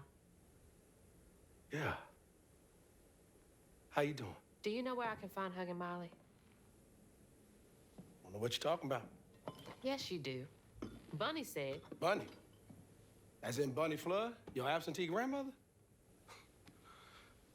Explains why you dress like that. Whatever. She's just trying to help me. Right.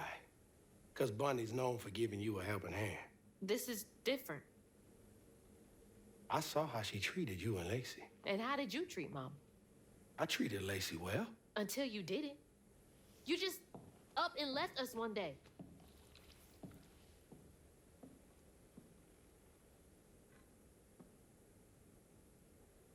This is grown folks' business. You a child. This ain't for you. I ain't no damn child. Do you know how sad she was when you left us? It was complicated. There was a... Don't make excuses. Hazel? You didn't deserve her. That's enough. I need you to leave. Did you even care? What was so wrong with Mama? With us? Nothing. Nothing. It's me. It's always me. LeRon? Hazel, no! I'm not safe. Get out!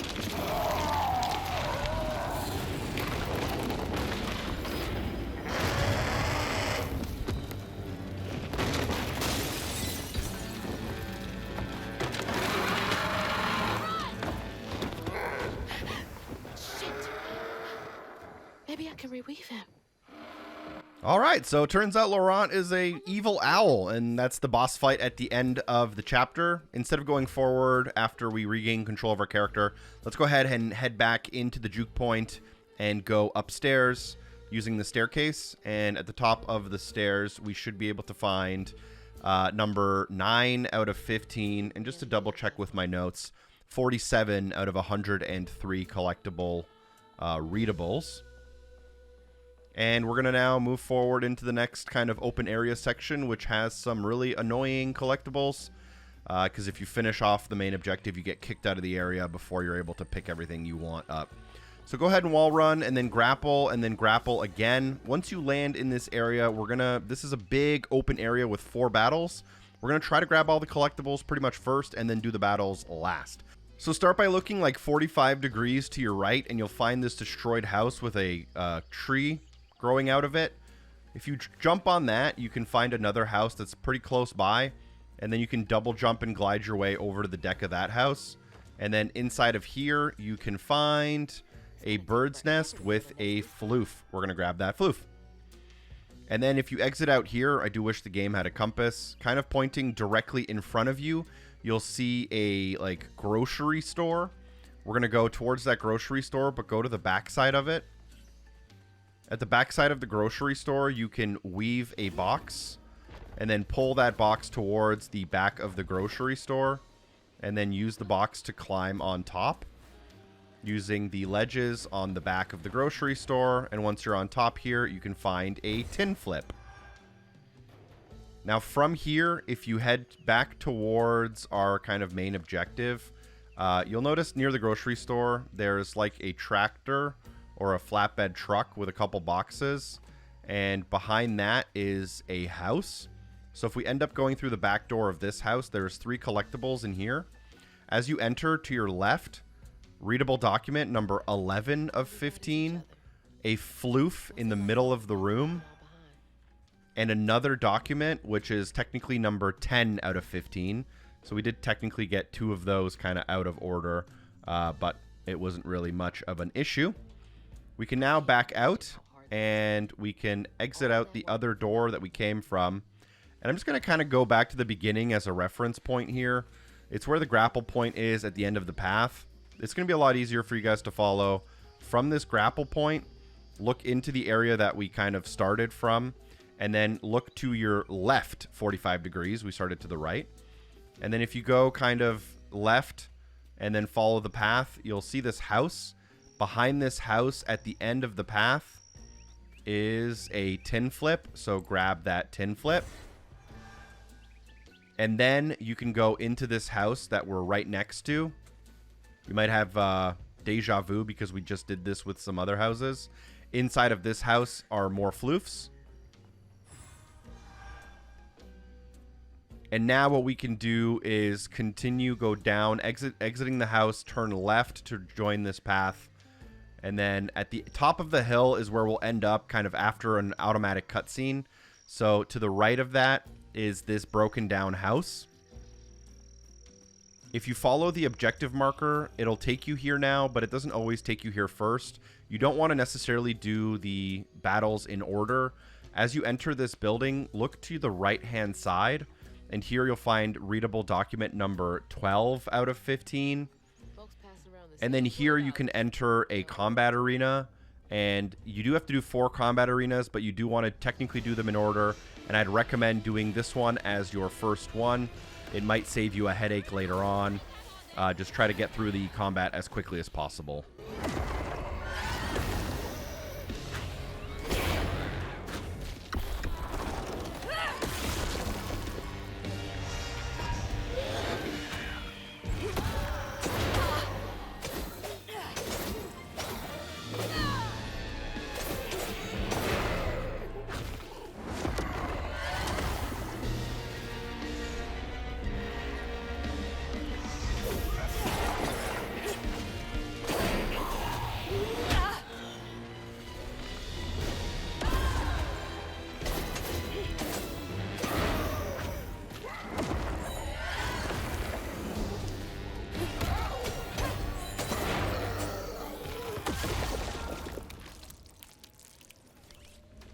All right, once that combat arena is done, let's go ahead and unravel the stigma.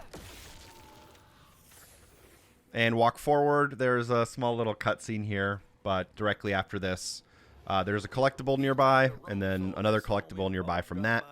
And then we can kind of go through a couple of fights in a row here. A knife was twisting in his belly, cutting deeper each time. That man wouldn't even miss the money that could have saved Laurent's mama. Rich folks don't never change.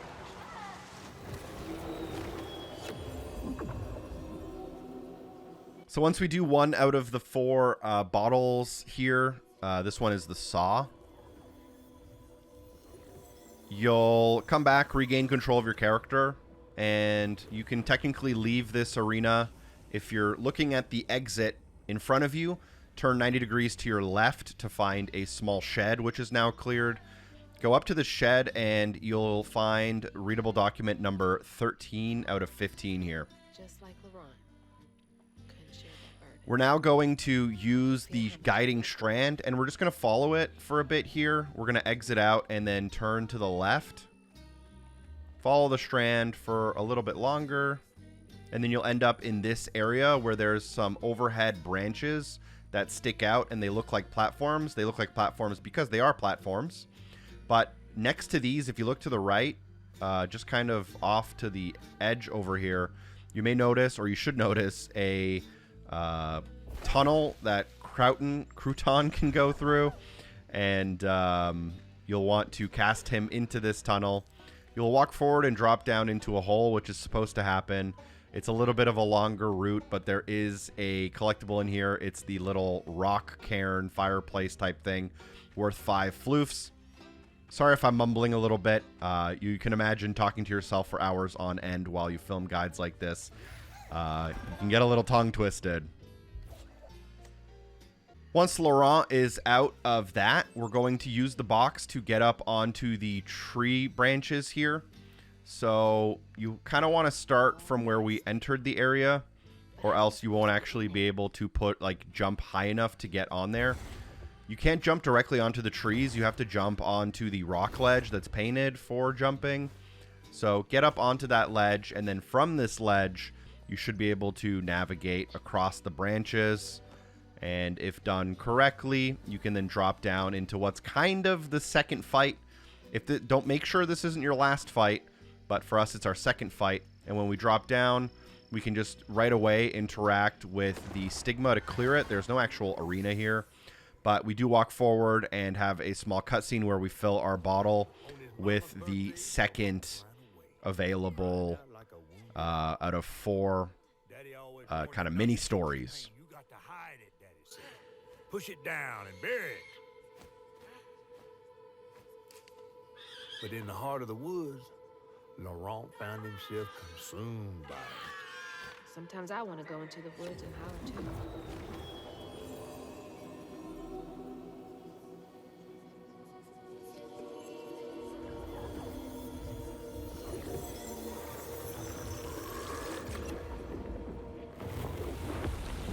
So that is 2 out of the 4 stigmas cleared, and you have to do the third one that I'm about to show you as your third one, or else you'll end up a little bit upset.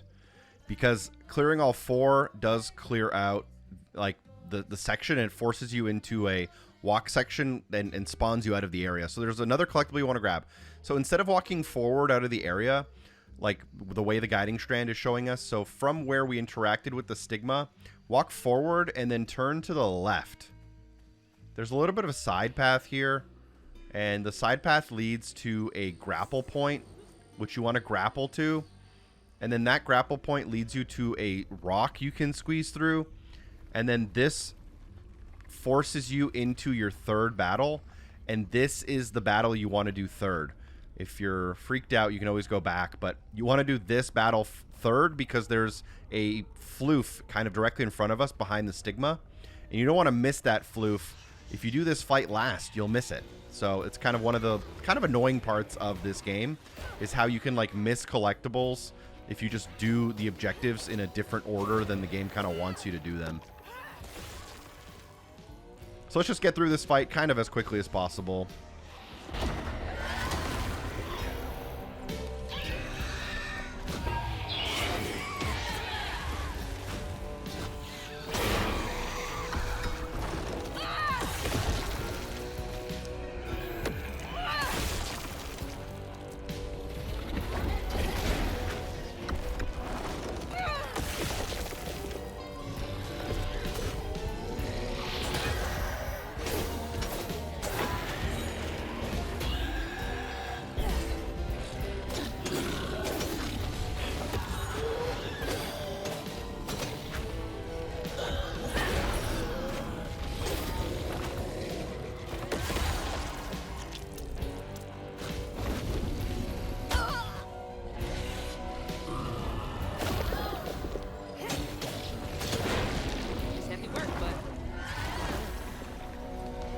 All right, clear the stigma after the fight and bottle up your 3rd out of 4 from the combat arenas here. And then as soon as the stigma clears, let's go ahead and pick up the floof we need before we do our 4th and final fight. Laurent had to catch their dinner or go hungry. He was all alone, trying to press down on a wound too deep to mend. Poor Laurent. He had to grow up too fast. So this is the little car bottle next to the bridge. Bottle that up automatically as a part of this mini cutscene. And then once this clears, watch out, not far from the healing pod. To the left of how we exit this area, you can find the floof underneath the decking. And that's worth 10. If we pause the game now says I'm at 190 out of 225. Should say 235 there. Don't know why it says that. But let's go ahead, and now only once we have 190 and once we have 51 readables should we feel comfortable to do the final fight of the area, which the guiding strand will take us towards. Again, completing this final fight forces us to have to leave this area. So if you have any collectibles left behind, you will now be missing them. Let's go ahead and start that fight and just finish it as quickly as we can here.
All right, after that fight, you can unravel the stigma, and because this is our 4th out of 4, we are technically finished the little bottling process once we get through this mini cutscene here.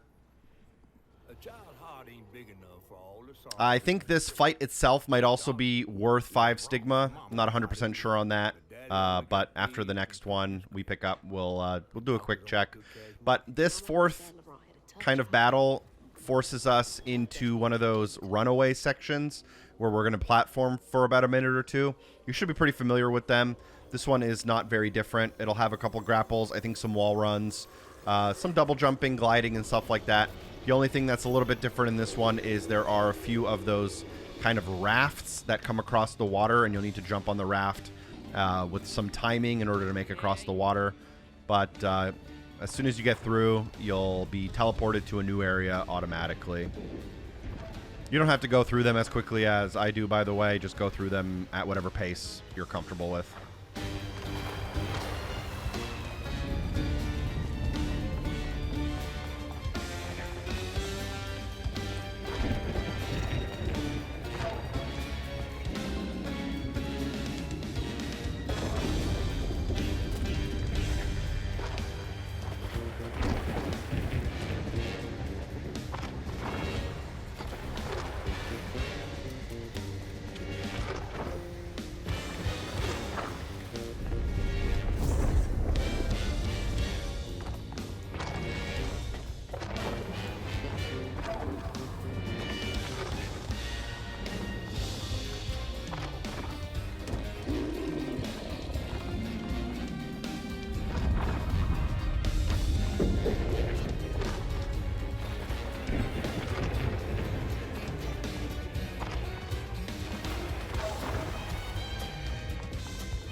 fried and dipped in grits. I just seen a Rougarou. That's Laurent. Well, best not run into him again. We'll find Molly another way. No, I need to reweave him like Benji and Tom. Says who? Laurent ain't some kind of tree or big gator. Bunny said. Bunny, with her newfound kindness, sending you after a Rougarou to find Molly. A little odd. Spit it out, fish. Look, there's whispers of Bunny in these swamps and hollers. Dark magic. A corruption sprouting from her house. She might have her reasons. Reasons enough to send her granddaughter chasing after danger when her mother might not even be alive? That's enough. Hazel, I'm sorry. I've got this far, ain't I? I know you want to see her, but just be careful out there, all right?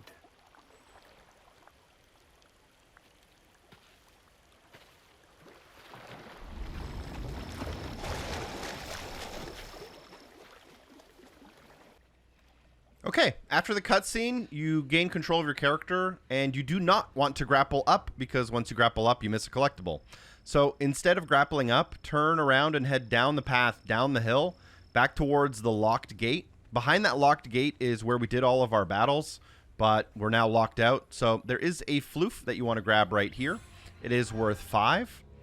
And after we grab that floof, let's go ahead and press up on the D-pad. And we have 225 available floofs to us. So let's just go ahead and buy every upgrade we can afford. The boss battle is not too far from here, and we might as well just have all of the possible upgrades. There's a very easy strategy to make quick work of the boss, but having all of the upgrades is a good start. From there, we can now head into this building, and as soon as we're in the building, you may notice some floof glow coming from the top left room through the ground. We can't grab that until later. So what we need to do is we need to power up the saw. To do that, look to the left of the saw and weave yourself a windmill or a power, I don't know what that's called, a water mill, I guess. And then push the saw from the back to cut through the trees in the middle of the factory area. After you do that, look to the right, and then you'll find a hole in the wall you can break through to unveil more floofs. So grab those floofs as soon as you're ready for them. Then what you can do is proceed into the factory a little bit deeper.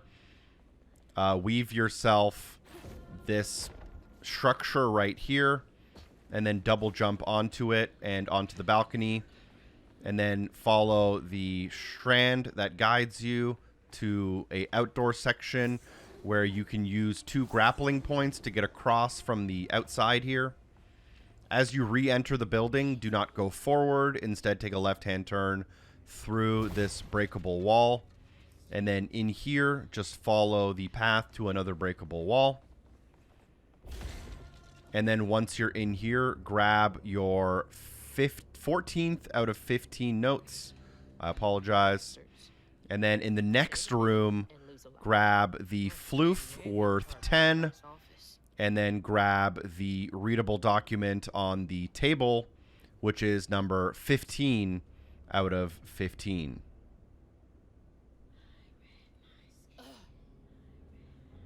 There is still one more collectible to grab, so let's go ahead and grab it.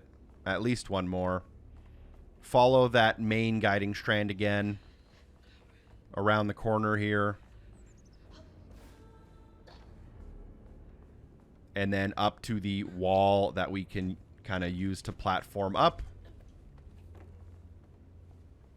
Come around the corner. Another wall we can mantle. Keep climbing the tower. And then here you'll find the wound, which you do want to unravel. Once you unravel the wound, walk forward and enjoy the small cutscene here. So much he couldn't stand it. He went to fight the factory boss to tell him off, but his daddy tried to stop him. And when his daddy saw the death of Laurent's pain, that's when he got mad. The boss was always afraid of his workers. That's why he kept a gun in his office. He didn't mean for it to go off. Probably. Didn't stop the bullet from punching through Daddy's skull, ending his life in a blink. With his daddy's blood dripping down his chin, Laurent couldn't hold his feelings in anymore. They burst through his skin like feathers. His anguish seemed to lift him up into the air. The terrified sawmill boss drove away as fast as his fine car would go. Laurent flew after him, carried aloft by currents of his own torment. Oh my God. Laurent couldn't help it. That man orphaned him. I wonder if Mama knew Laurent's secrets. All right, after we clear the wound or the tangle or whatever that one's called, we automatically do get a new pattern unlocked.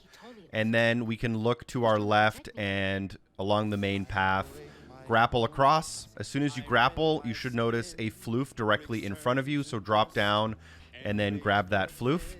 It seems to be worth 10. So now if we press down on the D-pad, we are at 53 readables. If we pause the game, we're at 225 out of 225. That should be maxed out. There might have been an update that made this level worth 225 instead of 230. Probably just made one of the floofs smaller, but you should have 100% either way. And then if you go up the stairs and around the corner, you'll notice as you exit out here, you can climb the wall. There's still an achievement we should be able to grab here. I'll explain it as we get close. We are very close to the end of the mission either way. But once you get up here, shimmy across, drop down, shimmy across, and then you'll be brought to this platform here where you do not want to almost jump your way off the platform like I did. Instead, keep climbing and you'll end up at a red door. Do not go inside that red door just yet. I'm going to explain a little bit of the boss battle that's behind this door and how the strategy here works. So we can't take damage from this boss. Now, as the time of the recording of this video, there may be a glitch where the achievement doesn't unlock. There is a patch that is for sure coming where Compulsion has said they are fixing the glitch of this achievement. So if you're playing this like a couple of days after the video's out, you should get the achievement if the game's been patched. But I'm going to show you how to beat this boss without taking damage either way. The strategy is basically during the first phase, assuming we have all of the upgrades here, we're going to use the left trigger, which is going to pull us towards the owl. And it's also going to weave the owl because we have this ability upgraded, and that's what it does. The strand pull now also weaves the enemy. So we're going to weave ourselves using the left trigger to the owl. We're going to use a combo. After that combo ends, we're going to use LB to weave it again. We're going to redo that combo. And at the end of the second combo, we're going to use the right trigger to push the owl away.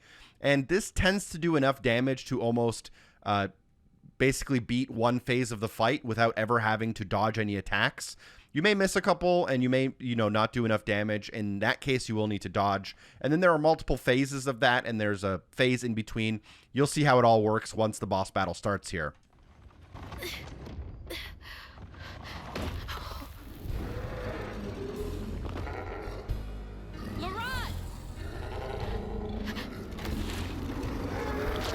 I didn't mean to upset you.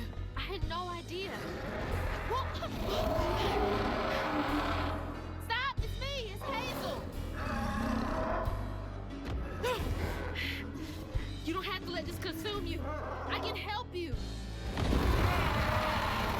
So again, here it goes. Wait for him to land. Left trigger, do a combo. Left bumper, do a combo.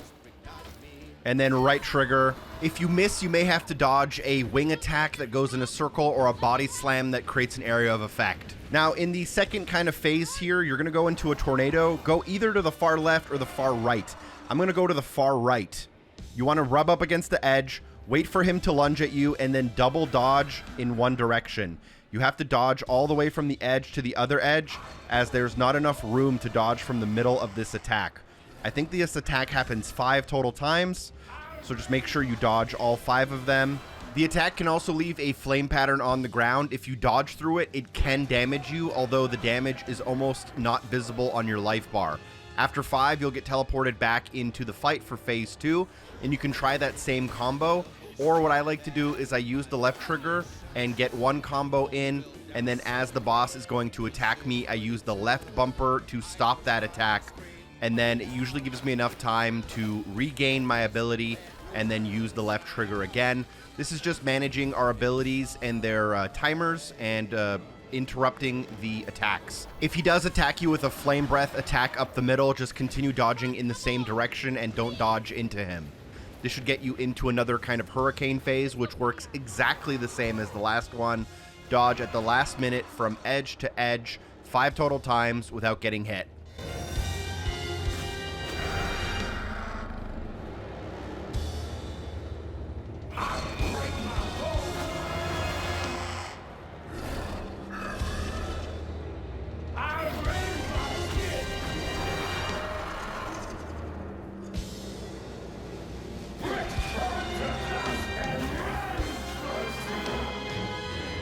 After the 5 dodges, welcome to the final phase, which works similarly to the others. They may block a couple of times, which is why I like alternating between that left trigger and that left bumper. And right here is how you can use your weave to interrupt an attack that's going to actually probably hurt you. But if you manage that, you should be able to defeat the boss without taking any damage. Unfortunately, the glitch is still active at the time of recording, which means I didn't get the no damage achievement to unlock, but hopefully the game is patched soon. Defeating the boss does throw us into a cutscene with Laurent. I believe this is probably one of the longer cutscenes in the game. It's maybe 4 or 5 minutes in total, and then that would conclude the end of the chapter pretty much. You should have the full 230 out of 230 floofs, including the tin flips, the 1 health filament upgrade, and the 15 readables. We're on our way. We're probably in the later half of the game now, especially content-wise. This is me. This has been me longer than I care to remember.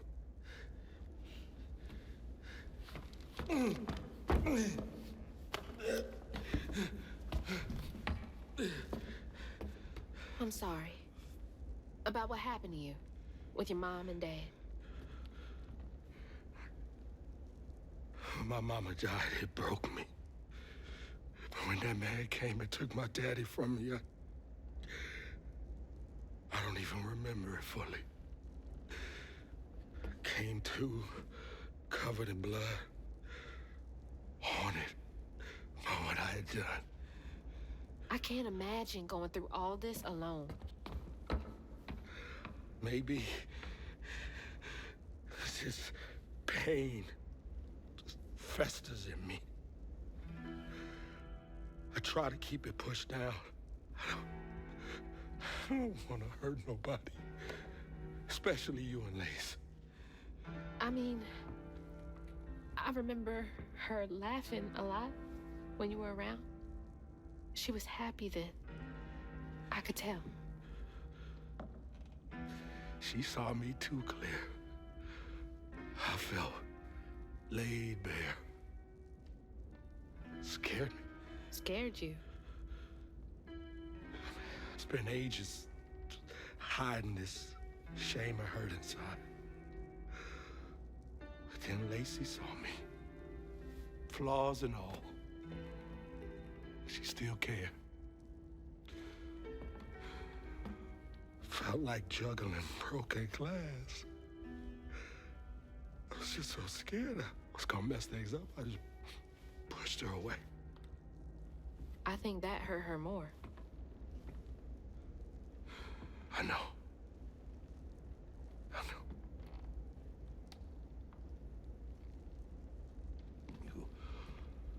Earlier, you came to ask me about Molly. What was that all about? When the hurricane hit, the river took the house with Mama in it. She all right? I found her house, but I couldn't find her. And then I saw a ton of red yarn laying around. I was told that was Molly's doing. She has, Lacey. She must be hurt. Can you take me to Molly's lair? For Lacey? I'll take you as far as I can go. But I never managed to reach her lair. Thanks, Ron.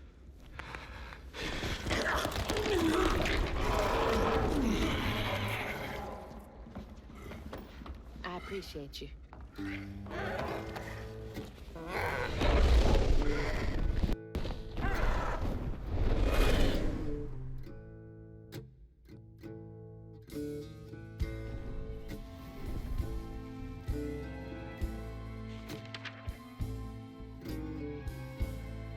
Hazel asked Laurent about Molly's whereabouts. But mentioning Lacey stirred him up, turned him into a giant owl. Hazel was shocked to see someone she knew transform him into a creature. Using her magic, she reweaved Laurent's old wound, bringing him back to his true self. But the guilt and shame would take its own sweet time to fade away. Once Laurent got himself together, he and Hazel headed for old Molly's lair. But Hazel felt uneasy. Even a giant creature like Laurent seemed unsure he could take her all the way.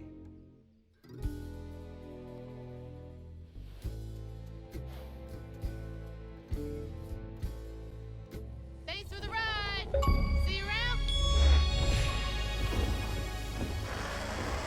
Welcome aboard Chapter 8, which is a much more bite-sized chapter. There's only one combat section, there are 80 floofs, and there are actually no health filament upgrades. I believe there's 4 or 5 readables as well. Don't worry, we'll make sure to grab all of them. Start the chapter by jumping down and going to the ledge and jumping into this kind of wind tunnel. Then you'll just use your left stick to steer your way through this wind tunnel. This is a new mechanic we'll be experiencing quite a bit in this level. As you do land, there should be a readable document on a tree stump right next to you, depending on where you land. This is number 1 of 4. And on this platform where we landed, you should also notice a floof off to the left. This will be worth 5. And once you grab both of those, let's go ahead and continue along. As we continue here, we will be able to come down a ramp. We'll slide down, avoiding any of the obstacles, and then jump into the wind tunnel.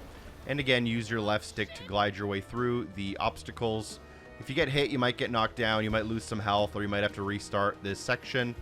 This mechanic is not personally my favorite, but it is a little different, and it adds, it adds something unique to this game, I guess, that we didn't experience otherwise. But this chapter is somewhat uneventful, to be honest. But once we do land, a couple more collectibles to grab before we're already going to be kind of closing out the chapter a little bit. No cutscenes really either, so definitely a quick one. As we come around the corner here, you're going to automatically land in front of us. And let me put your attention towards a few collectibles for us here. Go forward and to the left as you come around the corner. Try to ignore the floof until you pick up the document on the ground first. That's going to be document 2 of 4. And then you'll want to pick up the floof for a value of +5. And then you can use the rocks to free up the wall run nearby and wall run across. Right after you wall run across, there are 2 more collectibles to grab. So let's go ahead and grab those. Walk forward and stick to the right-hand side up this little ramp here, and at the top there's a tree stump with document 3 out of 4. And right across in this kind of same area, it's pretty hard to miss, there is also a tin flip, which I highly recommend you grab. All tin flips in the game are worth 5, so there's another one off the checklist. And now you can slide down the ramp again, avoiding the obstacles, jumping into the wind tunnel, and I will rejoin you with commentary once we land.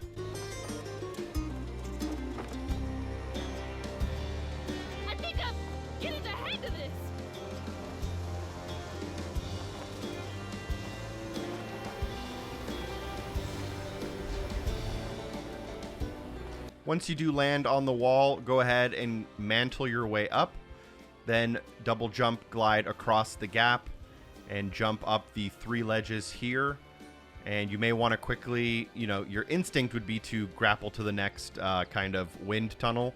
Do not do that. Instead, continue past, and you'll be able to drop down off the side of the cliff onto a platform that juts out the edge. And then here you'll be able to walk around the corner to some platforms.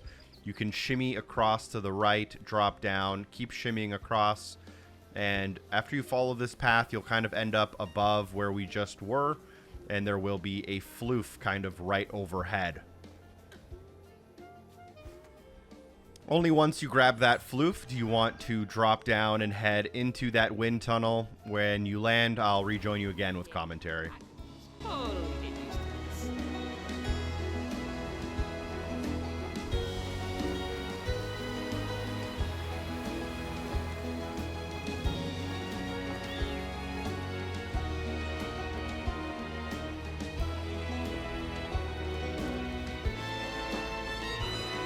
Upon landing here, you want to notice the tin flip kind of directly in front of you as you land, so grab that before you cross the water. Once you do grab that, feel free to cross that water. There's a grapple point at the end here, which we'll use to grapple across. Just around this corner, there is a book to start a cutscene, and just past that book, there's another collectible. So we're going to grab both of those things because we need to. So just around this corner here, as you kind of come up these rocks, you'll be able to drop down quite a big ledge. After looking at the point of interest here, you'll want to double jump and glide your way across. It almost looks like that jump is too far, but you make it with plenty of extra space. And then again, double jump and glide your way across and interact with the book, noticing the tin flip just next to it if you so desire. But you can't actually skip these, so I'll rejoin you in like a minute.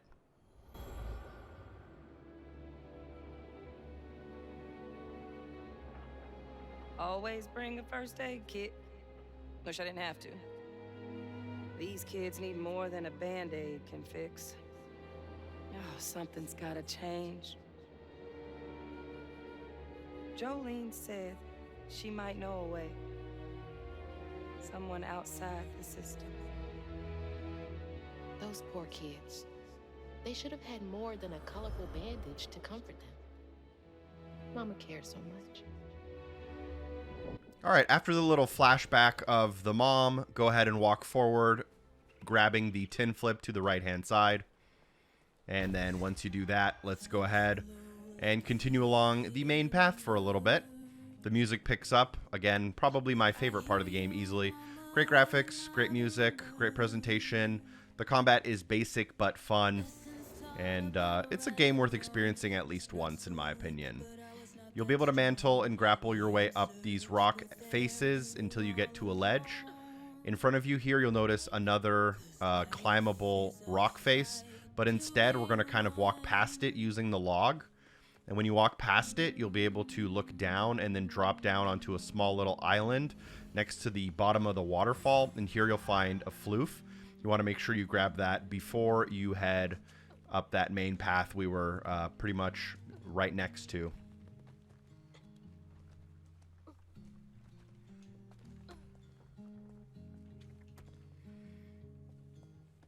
And then you can actually join that main path by climbing that wall where the game is pointing us.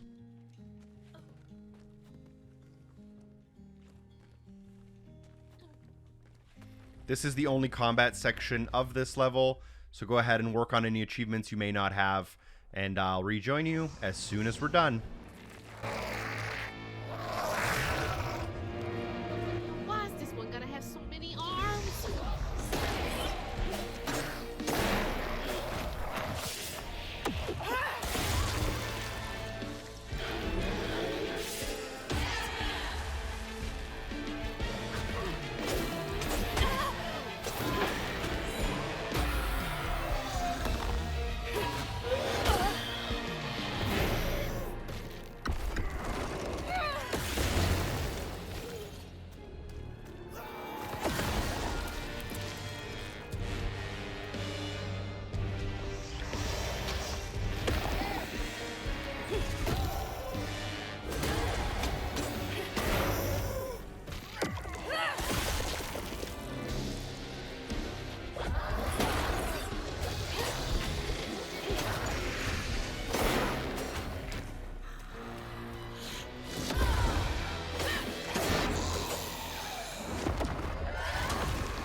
Now, that wasn't necessarily my best work, but go ahead and unravel the stigma here. And once you do, hopefully I've taught you well enough.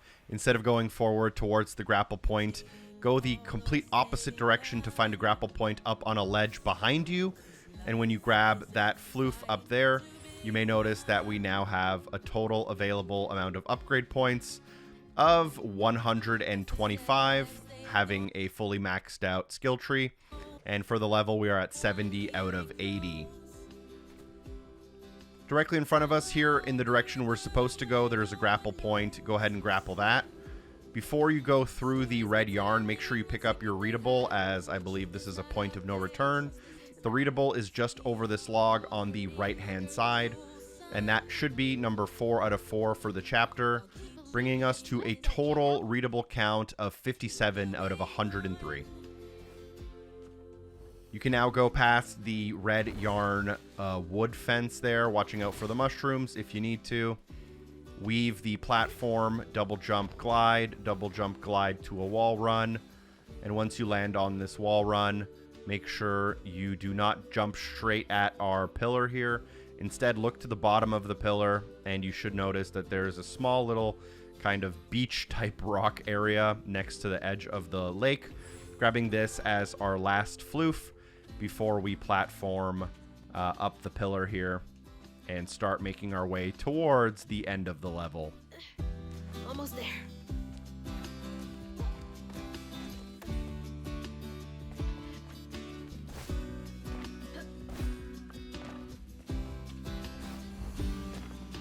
Here you'll be able to squeeze through the end of the level, and this pretty much already concludes Chapter 8.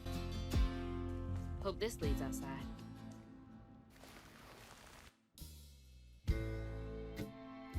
Exhausted, the wrong guard Hazel as close to old Molly's lair as he could. But with her growing power, she soared into a gust of wind. Imagine that. As she got closer to the house on the hill, the hair on her neck stood up. But to find her mom, she'd have to go through the haunted holler.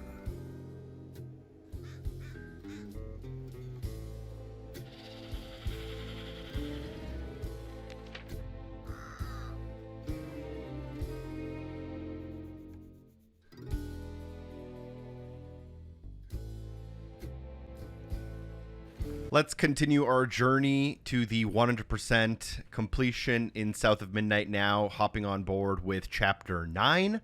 I believe there are 295 floofs. There's something like 12 readables. There is a health filament upgrade. But as soon as we do gain control of the character here, let's go ahead and just run forward and grapple up the wall here. This chapter does have a boss battle at the end, so we're going to keep it on the lower difficulty here just for that boss battle. And there are a lot of collectibles, very collectible dense chapter in general. As you're coming down the hill, you'll notice the house off in the distance. There are two things you want to grab before you make your way all the way downhill. Keep an eye out to the right, and there is a small part of this rock that kind of juts out, and there's a tree here. In that tree, you can find our first out of 12 readable notes. Rejoin that main path going down the hill, and as you near the bottom of the hill, take a left-hand turn and then drop down to the edge below, following the path away from the direction we're supposed to be going. Here you can use your push against some trees to reveal a floof behind them. Now we can go ahead and continue back along the strand path here. And as we cross this bridge, I believe we'll go through a small gap, and we will meet a new character as we do that. And when we meet that character, there will be a cutscene. So I'll let you enjoy that cutscene for the next few seconds.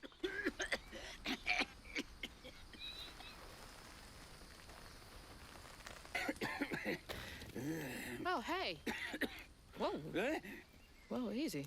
Can I help you, son? Yeah. You know anything about that creepy old house up on the hill? Sure do. Sure do. Yes, that was once the home of Hug and Molly, the nasty she-devil who plucked all the little children in this here holler right out their beds. Oh, yeah, peel them good and use their guts for galluses. Me, they call me Itchy. I'm the only schoolboy she ain't never took. Ain't been easy reaching my golden years out yonder, but this here holler's better than old none. That's a nice story. You mind if I take a look around? Oh, sure don't, sure don't. You can see every place old Molly terrorized and more. Now for the low, low price of $1.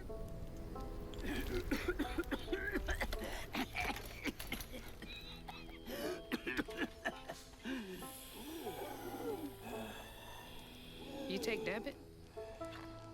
How about one of them gewgaws? Oh, no can do. Family heirloom. Maybe I could, I could write you a good review online.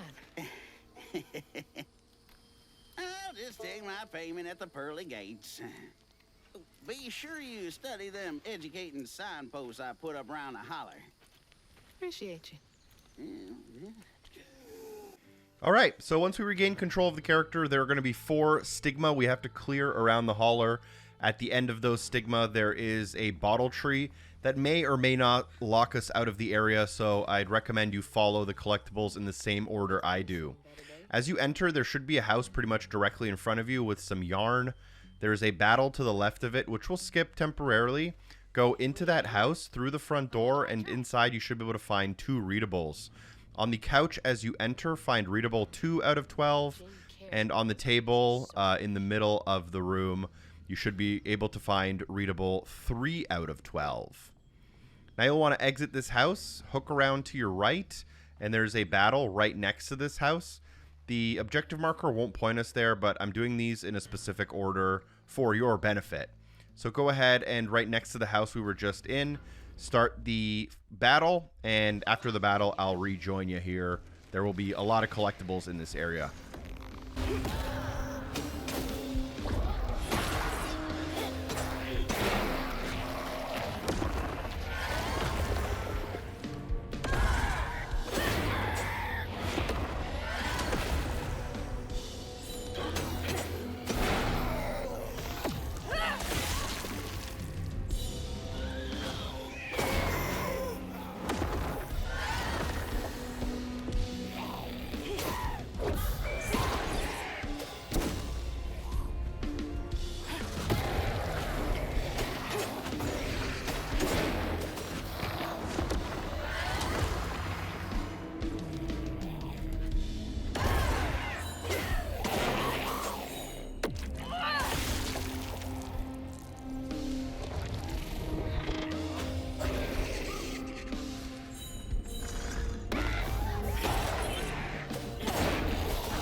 So let's go ahead and clear the stigma after that arena. And we're going to walk forward and then fill our bottle with the first of our 4 kind of clues here. A small little story about some children that may or may not be related to Hug and Molly, which is the boss at the end of this chapter. If you haven't put 1 and 2 together, we've been getting clues about that for, I think, like 3 chapters in a row now. So once we do regain control of the character, let me take you to like 3 or 4 collectibles in a row before our next fight. So we'll get the little kind of Dreamcatcher spider web next to the tire swing. Once that's bottled up, you should notice a couple pretty obvious things we can grab nearby. So I don't know in which direction it'll be. It might depend, but if you're looking at the tree with the tire swing, you'll notice a house behind it. To the right of that, you should notice a hole that is the shape of Crouton here. So let's go ahead and send Crouton through that hole.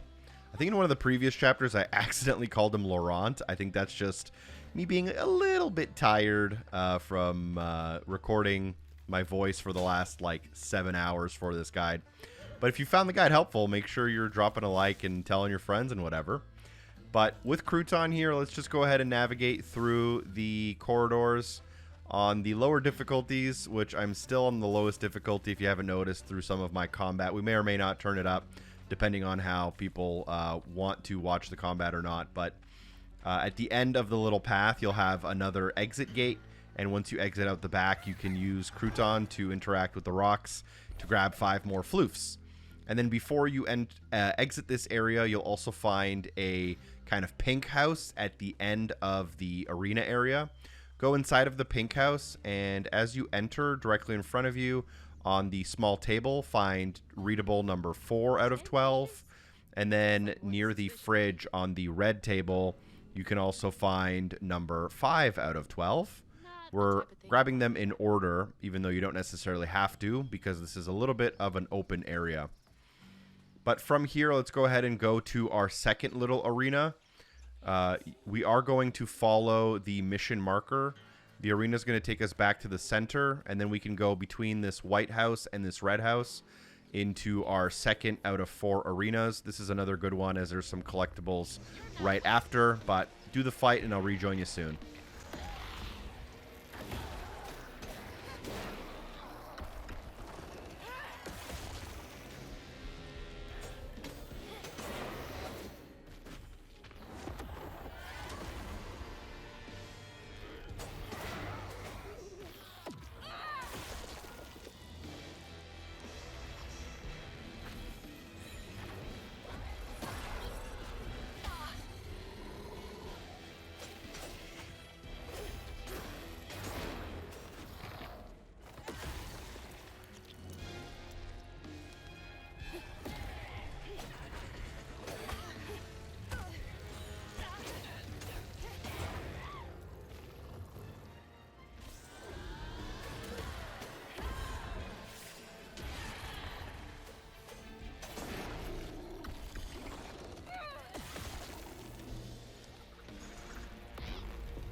Alright, 2 arenas down. Let's clear the stigma. You may already notice a couple of the floofs we should be grabbing immediately after this.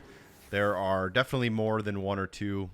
There's like 7 collectibles in the next couple minutes, so make sure you're paying close attention. We'll do a quick collectible check here in a second as well. Some not so nice things happening on screen right now. It's a little bit of an awkward laugh, a little bit of... whatever. It is what it is. We're continuing with the story. This is our second out of the 4 bottles for the bottling tree. And then after we get all 4, we'll also be doing that kind of running platforming section that we're used to by now. So let's just regain control of our character here and let me show you those 2 nearby floofs and then all of the other collectibles that are also nearby. So I believe this is a feather. Well, no, I don't know what it was, but anyways, once we're done that, there is a floof that is up on the cliff in the opposite direction we would use to leave the area. To get to that floof, it's on the far end from where we entered. Just go behind the rocks in between the cliffs. Here you'll notice a rock pile. Pick up that rock pile to clear the tree. And then once you clear that tree, you should be able to just double jump and glide your way over to this ledge to grab the 20-point floof. And if you want to do a quick check, we're at 45 out of 295. And then from here, you can drop down. Instead of going between the 2 houses we used to enter, go to the left, and in the backyard of the White House, you will find another floof. So we'll go ahead and grab that. Just before I reference my notes, let's go ahead and head back to the town square. And once in the town square, we can head towards the kind of just the main path following the guiding strand. The guiding strand will take us to what looks to be like some kind of a, it says pure pine, I guess, on the front. So I guess it's a lumber factory. So to the right of that, as you walk towards it, you should find your tin flip. So make sure you grab the tin flip before you enter into this factory. After you grab the tin flip, you can use Crouton on the side entrance here to gain access into the factory. And then you'll have a little bit of navigating here across some planks and a couple of jumps and stuff with Crouton here. But our goal is just to follow the yellow wire, and that'll take us to a generator, which will allow us to then open a door to enter this area. I think there's like 5 or 6 collectibles in this room here. So we've interacted with the button, which now allows us to open the big side garage door, enter into this room, and then just interact with the stigma. There's no arena here. We can just automatically interact with it to get a short cutscene. Everyone called it an acid, but Itchy's eyes hung on a red yarn wrapped around the body. The morning prior, he'd swung by the house on the hill, but hadn't found the soul. Strings of red had led him to a crackling fire, where he'd spilled his secrets, even knows about his pappy. Today, the summer heat roasted his pappy on the concrete. Red yarn. Just like the trailer. So our third clue here is some red yarn. Let's go ahead and bottle that up automatically as part of the cutscene. And before you leave this factory, let's grab like the 6 things inside of here. So in kind of the very middle, you should be able to find your tin flip. There is a barrel you can, if you want to, interact with. I would imagine that, like me, you might think that's a collectible. It's not. You just look at a barrel, literally. There is also a control room in the factory, so we're going to go into the control room of that factory using the little staircase. And then inside of this room, there are 2 things to grab. There is a 10-point floof, as well as collectible readable number 7 out of 12. I think we skipped over number 6, but I'll show you it before we leave this like overall area. Come down the stairs, and as you come down the stairs, jump over to the right. And then you'll end up on this small platform where the generator was, where Crouton came. Here you can break down the wall and cast Crouton through this small hole. This is pretty well hidden, but once you're in here, you should notice the little rock pile we'll use. To get to that rock pile, you have to run to the other side of the area from where we entered, and then you can jump up on some boxes and use the ledges to get to the rock pile worth 5 floofs. And we obviously don't want to miss that to get our 100% that we're working towards this entire time. From here, let's go ahead and exit this factory just using that front door that we used to enter it. As we exit into the main area, make a right-hand turn, 90 degrees to your right, and at the very end of the road, you should notice a ticket booth, but more importantly for us, more floofs, which we will want to grab. Do not go to the final arena. You can head towards it, but do not enter the final arena, which is right here to my right. So we're going to skip the arena temporarily, as there are some collectibles we want to grab. Walk past that arena, and here you'll find what I believe is the schoolhouse. It's a white building with a sunshine on the front of it. Across from that building, you should see a small white building, and in front of that, you'll find a picnic bench with a collectible readable on it. This is going to be number 6 out of 12. If we do a quick check on readables, we have the first 7 out of 12 for Chapter 9. We're then going to face the schoolhouse and go jump over the fence to the left of the schoolhouse. In the back area of the schoolhouse here, we can find a tin flip. We'll grab that tin flip. And then behind the school, even further, we can head down the path. I'm going to skip this floof for a very important reason. It's because I want to grab the tin flip behind the floof, as it's too easy to get distracted and miss it.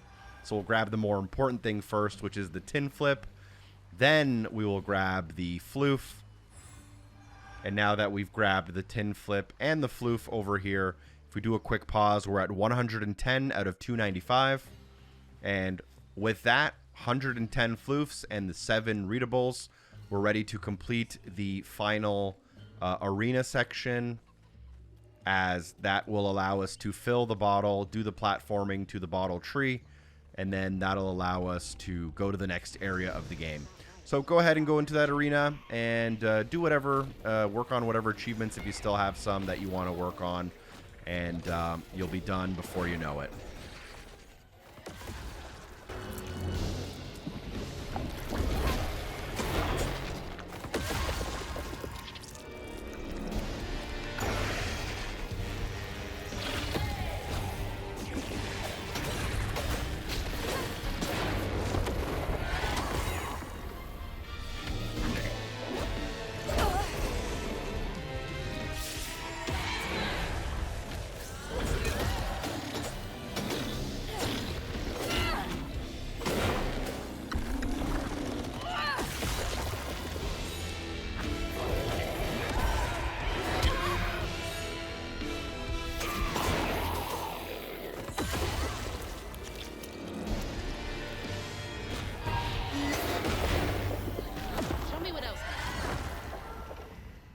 So with that fight completed, go ahead and pull the stigma.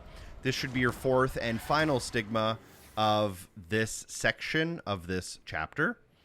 After you do pull it, you can go into what I believe is a church, and you can find out some side story from the catfish. As soon as you bottle your fourth and final memory for the bottling tree, it will start a platforming section. That platforming section is going to be extremely similar to all the other platforming sections we've done. You're going to have to jump, double jump, glide your way through, do a couple of jumps based on timing, some wall running.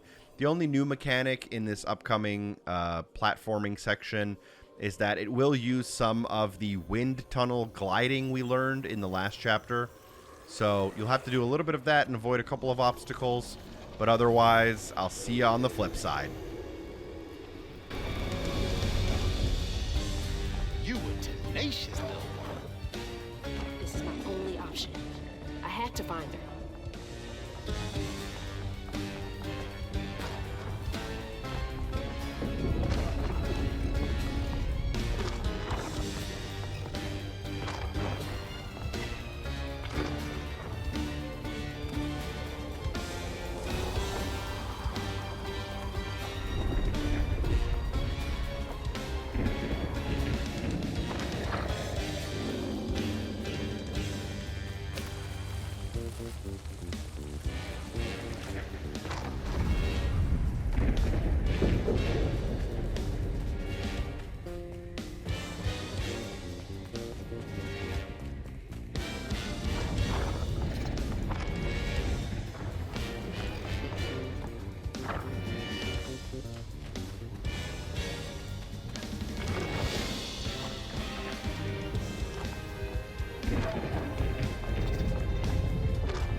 Oh, Lord. Itchy?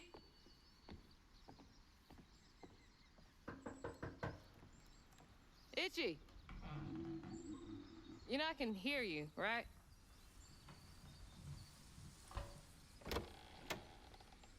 Well, it's a right relief the tragical tale of Hug and Molly didn't scare the skin off your bones.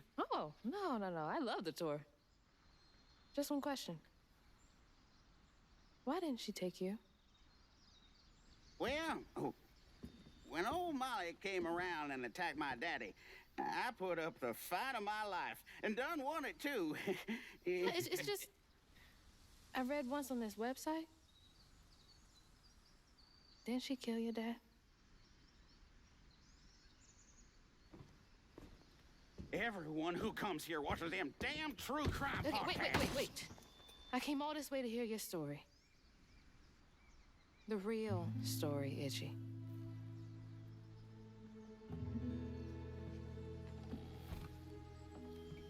Come on.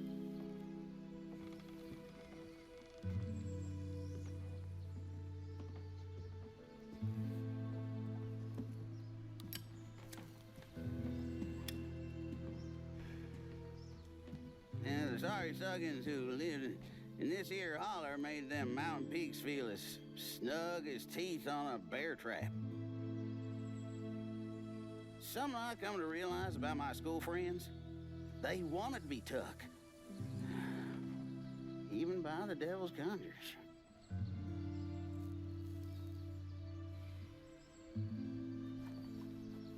Some nights I still see them up that damn mountain. Figments of my imagination. And I do yell out, I wish Molly took me too. Could have if I chose, but I didn't neighbor much with courage. Never could figure out how to fit all that on scraps of wood. Itchy. You're just a kid.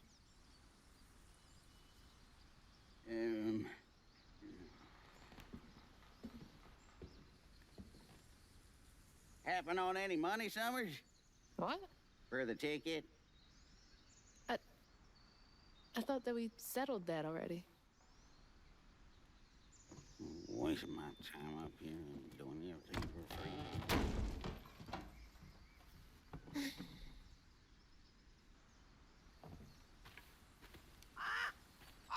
Yeah. All right, so once the stigma clears here, we're actually going to do a little bit of backtracking. In this case, we didn't get locked out of the section behind us, which does allow us to kind of turn around and head in the opposite direction that we're like kind of facing, go past the schoolhouse and towards this final battle we did. We did the final battle near the church, and there are two things we want to grab in the church area. We'll start off by going inside of the church itself, and there you'll find a floof, which we will want to grab. Forget, this one looks pretty big, probably worth 20. And there is something you can interact with on the bench, but we're going to ignore it because we don't actually need it. But if you exit out, hook around to your left, you'll end up near a small cemetery with a tin flip right here. We're going to make sure we grab that tin flip before we continue on. At this point, you should be able to now just follow your objective strand towards a battle, and then from that battle we can make some progress in the mission. And the second half of this mission is probably one of my favorite parts in the game. Artistically, it's great. Pretty fun boss battle, even though it's a little annoying to get the no damage on it. But a lot of really cool level design is coming up that I really enjoyed. So we're going to start here by using the side of the cliffs to platform across. After we platform across, we'll get to an arena. We'll finish that arena, and then I'll probably rejoin you with commentary. Feel free to work on any of those combat-related achievements you may not have.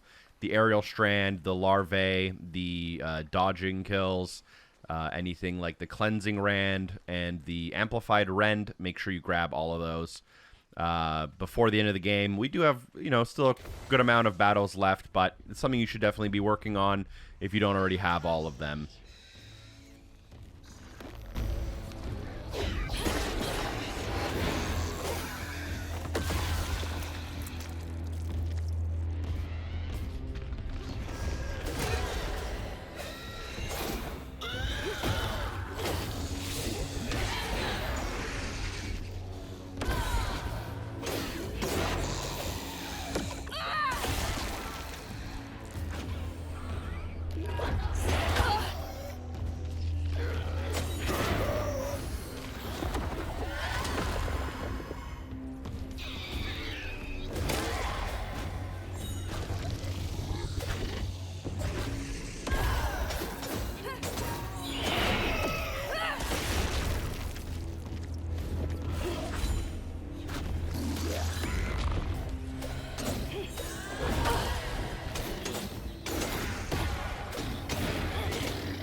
All right, let's go ahead and clear the stigma. I don't know why the game has this feature. I haven't really figured it out, but You are able to technically use a grapple point that fast travels you kind of back to the beginning of the level.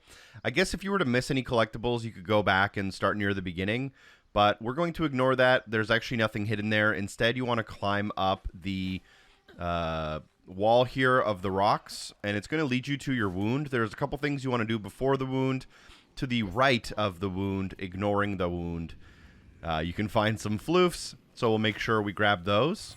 And the other thing we want to grab is on the opposite side, so don't unravel it. Instead, go to the left path, and here this one is a little bit more hidden and a little bit longer to get to.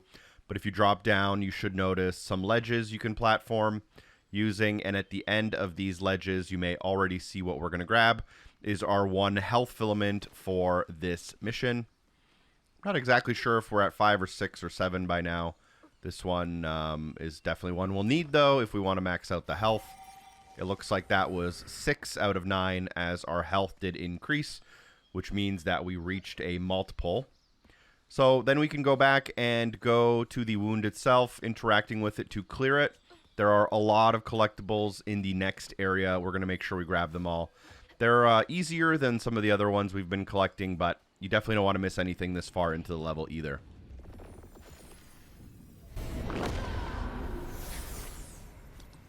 When word spread of what Itchy said regarding Molly, the Hollow folk decided to pay her a visit. They'd always been afraid of the tales surrounding her eerie house on the hill. But instead of an old recluse, they found a monstrous creature. Terrorized, she fled from the house and holler, but not forever. Hug and Molly came back for the callous children, one by one enfolding their aching bodies into her soft, long arms. Except for Itchy, who had driven Miss Molly away. She destroyed so many families. I won't let her destroy mine. As the wound clears, we'll get a new pattern, and we'll walk forward. On the desk to the right of the path, we have a readable document. This one is number 8 out of 12. We can then enter into the house. Directly in front of us to our right on the table, you'll be able to find another readable document. This will be number 9 out of 12. Staying on the downstairs floor towards the kitchen, on the kitchen table, you'll be able to find number 10 out of 12. And then you'll want to head upstairs, and directly kind of in front of you on your left, there will be a table behind the fireplace. And on this table, you'll find number 11 out of 12. So we made quite a bit of progress there very quickly through some readables, which is a kind of reoccurring theme. But now we can exit the house through the door, jumping into the wind stream just to get across the little gap here. And as you're landing from this platforming section, you should already be able to spot the floof to the far right of the screen. As you're landing, let's go ahead and make sure we grab that to the far right before we head into the cave and tunnel. Inside of that cave is probably the coolest parts of the game, in my opinion. But you're your own judge, and you can decide for yourself once we're in there. So go ahead and go past this red yarn, and this will get us into a new section. There may be a very short cutscene here as we go in. Where is she?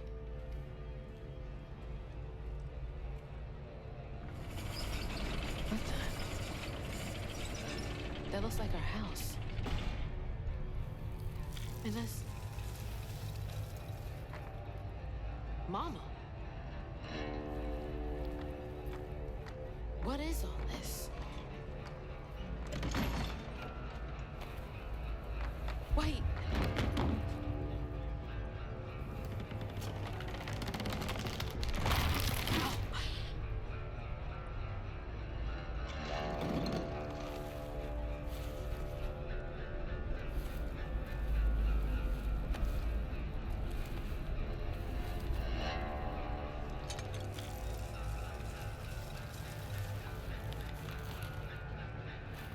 Hugging Molly?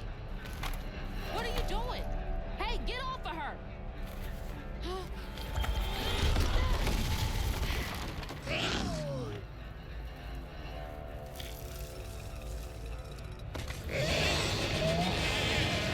So you did take her. Give me my mama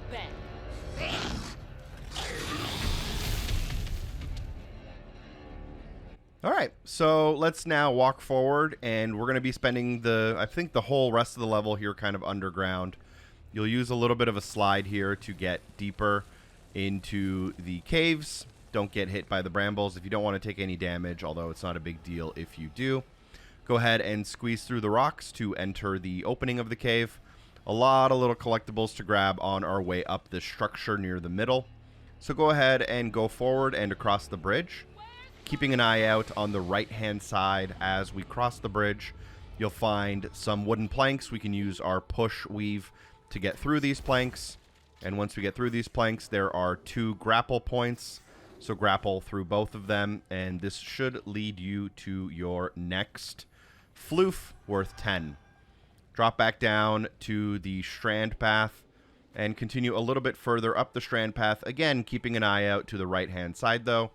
And on the right-hand side, you'll notice some more wooden planks. We can push through those as well. After we push through those, watch out for some of the expanding brambles. And then just go around the corner a little bit. And then you can left trigger, climb up the rest of the wall here. And at the top, you can find some more floofs, again, worth 10. We're then going to continue moving up the main path here, jump across the small little waterfall area. As soon as you get across here, let's just keep to the right-hand side past the exit. Some more wooden planks to push. Once you push those, head around the corner. Use the grapple point, and the grapple point will lead you to some more floofs.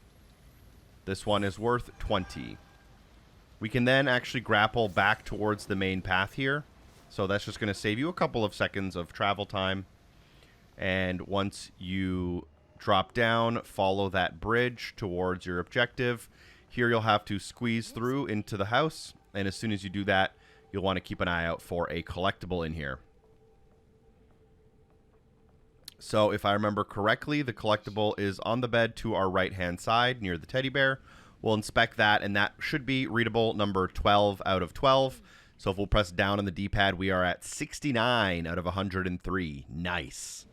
And then from there, we can proceed up the house to the top.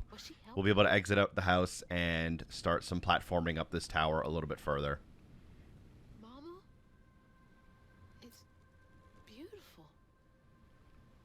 But why is it here? So once you squeeze through, we're just going to be kind of spiraling up in a circle. There are a couple of collectibles along the way as we get up this tower. They're somewhat obvious, but I'm going to point them out, obviously, as I've been pointing out every collectible so far.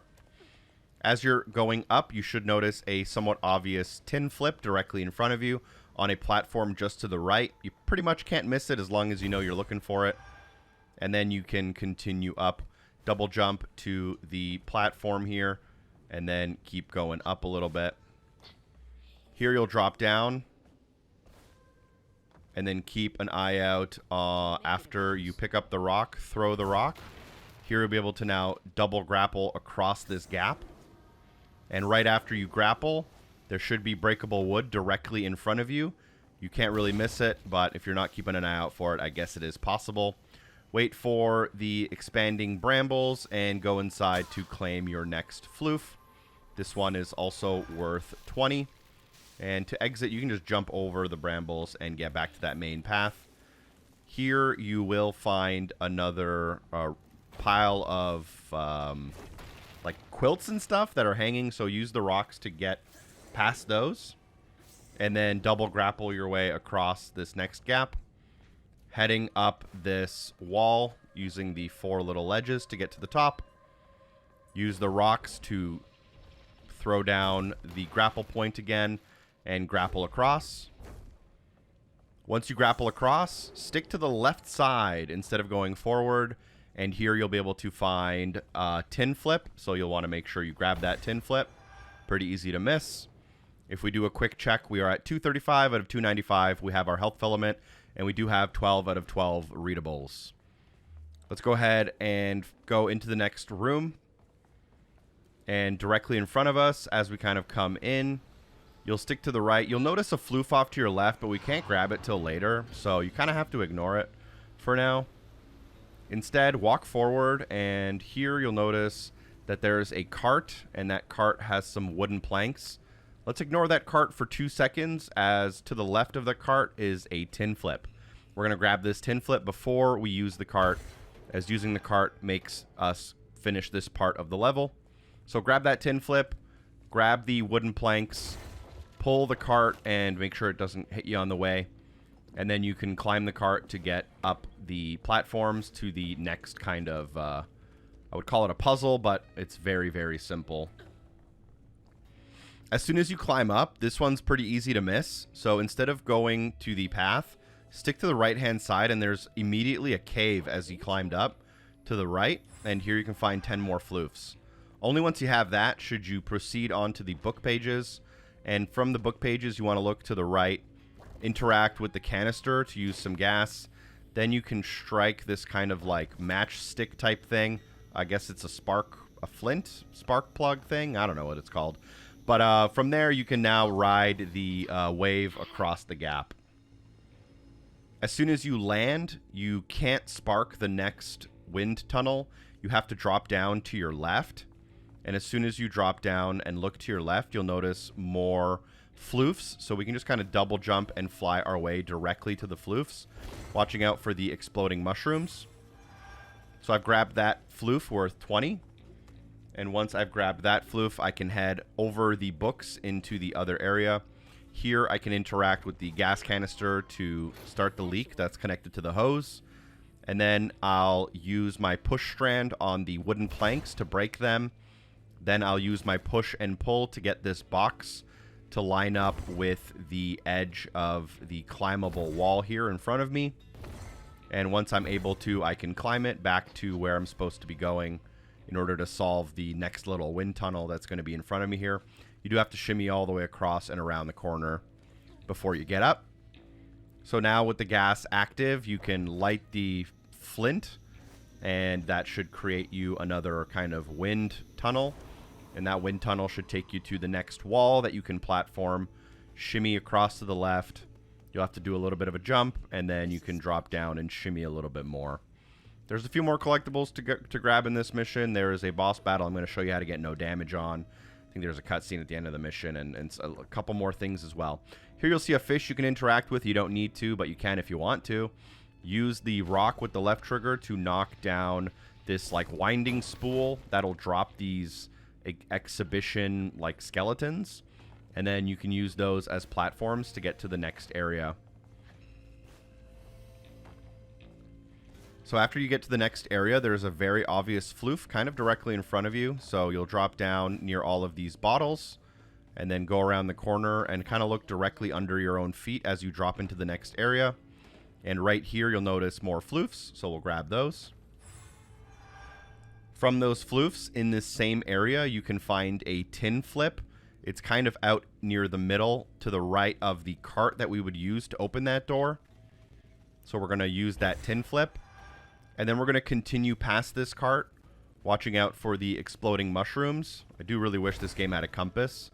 And here we can grab a floof that we saw as we entered into the area near the shoreline, not far from the waterfall. And once we grab that floof, we now have 295 out of 295, 1 out of 1 health filaments, as well as our 12 out of 12 readables. But still a bit to go and a couple things you can kind of miss if you are not careful. So for this cart, let me try to remember exactly what to do here. You want to materialize the cart and then push it towards the platform that's kind of where that last floof we got was. You do have to be pretty quick on this as it does despawn pretty quick. But if you make it, you'll make it onto the wall here. And you can shimmy across around the corner to the left, up the wooden planks. And here, you'll be able to follow the path. And then that path leads to a spark plug, but we can't actually use it. Instead, to the left, left of that, use your right trigger to push. Here you can find a hole for crouton if you follow the gas hose. So get crouton into the tunnel and then follow this tunnel, watching out for any obstacles. At the end of this tunnel, you'll exit back out into the world, and then we're just going to keep following the gas line here. We might get hit. We do. It's not a big deal, at least on this difficulty. We're going to keep following the path. And nearing the end of the path, somewhere around here, we can interact with the gas pump. And now that the canister is open, we can use the left bumper to weave this object near the spark. Then we can use the spark itself. That should create a bit of a wind tunnel, which we can use to get across. And as soon as we get across, use the left trigger on this handle to pull the handle. And then that cracks the door open just a little bit. The door is kind of pretty much underneath us. Now, after this door is the boss battle. I'm going to give you some tips during the boss battle. But in terms of before the boss battle, not a lot for you to know. You should have a fully upgraded tree with quite a bit of leftover floofs.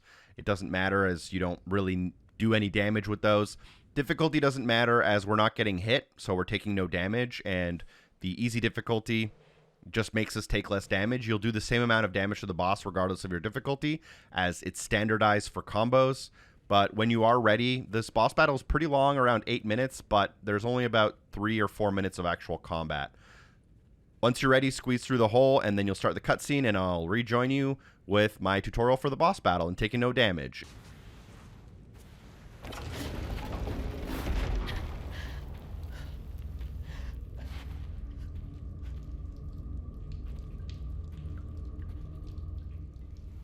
What the heck?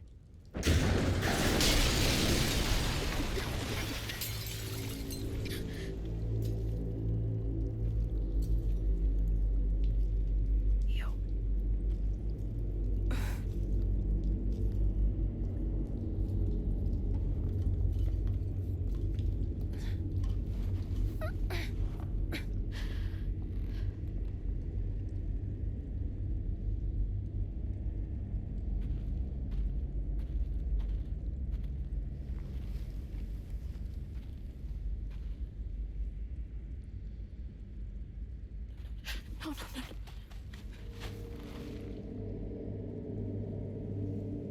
Mama, wake up. Mama, please wake up. Please. Mama, wake up. Wake up, Mom. I'm sorry. I tried, Mama. I really tried.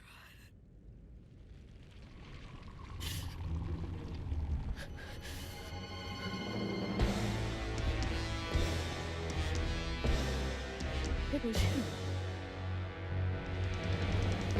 It was you! So as soon as we get started, we'll slide into the battle. I would recommend locking into the target by clicking in the right stick. You don't have to. It makes the platforming a little bit harder, but the combat a lot easier. There's really only 2 attacks you have to worry about. One of them is the kind of carpet web bomb. And if you get hit by that, it'll damage you, but you can actually walk on the webs. They'll just slow you down, but they won't damage you. Right after the webs get thrown to the ground, there is a second attack that usually comes. It's a circular attack that follows you, and you have to wait until it's about to hit for you to dodge away. As soon as that happens, typically these small vials spawn onto the battlefield.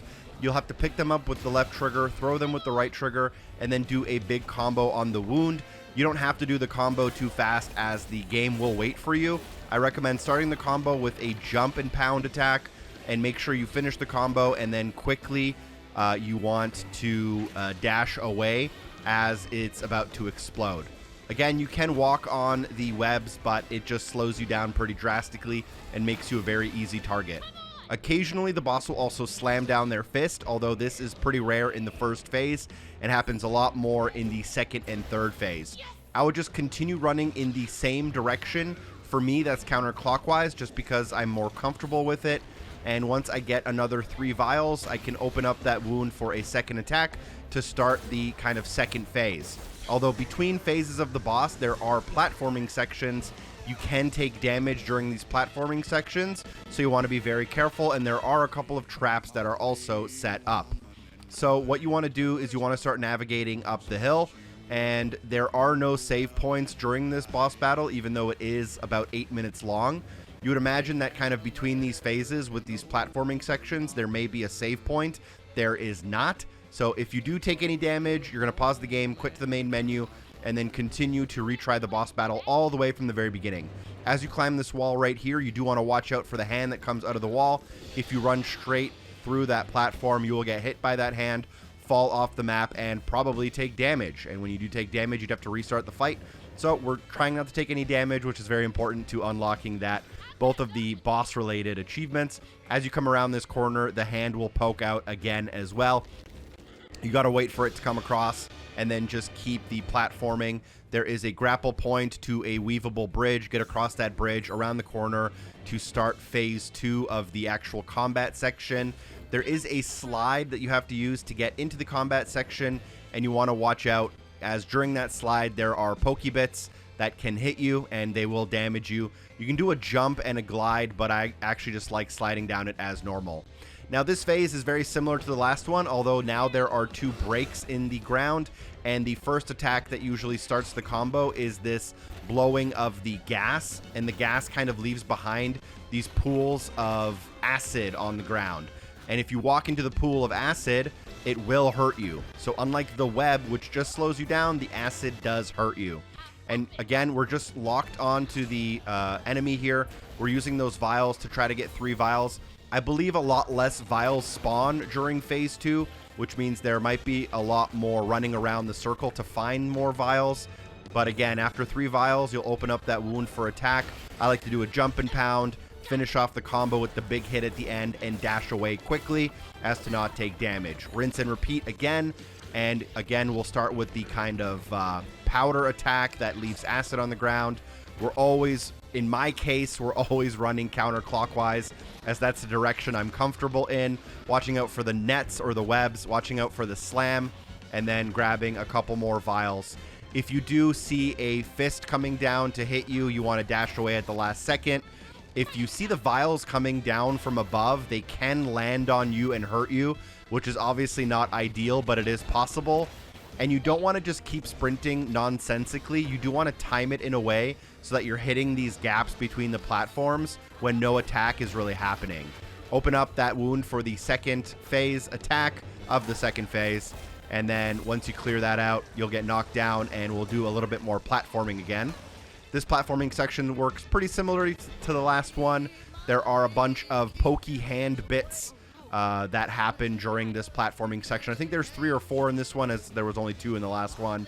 A good recommendation here is if you have your controller vibration set to high on your like Xbox profile in your accessories app, you can feel the hand about to come out of the wall if you want that little bit of extra warning. But if you just take your time through here, you should be able to navigate your way past the hands when possible. You'll have to weave this bridge to get across, and here is where I'm going to recommend you're very careful. There's a double jump to a glide onto a wall that sometimes just doesn't stick as you would expect it. And then as you're climbing this wall, it doesn't happen in this clip, but it happened to me twice. As you drop down, the camera does a really awkward flip, like 180, and it makes you sometimes just run off of the cliff. You want to watch out for that. You don't want to run off the cliff. You'll get damaged as you fall down. You have to restart the whole fight. Watch out for another hand bit that pokes out. Give it some time and then sprint across. I don't know if it keeps poking out of the wall on like a timer or not, but there's another one. And I just like to run right after it pokes back into the wall so I don't have to worry about whether it's going to come back or not. And then you're just going to continue up the path around the corner here from platform to platform. Here around this corner to our right is a wall. And then as you climb that wall, I believe you slide into the 3rd and final phase of the boss. So again, watch out for those pokebits on your way down. I like to just get pretty much right up the middle, and there's a little bit of, shimmying there left and right. Final phase, similar to the first 2, but there are more breaks in the platform, and there are 2 hand attacks. One is like a pound, and then one is like a line drive right up the middle. So you're going to watch out for the hand attacks. You're going to watch out for the acid. Make sure you don't step in the acid as it's getting thrown on the ground. You want to make sure you don't get caught in the webs as they're falling, and double dash, always double dash. Once you find some vials that you can pick up, you want to start putting those vials right into the boss. Where the boss falls and where the wound ends up kind of just depends on where on the platform you are, and that's something you don't really have to worry about, as the timing, it's not like a certain amount of seconds that the boss is available. It's like a certain amount of hits, and as long as you're doing the normal amount of hits, you should be able to do each section in like 2 phases or like 6 of the vials. And then again, we have opened up the wound. We go in for the ground and pound. Basic combo there. As soon as the combo ends, we are going to dash away to save ourselves. We're going to watch out for the hand attacks, watch out for the acid attacks. That was not the best planning there. I almost got caught in the acid as I had to do a double jump and glide, but I almost didn't have enough room to land and have enough time to make it out. So you kind of want to plan ahead, and you don't want to keep sprinting if you don't have to. You can always dash towards the boss for certain things, and you want to try to actually minimize the amount of time you're jumping between the platforms. I found that when you're jumping between the platforms here, that's when you're most likely to get hit, right when you land or right when you're about to jump up. And then once you get your third and final vial here during this phase, you're just waiting for that left trigger ability to come back every time. You damage the boss until the end of the life bar. For some reason, these achievements do seem to unlock out of order. The first one I got was the one for just defeating the boss, and then I got one for defeating the boss without taking damage after. I think the Gator one unlocks in the opposite order for some reason, but there's a cutscene right after you can enjoy, but there's still a bit of level to go.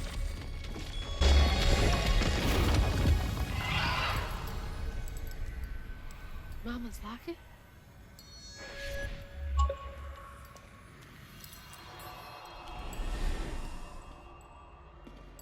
It's dark. My lungs are burning, full of water and silt. Body breaking in 100 places. Mama? A flash of red. Sunrise breaking over the horizon, warming me like wildfire. Mending cracks. Molly, doing what she's always done, but I never truly seen. Healing.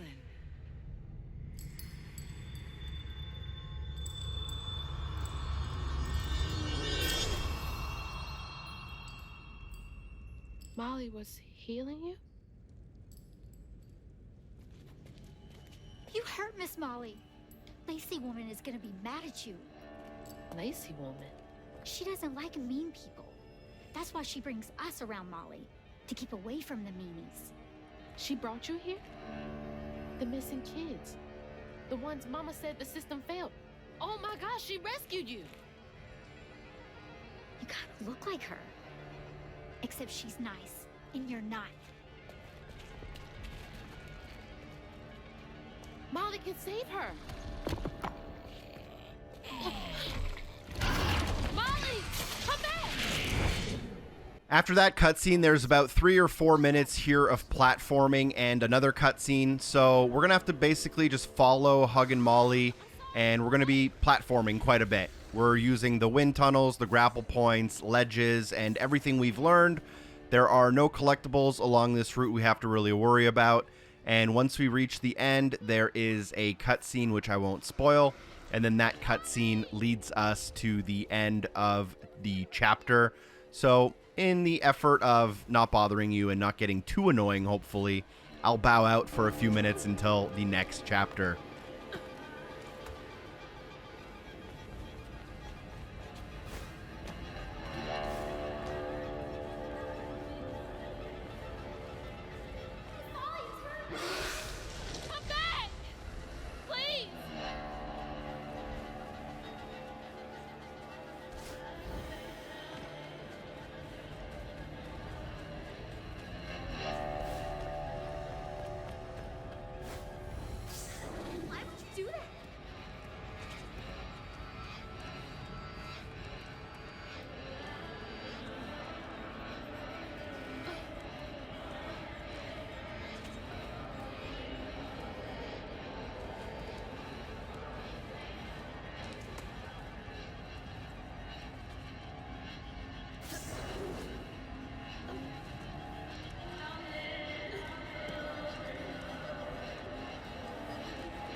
You were trying to tell me that you'd saved her, but I didn't understand.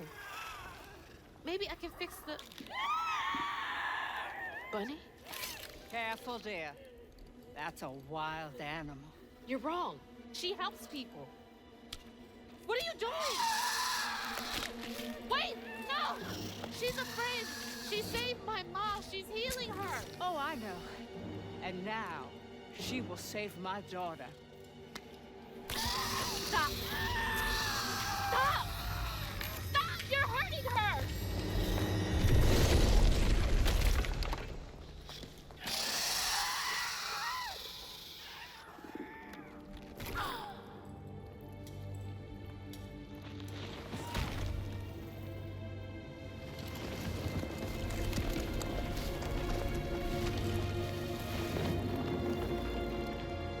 What the hell is wrong with you?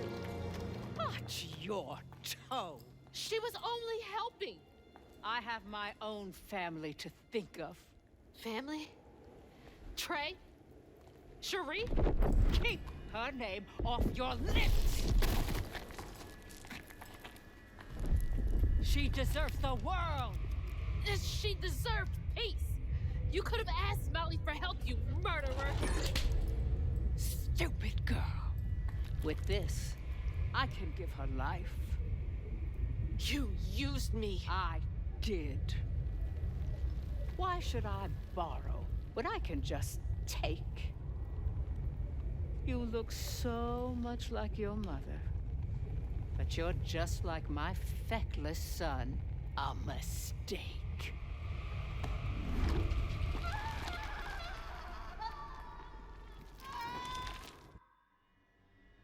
When I was a little old sack fry, folks watched out for me.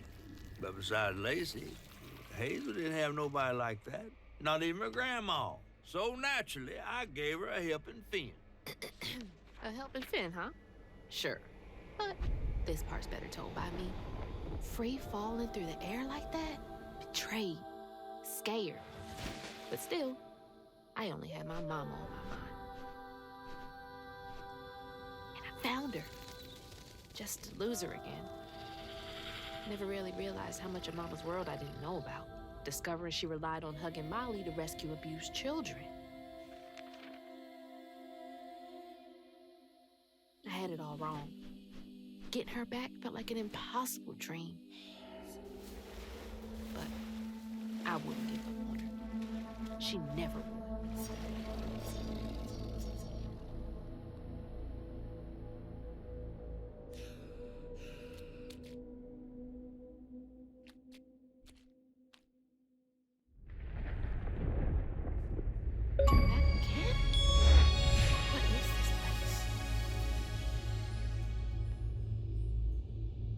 We're now hopping on board with Chapter 10. We'll start the chapter by walking forward. In Chapter 10, we have 1 health filament upgrade.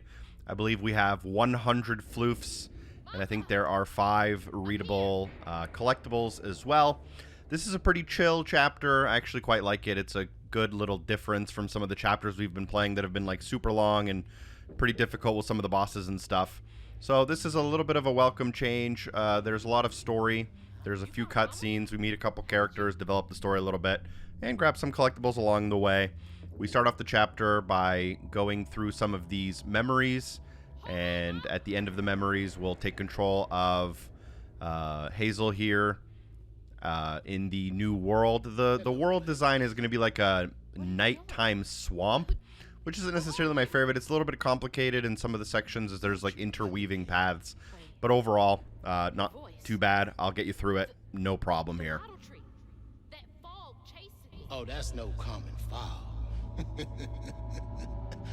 Meet me at Kushma's Cabaret. Your mother and I will be waiting for you. What do you mean? Wait!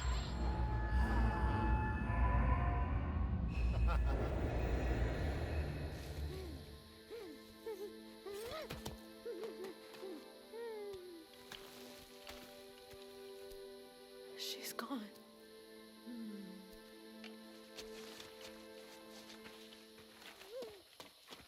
She's gone and it's all my fault.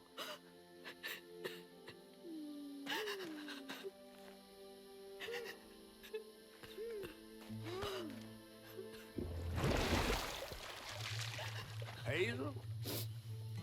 You again. I guess you came to gloat. You feeling all right? I got everything wrong. Oh, don't be too hard on yourself. You're one of the finest weavers I ever laid eyes on. Bet I'm the only one you know. That don't change the fact that you're my favorite. Hey, what's that bit of shiny over there? I had this dream. Mama was taken by this man. He had a galaxy in his right eye. He tossed this at me. Hazel, you better watch yourself. That's rude. The right-hand man of Kushma. Kushma? You never heard of Kushma? The king of dreams and nightmares? Story goes he feasts on dreamers who gets memento from this Rue fella. Well, if Rue's got my mama, I've got to try and find him. Listen up. You don't just go strolling through the land of dreams and nightmares without. I've got everything I need right here. Where's my stuff? Gal, you don't want to mess with this Rue fella.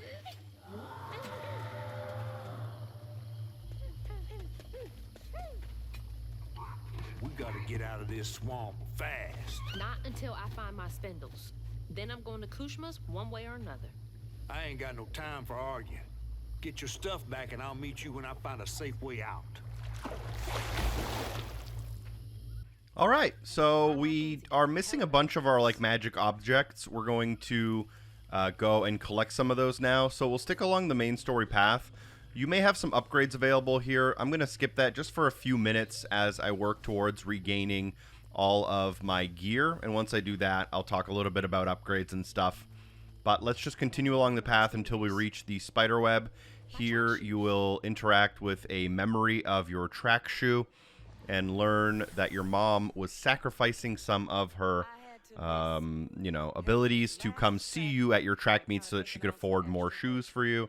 So it's supposed to build a little bit of the character dynamics in the game. For the chapter, as I mentioned, 100 floofs, I believe 5 readables, and 1 health filament upgrade as we kind of approach the ending hours of the game. And there's a couple floofs here that are along the main path, but there are a couple off the beaten path as well. Not too many combat scenarios either. This one is much of a story developer. So let's go ahead and regain control of our character here.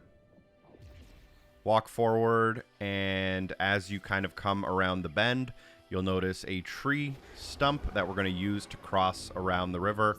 And as soon as you fall off and drop down, you should notice a floof pretty much directly next to you. Then we can go ahead and walk forward through the crack in the rocks and follow along for a little bit here.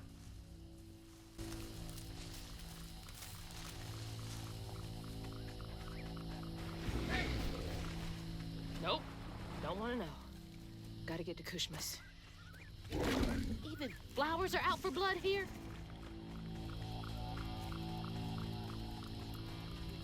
Your mama's worried sick. A little bit of a new mechanic here coming around this corner. You've probably noticed the kind of Venus flytrap type character. And the Venus flytrap type character basically shuts its mouth when you touch it, and we're going to have to be navigating across them as platforms. So it's pretty simple. Just don't land on them for too long. You have to basically land and immediately keep jumping. And when you do that, it might look something like this. And if you do it correctly, which is pretty easy, you'll get across. Here you'll notice a platform in front of us, and we'll have a small conversation with the catfish. You may also notice like a health pod to your right, meaning there's a combat arena coming pretty soon. But before we do any of that, we're going to grab a floof. So let me direct you to that once the catfish is done talking to us. Look to the left of the platform we're supposed to go to. You'll notice the floof on the ledge there, and you should be able to navigate to it using a wooden beam that leads to some platforming walls. You'll platform across the walls by shimmying, jumping, and getting to the floof and picking it up. There was a exploding bramble there that I accidentally hit, but it didn't throw me off, luckily. And this floof is worth another 10. We can then double jump and glide our way to the main objective strand, jumping down into the combat arena, where I'll rejoin you after the combat. Gotta catch up to Mahalia.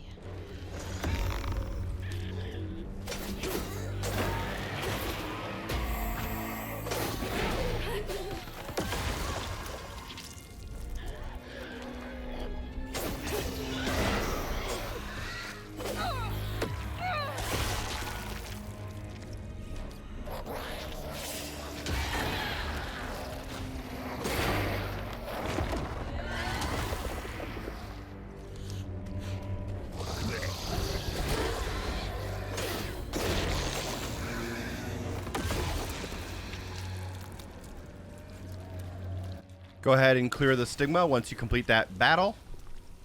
And let me just situate myself here before I tell you what we're doing next. Got to see what's coming up.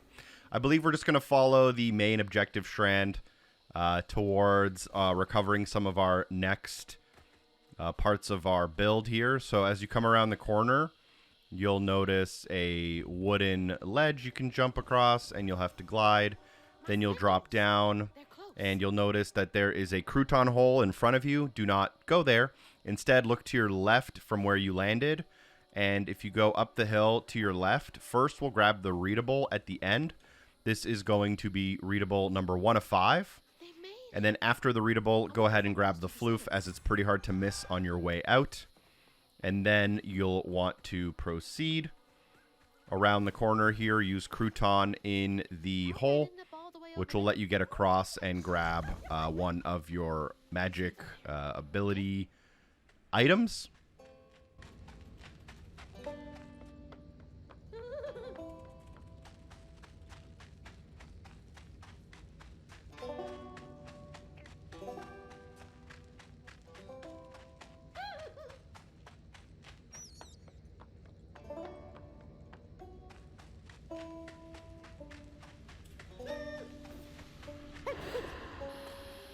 As you come out of the hole, go ahead and interact with the magic object.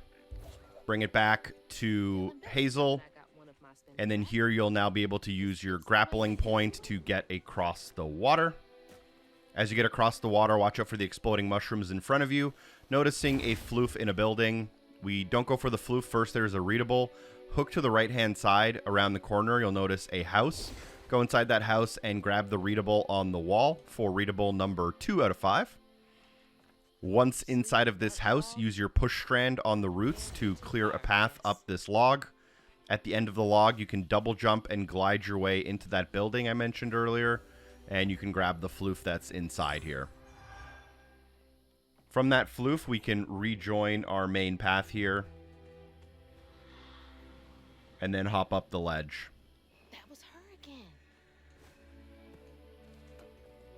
Just another minute or two, and we'll be using some of our floofs to upgrade our abilities. Pretty exciting time as we get a lot of achievements. But you can go, press left trigger to grapple into the next combat arena. You know the drill here. Just get through it. If you're still missing some combat achievements, decent place to work on some of them, but it's up to you.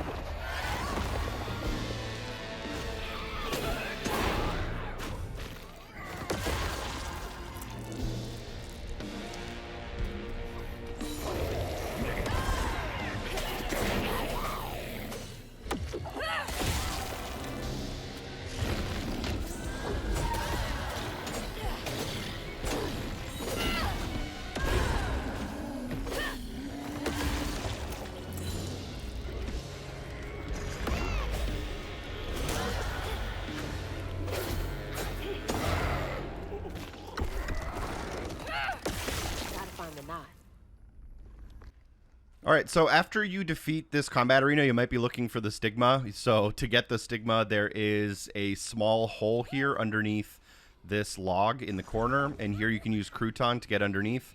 And then crouton can unravel it to clear the path towards some of the next stuff we need here. After you clear it, just rejoin the main path, which is between the crack in the rocks.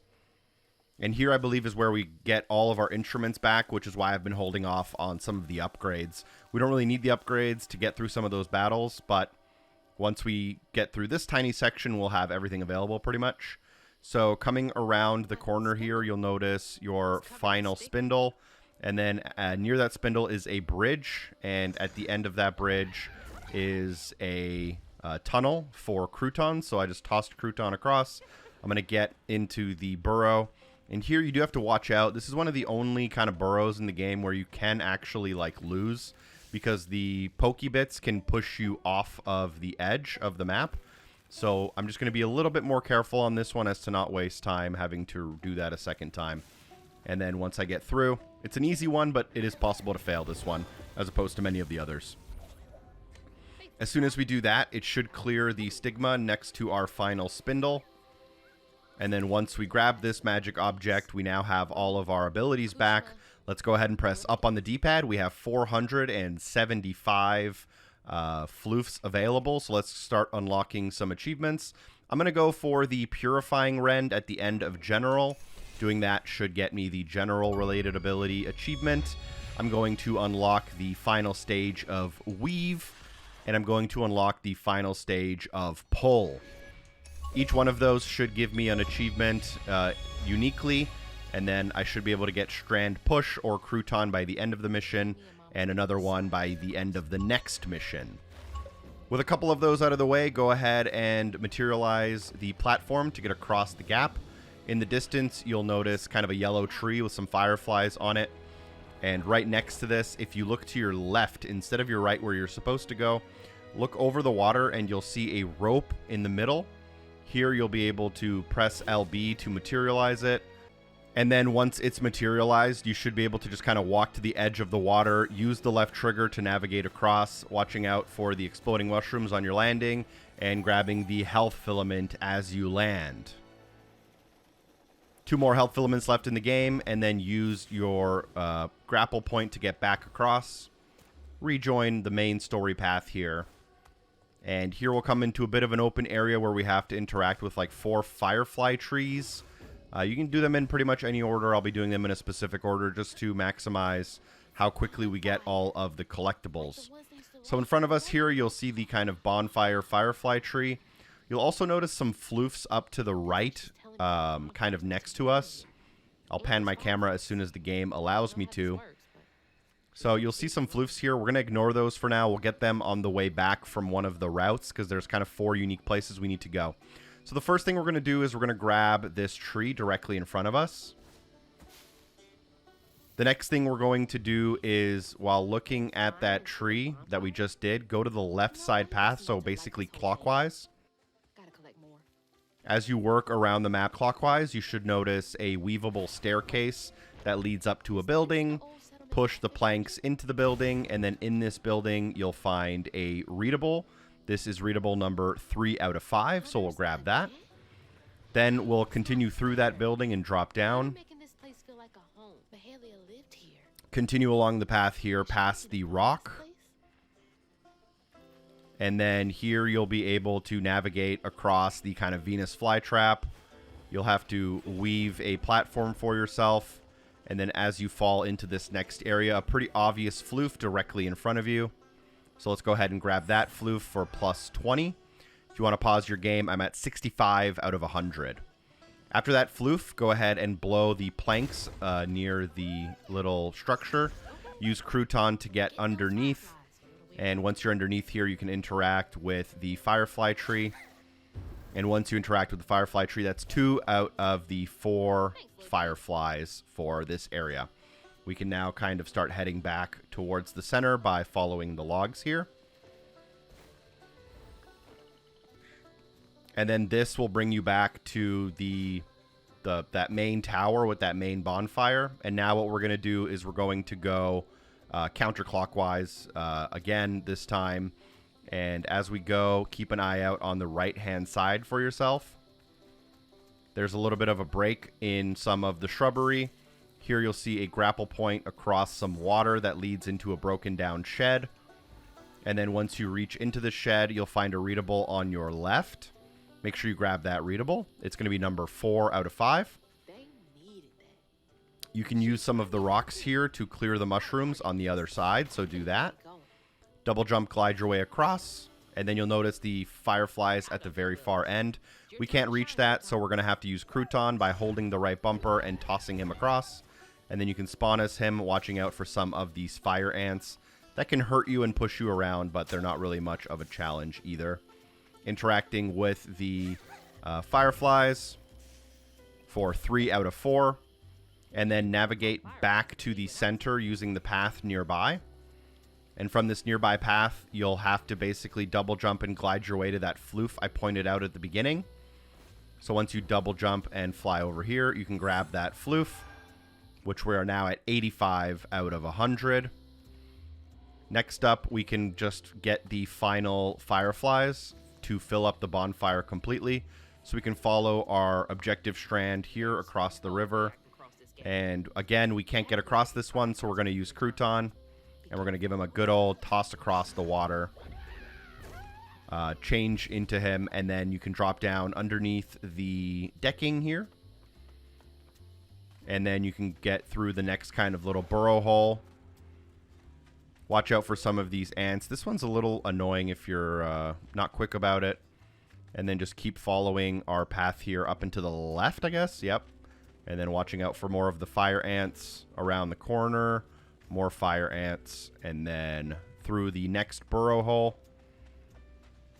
As we come out of the other side, we can interact with the bonfire or the fireflies. We can now investigate the bonfire, which we are going to do. Just go up to it and throw Crouton into the backside of it. Once he goes inside, you can press Y, and I believe there is a cutscene right after. Come on, Mahalia. Give me something. A way out. Anything.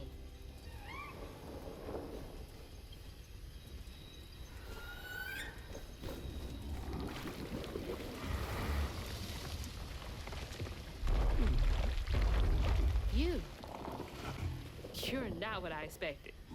That shout earlier, was that you? Oh, no, hey, my bad. I won't hurt you. I promise. Oh, this little dude? He's as small as you are big, ain't he?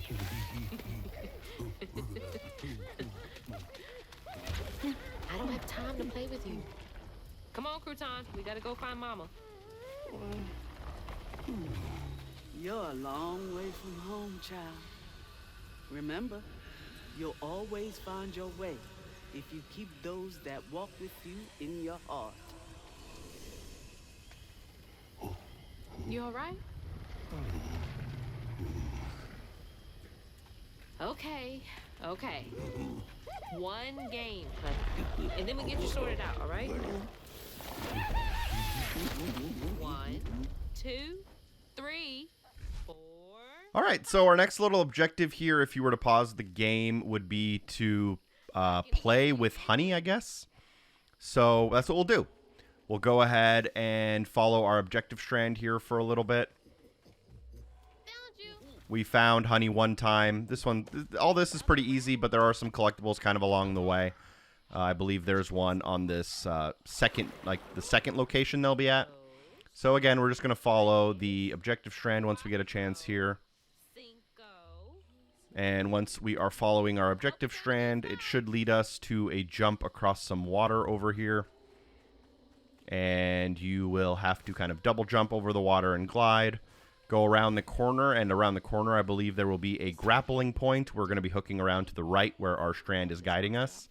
Use the grapple point to get across. You would imagine there would be an arena here, but there is not. Instead, there is a floof that we will pick up on the ground. And at this point, we can actually press up on the D-pad and get our next upgrade. I'm going to get the strand push upgrade for yet another achievement here, worth 15. So we only have the Crouton upgrade now to grab really quick. We can now move forward and interact here with honey.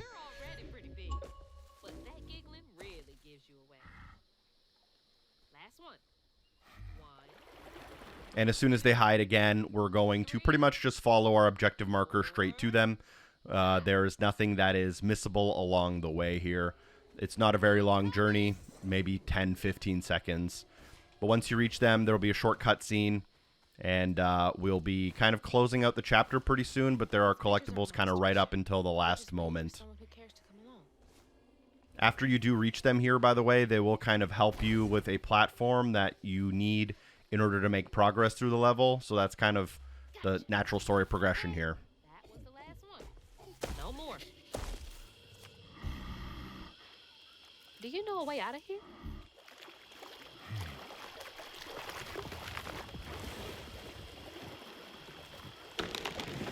Didn't realize this was a thing you could do. Good to know.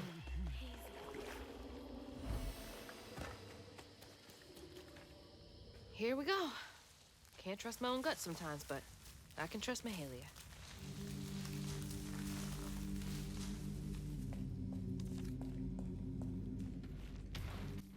All right, so once you squeeze through, you'll end up in Honey's home. You can tour the home in order to kind of finish the chapter. There are 2 collectibles you want to grab in here first. As you enter, look directly to your left, hooking around the corner for our final 10 floofs. So once we grab those 10 floofs, feel free to pause your game and check that you're at 100 out of 100. We got our health filament upgrade earlier. And then at the far end of the area, we have a readable here on the wall. This is number 5 out of 5. And to do a double check, if you back out of that and go to your readables, we are at 74 out of 103. There are quite a bit of readables at the end of the game here. So now we have to tour the house. So we'll interact with the rock painting near the fireplace. We can also interact with, to the right of Honey, we can interact with this kind of red plank. So we'll interact with that. And last but not least, we can interact with Honey as well. And then that will kind of lead us towards our next objective. So interact with Honey here. Probably going to be a cutscene at some point to end off the chapter. I'm just not off my memory. Don't exactly remember when and where. So after you tour a little bit, I believe you are able to rest near the fireplace. You kind of have to wait a couple of seconds and keep walking around for that to trigger. So once kind of Honey goes to sleep, you can now rest by the bonfire with Honey. I don't know if that's a timing-based thing or like just taking steps, but make sure you have the collectibles before you rest, as resting leads to the end of the chapter. So then I crossed paths with this fella, Rue, who told me to track him and my mama down at Kushma's Cabaret. Catfish. Now we start off with Chapter 11. And in Chapter 11, I think there are 220 floofs, 8 readables, 1 health filament upgrade. It's kind of one of those medium-length chapters, maybe a little bit longer than average, but not anything crazy either. We'll be going through. It's pretty much what we've come to expect now. A lot of platforming, a couple of cutscenes. There will be a decent amount of arenas in this one as well.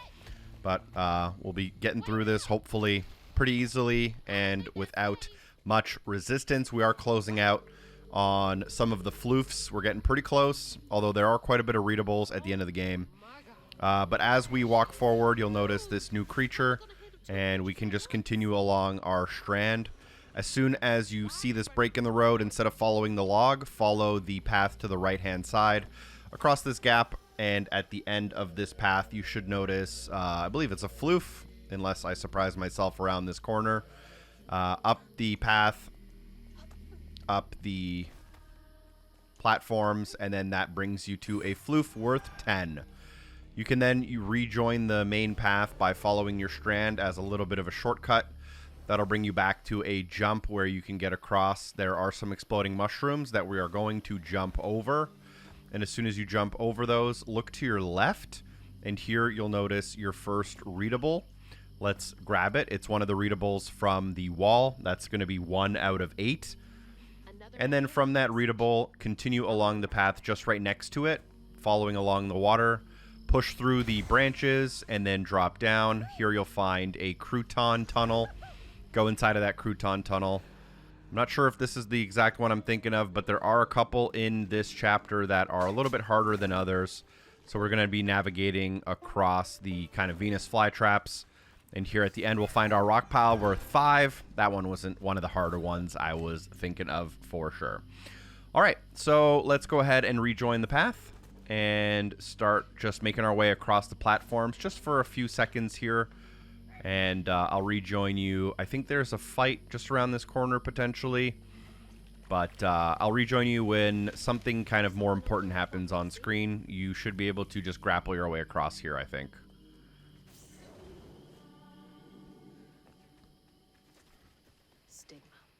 All right, so there is no combat arena. We reach straight into the next section with this windmill. And as soon as we get across, you'll see this kind of winding log. Stick to the right of the winding log to end up on like a deck. And that deck should lead you straight to a floof down by the beach. So we're going to grab that. And then we're actually going to go up that winding log. And that should lead us to a jump across a gap. That'll let us kind of gain entrance into what I believe is a boathouse. Watch out for some of these exploding mushrooms. They can be a little bit awkward to navigate around. So right here, I believe this is one of those like Louisiana steamboats. And you can just get into the side here. And once you enter, there is a combat arena. So you'll get through it. Work on any of the achievements you might still not have. There is a nest in here if you're still missing larva haint kills. That's something you can work on. But just get through it. Feel free to use your cleansing rend if you need that. Your amplified rend if you need that. You should have pretty much all of your attacks kind of unlocked by now to hopefully work towards those if you don't already have them.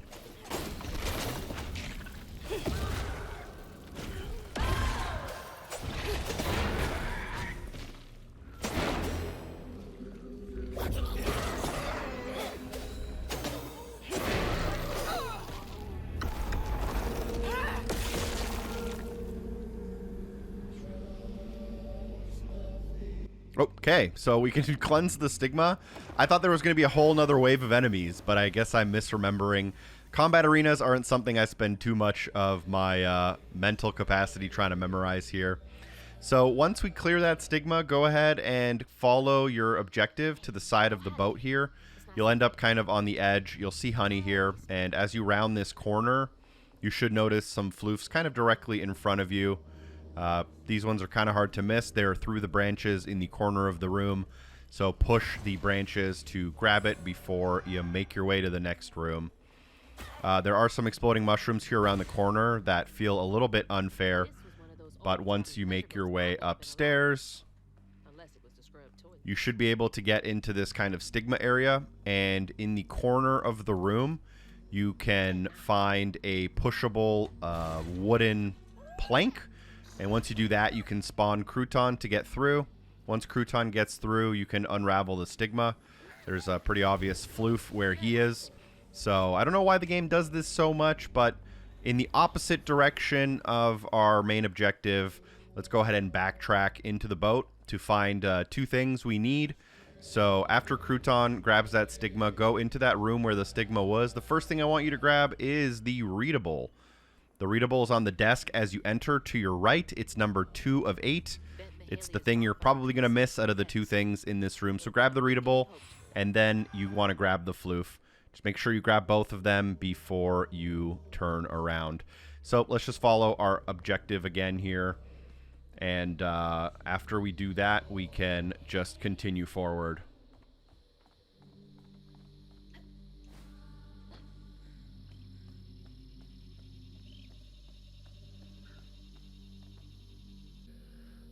As you enter this kind of restaurant here in front of us, I'm stuck on a weird ledge. Go to the left and just inspect all the little tables.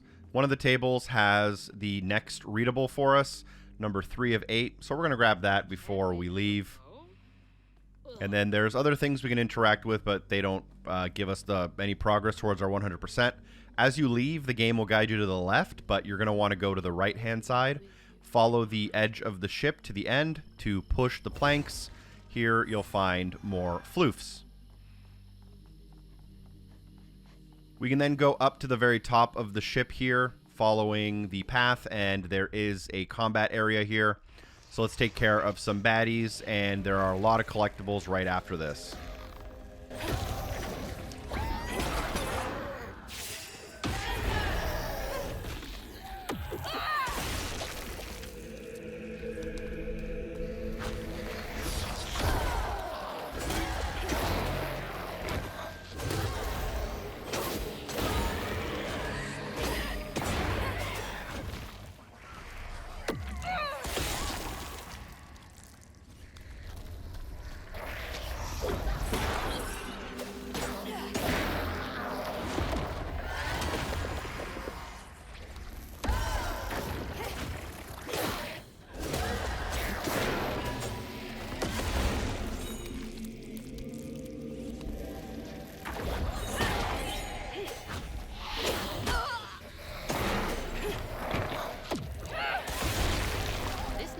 story to tell.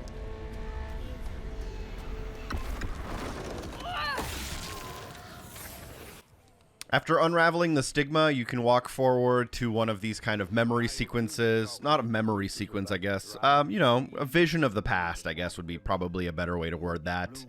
After this vision of the past, we regain control of our character. The path is cleared in front of us, but there is something behind us in the opposite direction.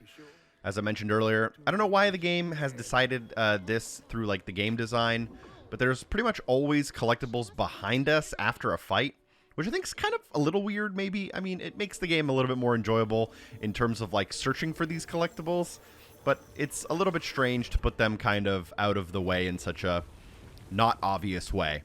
So, once we regain control of the character, you'll see the ledge in front of us as the stigma clears. Do not go down that ledge. Instead, turn around, and directly behind you on the edge of the railing, you'll notice a staircase. Go down that staircase to reveal some floofs, and these floofs you want to grab, they are worth 10. Only then should you progress. And once you do progress, you can weave the wood in front of us, run across that wood to the next platform, and follow along for the next 30 seconds to a minute. As you know, and as you've come to expect, collectibles are fast and frequent in this game, but there is a small kind of, I wouldn't call this a boss. This is an action platforming section where this Alta Mahaha throws stuff at us, and we just kind of have to run along the path and dodge it, not get hit by it. You can obviously get hit by it. It won't like insta-fail you or anything. It just makes you take damage, which is not fun. So just take your time and make sure you're not standing on the little red markers on the ground as they hit. And if you keep running, you'll reach the end here. And we have escaped the mudfall. Once you reach this platform in front of us, Honey will come and actually move it for us. So we actually don't want to cross this platform. Look to the right of this platform, and here you'll notice a floof in front of you. So go ahead and double jump, glide your way to the floof, pick it up, and you're going to want to continue past it in order to grab the next thing, which is after these Venus flytraps, up the ledge, keep following the path, and then here you can throw Crouton across the gap. Teleport to Crouton. I don't know what happened there. For some reason, he despawned on me. Let's go ahead and give him another toss here. Hopefully this time he lands correctly. And once he does, you can give him a switch and then go into the little burrow. This might be the burrow where you can actually get pushed off the edge, so we're going to be a little bit careful here. We're going to drop down into the hole, watching out for the pokey bits. Drop down into the hole again, run across the Venus flytrap into the left, and here you'll find more floofs for Crouton.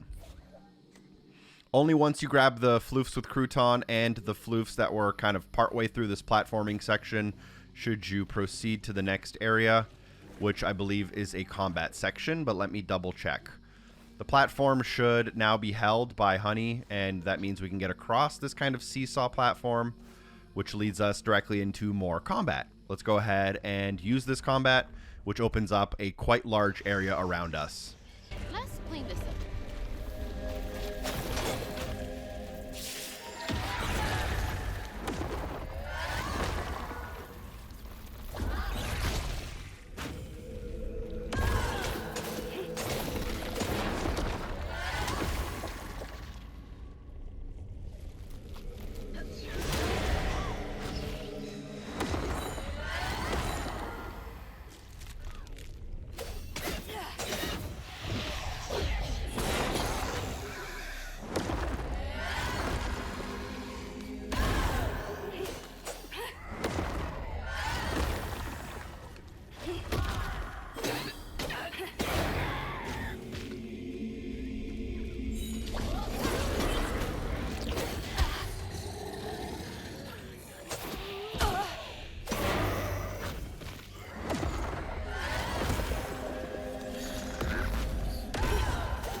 So after that little arena, clearing the stigma does result in one of these memory sections, so you'll just walk forward and grab that memory section.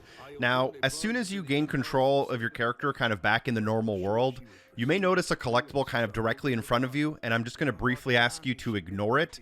We'll grab that on our way out so that it doesn't distract us from all the other collectibles. And after we grab that, I'll do like a quick recap to see how many strands we have before we exit the area. So we'll all be on the same boat if you do it in the same order as me. Hopefully that makes sense. It's not a big deal if you do it out of order, but it might just be a little bit easier to track, and you're probably a little less likely to make mistakes if you follow it exactly here. So kind of where we spawned, directly in front of us, you'll see the strand path. So instead of going forward, go 90 degrees to your right and then follow up the hill. And again, try to do it in the same order here. As you're coming up the hill, you'll notice the burrow on your left-hand side. Let's go ahead and cast Crouton to go into the burrow as our first kind of thing here. Follow along the path, watching out for the spiky bits like I just didn't, which means we're going to have to try again. There's a little bit of timing here, and this one can be a little bit annoying. I was trying to rush it, but if you come around the corner and don't get hit, you should be able to now get around and up here. There's a little floof rock pile at the end for 5. Just next to that, we can go ahead and grab the floof. So now we have 130 available to us, but if we were to pause the game, we're at 100 out of 220. Now from that, we're going to come down the hill, and we're going to keep to our left. Keeping the wall to our left and hooking around the corner, you'll come across a tin flip. So grab this tin flip, easy to miss. And then follow the log right next to the tin flip all the way to the end of the path here. At the end of this log path, you should find your health filament upgrade for this chapter. I think we might only have one more health filament upgrade in the game after this one, if I've counted them correctly. Yes. And then only once you have your health filament upgrade should you drop down and interact with the readable that is on the wall as you're about to exit. This is readable number 4 out of 8. So if you press down on the D-pad, you should have the first 4 for the level. And you should have 105 out of 220 floofs, which also means that if you press up on the D-pad, you should now have enough currency to get Crouton with 10 floofs left over if you've been following along. You won't see the achievement for the Crouton ability popping on screen because I am playing on kind of multiple accounts and pretty much already have it. Now after that, you can drop down in front of you here. Let's quickly ignore the combat arena in front of us and instead look to the left. As you look to the left, you'll notice some wood planks and some trees that you can push aside to get to this platform. From this platform, you can weave some steps that'll let you navigate to a hidden path. Follow that hidden path until you reach the top of this kind of tree. At the top of the tree, you should notice some more floofs. Quite a trek for 10 floofs, but we can now rejoin our path. Once you rejoin it, you can just walk forward into the next arena battle, and as soon as you do, you just want to defeat all the enemies, and then I'll rejoin you with where the collectibles are right after.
Alright, so that arena was not really my best work. I kind of got stuck there for a second trying to finish one of the enemies, but I kept trying to pick up health, but I was already at max health, so the game was just kind of, you know, not playing nice with me.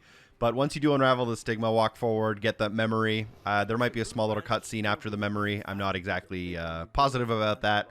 But once we are out of this, there will be more collectibles for us to grab.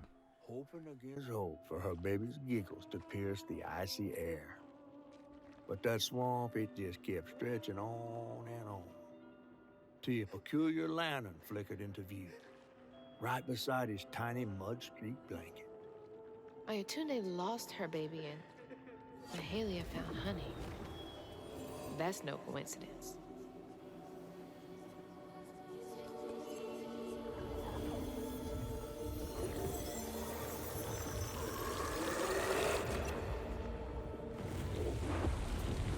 There's another pattern up there.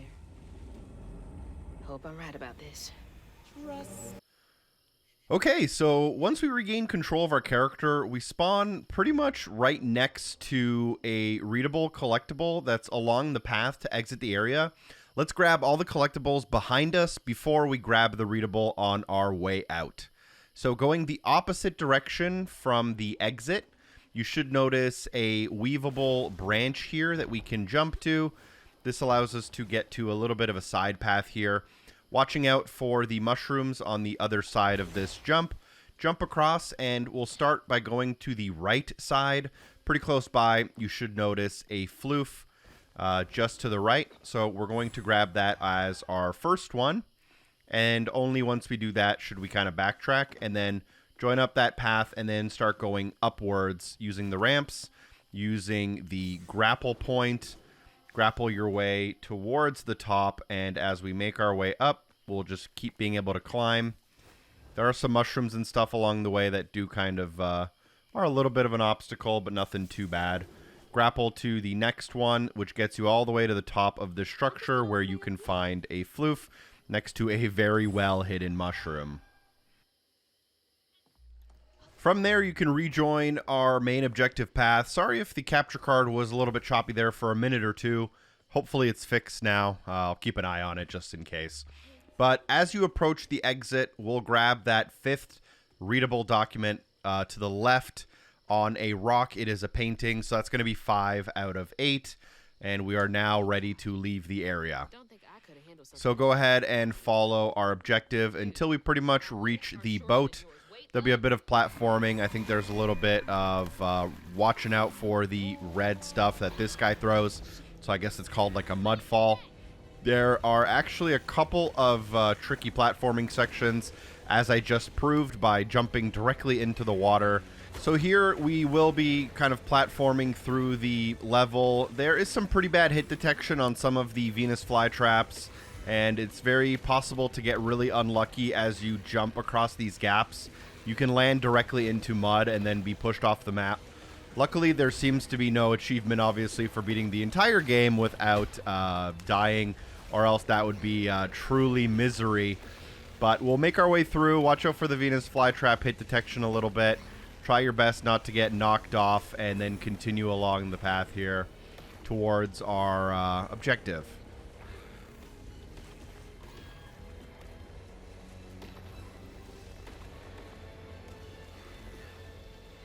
Here we want to work our way towards the boat. You can jump, and you can actually make it across before Honey helps you, but it's not like you're saving like 5 or 10 seconds. Maybe in a speed run it's worth it, but for our purposes, you don't save enough time for the risk. Now that we jump across, let's go ahead and pillage this boat for all of its loot.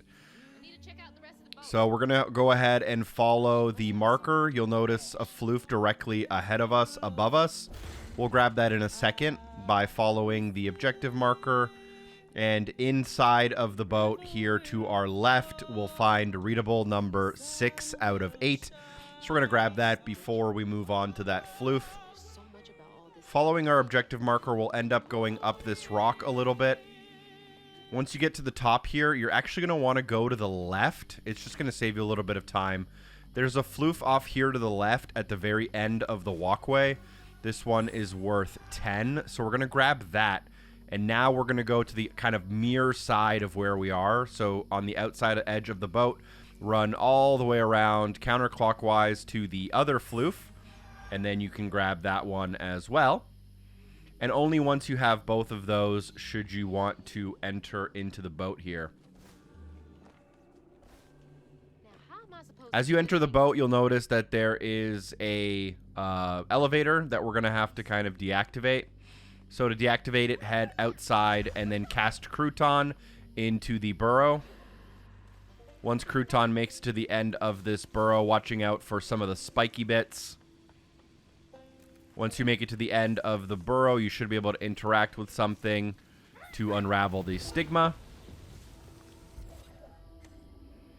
And then once you unravel the stigma, it should allow us to take that elevator I had mentioned. So the elevator door will open up. You can go inside, interact with the button to ride the elevator up. As soon as we reach the top of the elevator, lots of collectibles, some really tricky ones to grab. So let's go ahead and walk out and look directly to your right. These ones are obviously fairly easy. There is a document on the desk we'll want to grab. That's going to be number 7 out of 8. And then we'll also want to grab the floof, which is, I think that's a 10 piece. After grabbing that floof, let's go ahead and walk towards the curved log here. Do not go up, do not go down. Instead, staying on this floor, go to the left and hook around the corner. And here you'll find a pretty decently hidden floof. Ignore my counter for a second as I'm doing these a little bit out of order. But once you are ready, now you want to actually drop down 1 floor from this area. This is actually going to be between the elevator we started at and where it took us. And then you can go to the outer edge instead of going into the boat to find your next floof. We're going to grab that.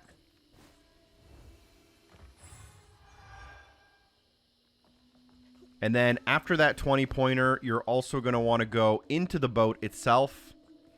And then you can double jump glide across to the left side, landing on this platform, landing outside on the opposite end, and you can collect that floof as well.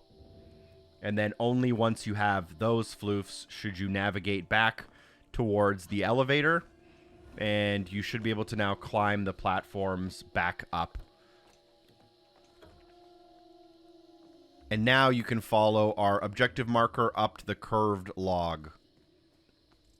This, like many times before it, is another combat section. You probably have everything you need with amplified rends, cleansing rends, and the like. Just go ahead and enter the battlefield, and after you do that, you should have the 220 out of 220 for your floofs. We have our health filament upgrade, but we still do have a readable to grab.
As soon as you're done the combat, let's go ahead and interact with the stigma to clear it. This should start a short little cutscene, and after this cutscene, I believe the bottle's filled. We'll get our final 5 floofs automatically after the combat, which I do believe brings us to the 220 out of 220 for this mission. And then we will have one of the kind of signature running platforming sections that we've come accustomed to. I think at this point the game becomes just a little bit formulaic in the way that you clear 4 kind of objectives, fill up the bottle, and then every single time you get this kind of runaway section. It was fun for a few times, but there is a little bit of repetition. That's just a quick opinion I decided to throw into that walkthrough. But you're free to leave a comment down below and kind of let me know if you agree or if you disagree. We'll quickly pause the game. We're at 220 out of 220, 1 out of 1 health filaments. There is still a readable or 2 left. We'll do a counter on those as soon as we have all of them. And of all the runaway sections, this is the only one where I probably died more than one time. I think my first time through this, I died twice. A lot of it being this really bad hit detection on these Venus flytraps. You kind of just end up like touching them from the side, even though you feel like you're going to get on top of them. And then you end up getting snapped by them. There's also some kind of awkward wall jumping here. It's not hard. It's just, I don't know if it reacts how you kind of expect it to react. But just grapple and make your way all the way to the end. And I'll rejoin you as we kind of finish off the chapter. Get our final readable. And then we're on our way to the next chapter 12.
All right, so after reaching the bottling tree, we're going to go and clear the tangle. I do really hope this game is up for consideration at the Game Awards for Best Soundtrack, because I definitely think it deserves it. This is one of the better songs in the game as well. So I'm going to let you actually just enjoy that while I run forward.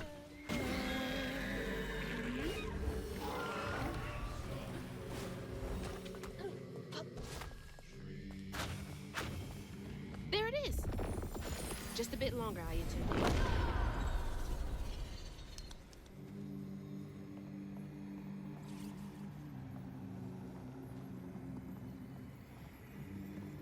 Hixooonnn never gave up searching for her baby. And the search changed her. She didn't know this was a magical swamp, or that a giant flower had sheltered her baby and kept him safe. The crew in their last moments were stunned to see this monstrous creature smashing the boat in her rage, like an angel of vengeance. She went so deep into her grief she couldn't see the light in the darkness. Another peculiar lantern, searching for her, offering hope. Hixooonnn never did find her lost baby. She never stopped looking. All this time, she never gave up.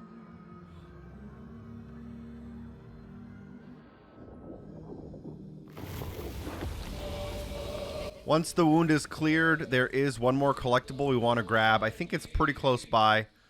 Not like immediately close by, but pretty close. Let's just stay along the path for now, though. When she escaped. You're just trying to reach your mom, aren't you? When the river takes, the river gives, and Mama will search as long. Hey, wait! It still might be dangerous.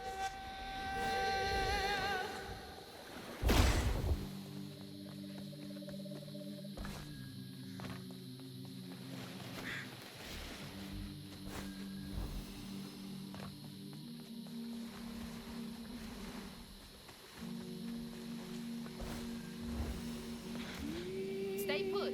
She might not recognize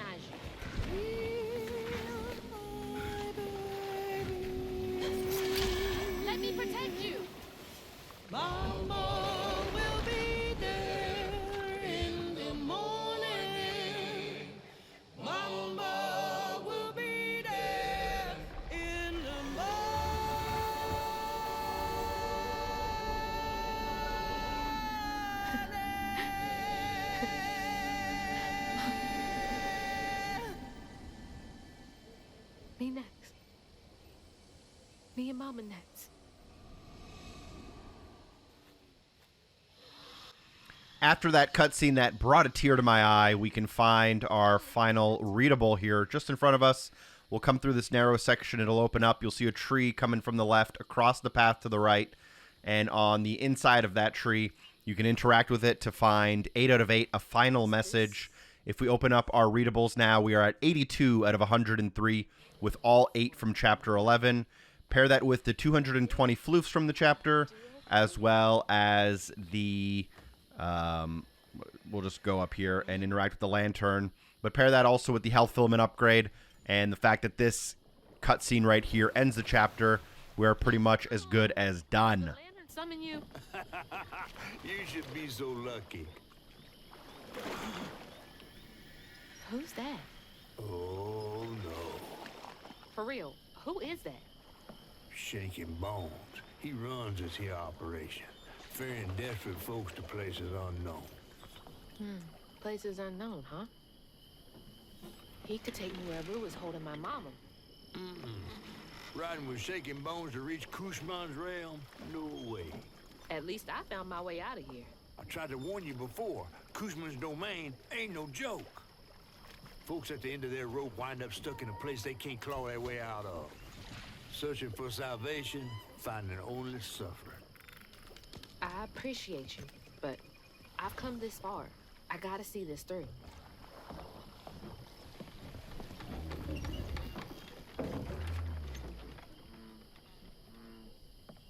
Can this take me to my mama?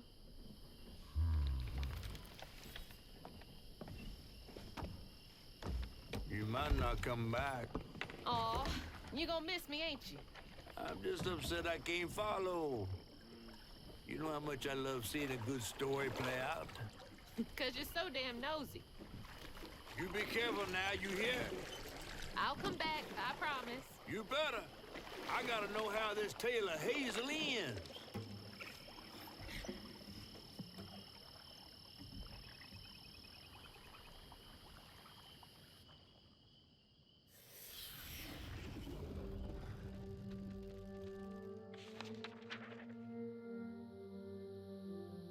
It hurt to even imagine what this woman must have endured. But thankfully, Honey found his way back to her.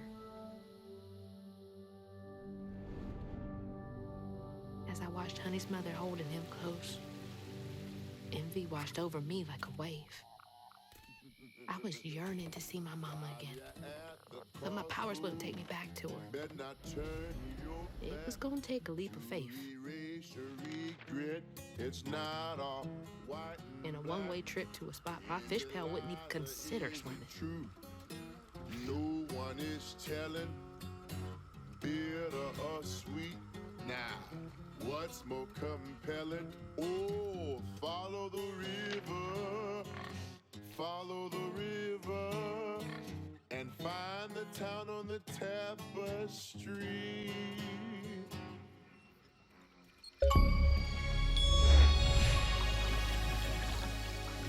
We're now starting off Chapter 12. This is a bit of a story progression chapter. It's pretty light on the content, a lot of walking around, a lot of collectibles, 19 readables. That is a new chapter record. I think there's like 130 floofs, some of which are tin flips. We will be getting our last tin flip. We'll also be grabbing our last health filament upgrade in this chapter. So buckle in and prepare for a lot of readables back to back to back to back. But otherwise, a pretty laid-back chapter. Nothing crazy up ahead, no bosses or anything. Just start by sprinting forward. This is going to get a little complicated, but you shouldn't have too many issues. Just in this first section, you'll come to the post, and at the post to the right of it is a tree stump. And on this tree stump, once the character stops moving, here we do have our first of 19 readables. And now the way this intersection works is it's like an infinite loop if you don't go in the right direction. So we're going to follow the Town of Tapestry direction. For me here, it's to the right-hand side. And I'm going to go down the path to the right here. I may or may not loop back to like kind of the same exact place I was just in, but the loop doesn't go too often. All right, so I did make it back to the center here, and I'm going to use the left trigger to pull up the post, and the post now tells me the town of Tapestry is forward. So now I'm going to go forward, and this will get me into a second loop, and you basically have to complete 2 successful loops, and once you do complete 2 successful loops, the collectible here on the tree stump is now the second out of 19 notes. So the first one was should I leave, the second one is should I stay, and you know you're at the second one because this cart spawned in the corner, and what we actually want to do is we want to go inside of the cart from the back, and once inside there's like 4 or 5 collectibles in here. Walk forward and keep an eye out on the table directly in front of you. There is a gramophone, I want to say. That's going to be 3 out of 19 for readables. Just around the corner next to the fridge, there's a table with a lamp and some silver cutlery. We'll interact with that for 4 out of 19. We'll continue through the house. There will be a children's bike in front of us for 5 out of 19. We can then head around the corner here and up the stairs. As we come up the stairs directly in front of us, there are a couple of lampshades, a tortoise, and another readable note. This is number 6 out of 19. Just across the room from us is a refrigerator. Read that readable. And that will be number 7 out of 19 for you. And with 7 out of 19 already done in the opening minutes of this chapter, you can walk forward and interact with Hazel's box here, right here in the middle of the room. This should start a short little cutscene and then allow us to move forward out of this building. Mama? Are you okay? Oh, she's fine and fully healed. You. Where is she? And you best not have. Believe it or not, Hazel Flood, I got your best interest in mind. Meet me at Kushma's Cabaret. I got a proposition that's right up your alley. Kushma's Cabaret? Now, hold on now. You're gonna have to conjure up something different than what you wearing. That ain't you. How did you... Listen, I have more important... I don't make the rules. If you ready, your claim is yours. Hello? Hello?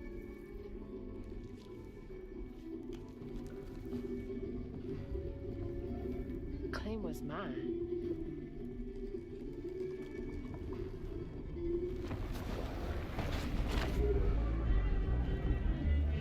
Yeah? Not too shabby if I do say so myself.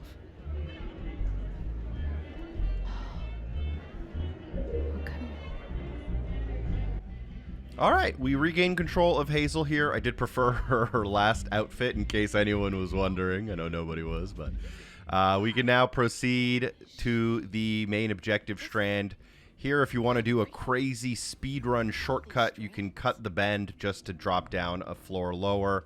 Gets you where you're going just a tiny bit quicker.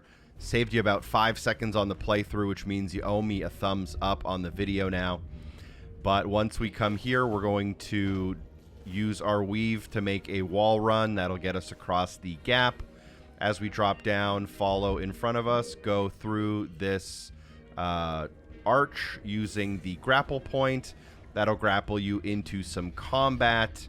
You know the drill, the combat section. Get through it as quickly as you want or as you can.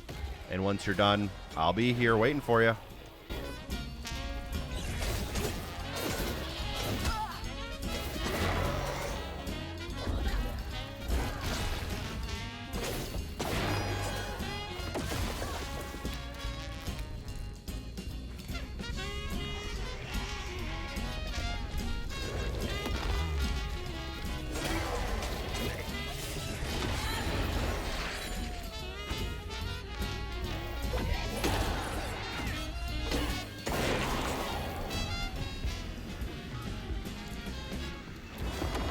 All right, we unravel the stigma after our fight here, and immediately there are some collectibles. You may notice the floof. Try your best to ignore it. There is a readable note we're going to grab first. So if you catch the floof on the side of the building here, walk up to the side of the building, jump over the little railing, and here, right next to the building on a table, you will find collectible number 8 out of 19 for our Readables. And after you grab that, you should grab the more obvious floof by pushing the box. You have to push it probably at least 2 times to grab up the ledge and grab the floof. From here, join the main story path by jumping across this gap right here. We'll need a double jump and a glide, and on the door of this shop front, you'll be able to interact with the Readable for 9 out of 19. We're already halfway done through those collectibles for the mission, and again, we're only a few minutes in. You'll have to then jump across, use the wind current, wall run, and as you land, you might look to your left, you'll see a little billboard, and there is a small lawn chair here. That lawn chair has yet another Readable, 10 out of 19. You can then just continue forward. There will be Readable number 11 out of 19 on your left as you walk forward. Another one chasing the impossible. Then what we can do is double jump, glide your way to the wall run, double jump, glide your way into the current, and then as you land, do not go forward. There's a couple things we want to grab. Go to the right, and then you'll notice the small house on your right. Go around it using the balcony here along the edge. Grab the Readable note for number 12 out of 19. You can always press down in the D-pad to make sure you got all of them. We're at 94 out of 103. Instead of going back to where we're supposed to go, if you go to the edge of the map here, you may notice a weavable platform that we can jump to off the edge. So we're going to weave one platform, the second platform into the third platform. This is a whole little side puzzle that will lead us to something you definitely don't want to miss. Grapple at the end, and here you'll be able to weave another rounded corner. At the end of that, you should be able to make a double jump across a gap. You'll now end up kind of above the street we were just at, and you should notice your final health filament of the game. This is 9 out of 9, which means you get an achievement. This one's also worth a great 100 gamer score, which is nice. Not all of the types are worth 100, but this one is. And celebrate. Hopefully it is still rare when you pick it up in your game. After that, let's go ahead and follow the main strand here. As you're following the main strand, you should see a neon sign kind of directly in front of you, but also pretty low. It's going to say Goldo's Jazz here. It's this neon pink and blue one. And as you reach it, look down and to the right to see a platform underneath your feet. Drop down to it to find a floof. You want to make sure you grab that floof. A lot more floofs are coming, but at the beginning of the chapter here, very heavy on the Readables. You have to kind of turn around and then head up the staircase towards the objective strand. Keeping an eye out on your right-hand side, you'll notice another shop front with a note in the window. Make sure you grab that note for number 13 out of 19. From 13 out of 19, kind of look in the opposite direction, and here you'll see a platform down low that you can weave, double jump, and glide towards. It's kind of underneath the map. From here, you can grapple. Ignore the floof temporarily, as there is a Readable note behind it, which I want your attention on first. After you grab Readable note 14 out of 19, let's go ahead and grab the floof. And for floofs on the mission, we're at 40 out of 130, if you're keeping track. Once that's done, let's go ahead and rejoin to get to the arena. Jumping into the arena and taking care of the baddies until you can clear the stigma.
With all of that done, go ahead and clear the stigma.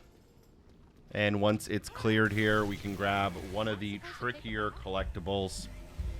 So it's going to clear, and I know your strategy is to generally, I've taught you, to look behind you. This one's actually going to be in front of us after we clear the stigma along the objective strand. And this one is still tricky. As you come around the corner here, you'll come up the stairs, and the game automatically grabs your camera to point you kind of forward. Instead, you want to turn around behind you, and there's this billboard. You can pull this billboard down to reveal a double jump glide and then mantle up on the platform. And after you do that, you can drop down here, and there is a readable. It's going to be number 15 out of 19. There we go. And you'll also find a floof. This one is pretty tough, as you might see it from the arena below, but if you don't, you won't even think about looking here. So definitely an easier one to miss if you're not paying very, very close attention. And then from there, we can rejoin and just kind of continue along the story path here for a little bit. Not too long, as there is a shop front in front of us. This is the Taverne Tapisserie. There we go, trying my best French. And on the shop front there is number 16 out of 19. We can now move forward, and as we squeeze through the fencing here, we will notice the kind of clock tower directly in front of us that we need to use to get to Kushma's. It's to the left of the screen as we pan here during the cutscene. And our next objective is to get to that clock tower, and we're going to be doing that through a fair bit of platforming for the next minute or two.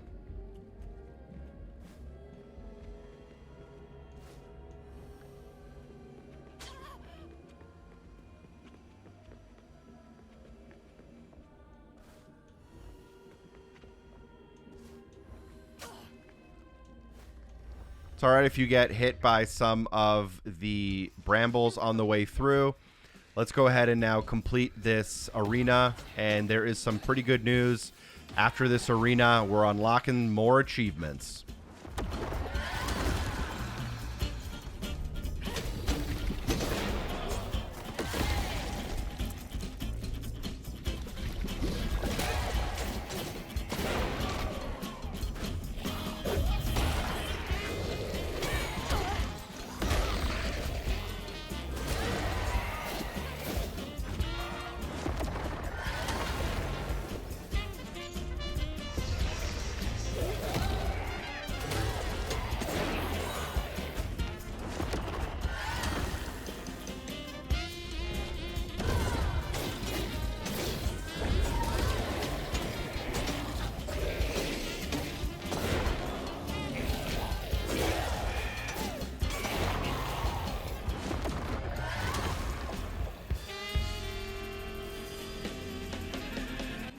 All right, let's clear that stigma and get our last two tin flips. Do not enter the building. I believe once you enter the building, it is a little bit of a point of no return. So we don't want to trigger that point of no return. I haven't tested it because I haven't wanted to waste more time trying to find collectibles in this game. So do not enter the clock tower, but facing the front door of the clock tower, turn around and you should notice a tin flip near the edge, kind of over your left shoulder. Grab that tin flip. And then facing the door again, you're going to want to go to the right-hand side of the clock tower to kind of get behind it. Here is another tin flip on the ground. And the moment of truth, if the achievement unlocks, I've been guiding you well throughout this series for now. And that is all the tin flips out of the way. But behind the building, before you enter, also make sure you grab the floof behind the building.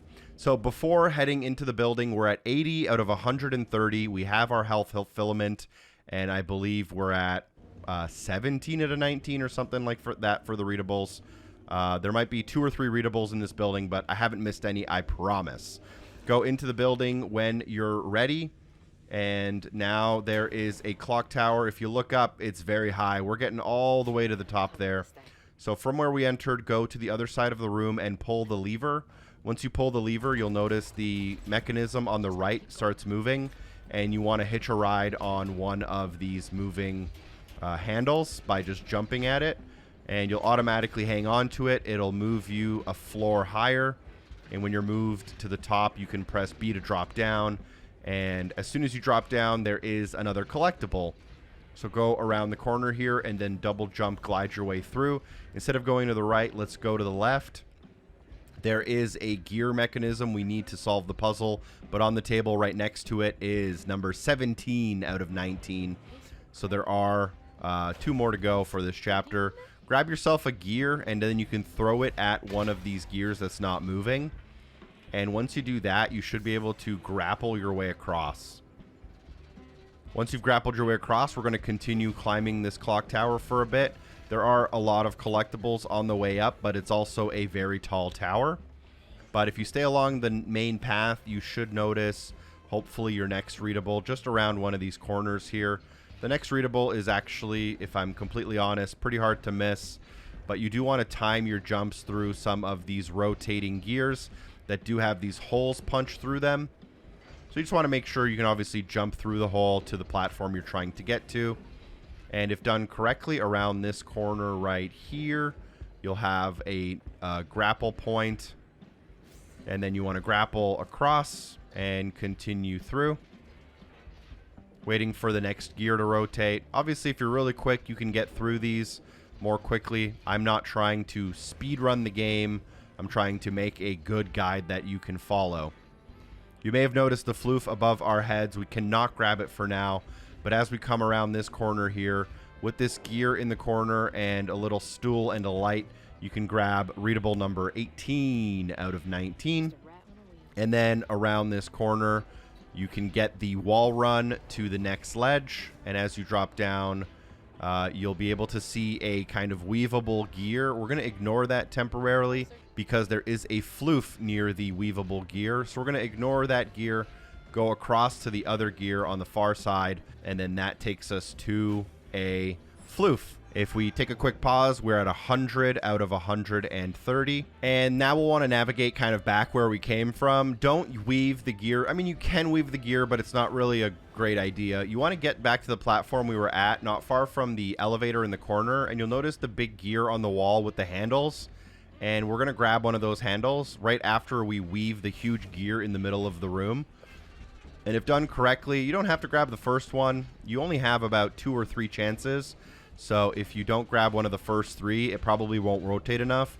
But if you grab like the second handle in the process there, as the handle reaches the top and you're holding on, you can drop down, and we are on our way now. Here we'll have to double jump, glide across the gap again. Here you'll notice that there is a handle we have to grab as it rotates, but you're going to have to shoot the weavable gear underneath your feet and then hopefully grab on quick. If you miss it like me, again, not a huge deal.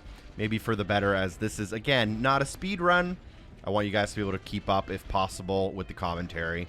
So once you're up top here, let's join the objective strand. There's quite a bit of climbing here on the clock tower, and there are still collectibles in the clock tower. After we grapple across, continue climbing. You should notice the glow of the blue floof pretty much in front of you as we kind of round one of these corners. But as I said, this tower is pretty tall, so there's quite a bit to do. Hopefully it's not too far from here. You'll know you're there when you are climbing a couple of boxes not far from where we are. So here you'll climb a box, and you just have to kind of watch out for the rotation.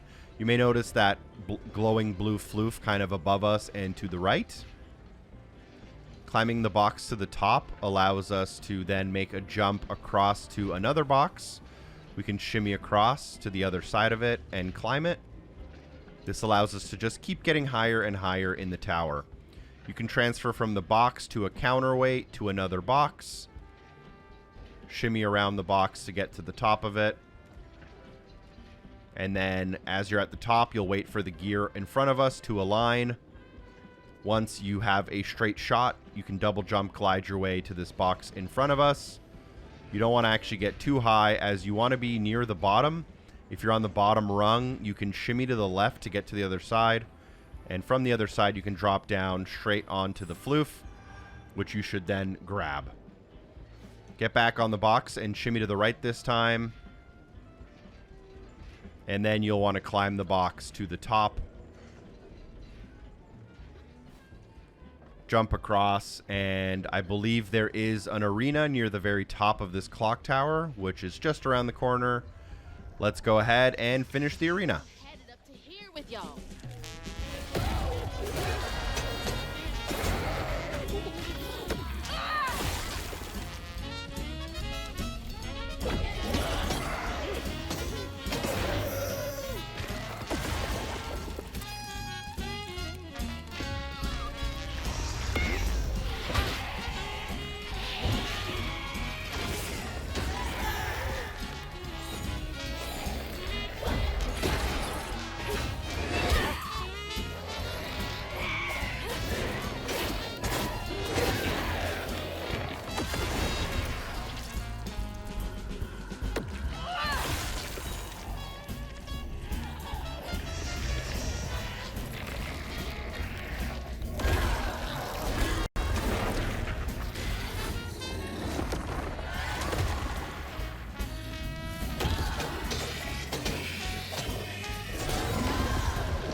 All right, that arena was not some of my best work, but it is what it is at this point.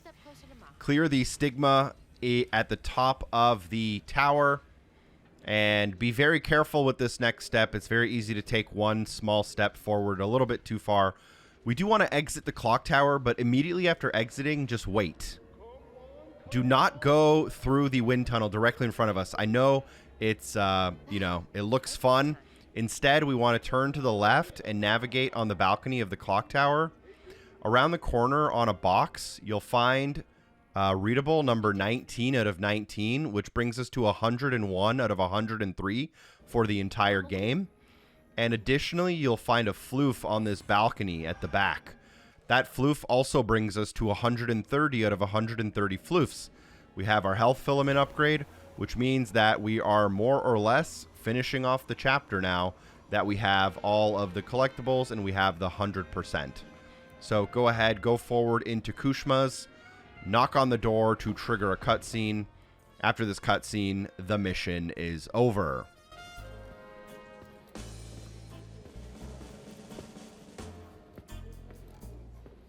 Mama? It's time for Kushma's Cabaret. You again. Come to the stage, my dear.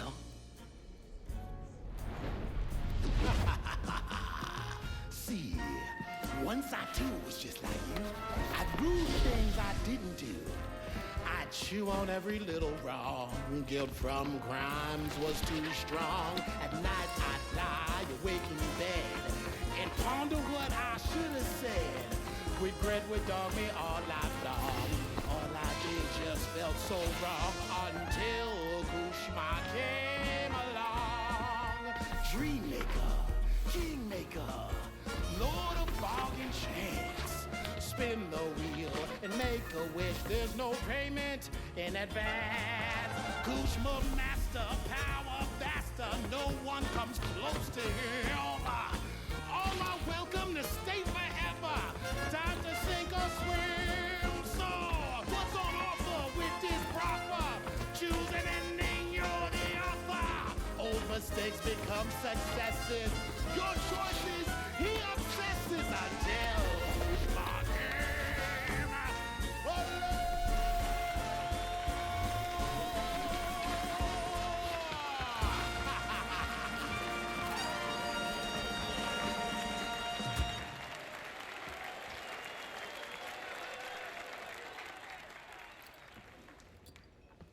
Take this and go find your mama.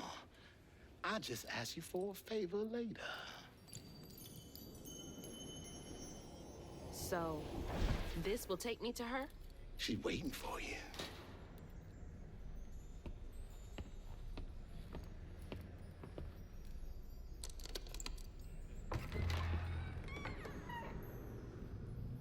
This better work.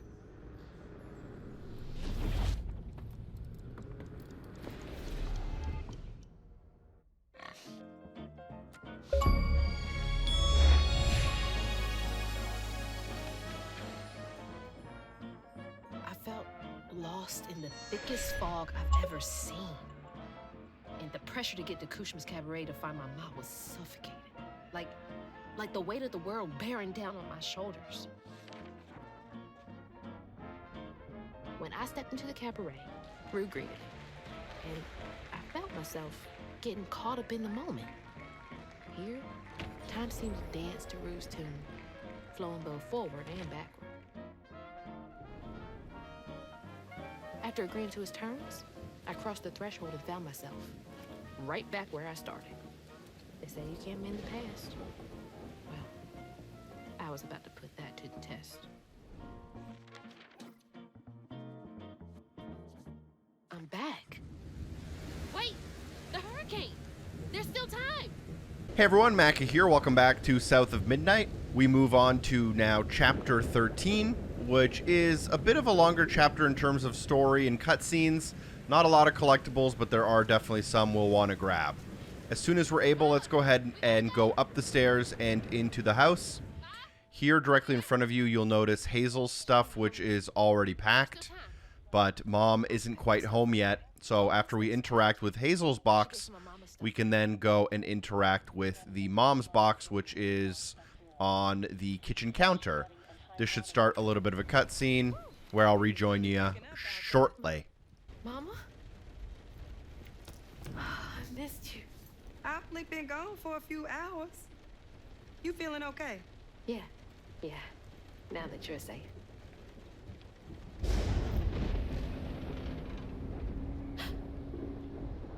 What? Mama, we gotta go.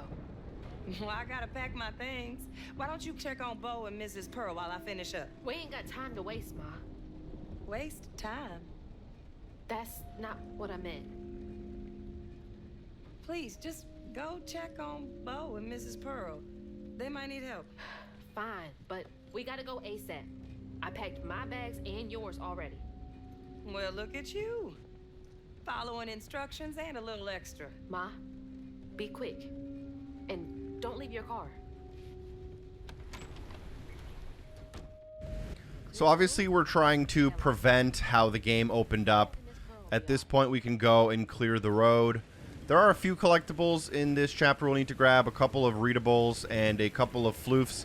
There aren't very many. Most of the chapter has to do with the story, and there is a boss battle, but we'll maybe talk about that a little bit more once we get started and get a little bit deeper into some of the other sections of this chapter. Once you start running back home, you want to interact with the car.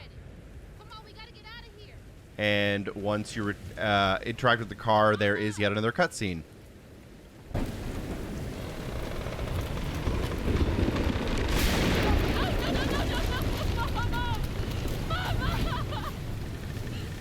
I'm sorry. I wasn't fast enough. I tried.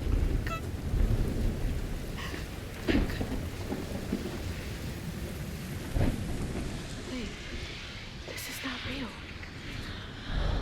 She's not here.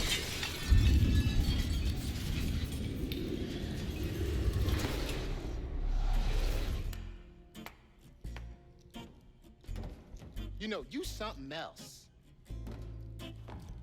Few willingly enter my town, but no one ever breaks through my illusion. You tricked me. I like you, Hazel Flood. You got vim and vigor, a certain je ne sais quoi. Unfortunately, you will never be fast enough to defeat him. I'm fast enough to beat your fog to the bottle tree. Oh, that fog just Kushma's hunger. So, those stories about you finding dreamers for Kushma, those are real? This town don't run on empty illusions. Kushma needs powerful nightmares in order to sustain its magic. And I find the most potent ones. Why did you bring me here? I've been hunting a creature killer. A dreamer powerful enough to tame Kushma's hunger. But I can't do it alone. You showed potential, so I brought you here. And why should I trust the words you say? You promised I would see my ma again. No, she's here as promised. She's been reaching out. ever since Molly used her magic to seal her wounds, but... So that was her? She's in this realm somewhere. Trapped in a loop of despair. A nightmare. I need to find her. Wait. Listen to me.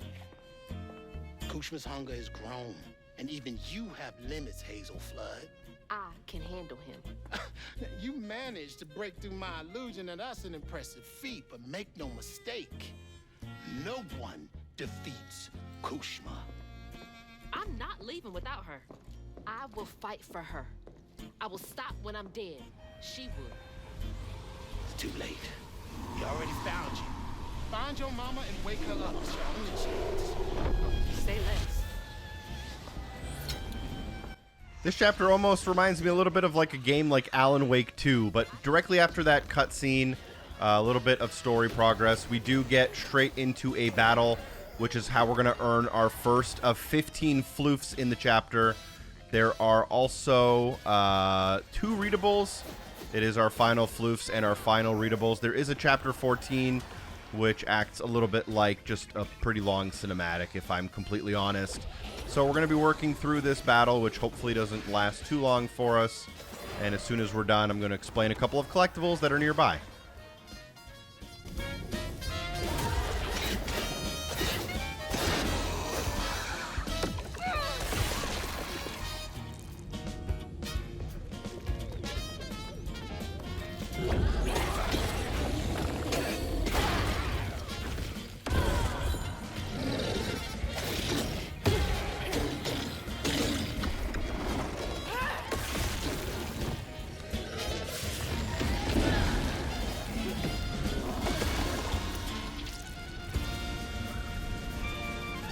Alright, so with that battle done, let's go ahead and unravel the stigma for our first 5 of 15 floofs. Once all of the stigma is cleared, you may not be facing the same direction as me, which is A-okay. But if you are facing the house with the waves, you can turn around 180 degrees looking the other way. Here you'll find a small little fence with a playset next to a tree. You can find 5 more floofs. That brings us to 10 out of 15 for the chapter. And then if you kind of look diagonally across the town, you should notice this small blue house, and there's a longer kind of red trailer. And in the back here are our final 5 floofs of the game. Now, as you pick them up, if done correctly, if you followed along, the achievement should unlock for all 5 floofs as it has on screen. Now, I'm going to talk a little bit about this achievement because it can be a little bit glitchy for some people. If you want to know if you have all of the floofs in the game, press up on the D-pad. If you've purchased all of the upgrades, you should have 270 floofs left over, which is what you see in the top right corner of the screen. And if you press down on the D-pad, you'll see a counter of 2,210 out of 2,210 in the top right corner. That's another way we know we have all of the floofs. Now, for some people, they'll have 270 leftover floofs, but they will have a miscalculation in the top right corner here. There's unfortunately a small glitch, which I've also personally encountered on my main account, where certain levels are off by 5 or 10 floofs. And until there is a patch, which I'm hopeful there's one around the corner, unfortunately, like for me on my main account, I do not have this achievement, even though I have all of the floofs. So hopefully yours didn't glitch on you, and if it did, I'm hopeful there is a patch right around the corner. That is all of the 2,210 floofs in the game, and if you have the 270 left over after buying all of the upgrades, that means you have all of the floofs. And if you have all of the floofs and you found the video series helpful, please drop a like on the video and share the video with a friend to help them also work towards their 1,000 gamerscore completion. Walk through the building following our objective strand, and there is a run and platform action section coming up. There is quite a bit of combat, quite a bit of cutscenes, and quite a bit of these action platforming sections during Chapter 13. And generally, I've not been doing too much commentary throughout all of them, as I think the commentary isn't particularly useful, especially during the combat sequences, which, as you may or may not have noticed, about, I think during Chapter 5, I switched to the easier difficulties, and I've kind of just stayed on the easier difficulties. From what I've seen of people's viewing habits, it didn't seem like the combat sections were particularly useful to people. The people who want to play on the harder difficulties know what they're doing, and the people who are struggling prefer to play on a lower difficulty anyways. So there's not very many tips I can provide as a guide creator for the combat sections. The combat's pretty standardized across the game, not many enemy types. But there are still some collectibles I want to help you grab, and the first one is in this room. As you enter, you'll notice the push cart directly in front of you with a door up on the wall. Hook around to your right-hand side to find a secret room, and inside of this secret room, you can find your 102 out of 103 readable documents. So make sure you grab that before you push the cart, and then you use that cart to navigate a little bit further here. As I mentioned, I do like this chapter in terms of like how it's designed. It is really cool. It reminds me a little bit of like Alan Wake 2. We've had a lot of those similar story type games where they kind of play with illusions and stuff. But generally, there's a boss battle coming up that I'm not that fond of. After you do interact with the lever, you can use the grapple point to get across the gap, use another grapple point and a third grapple point to get to the newly opened door. And then as you exit out, I believe there is another kind of action platform sequence. So make sure you succeed at that as well. Freaking job. Come on.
You'll enter into this building directly in front of us here at the end of this section, and let's see what we see once we enter this room.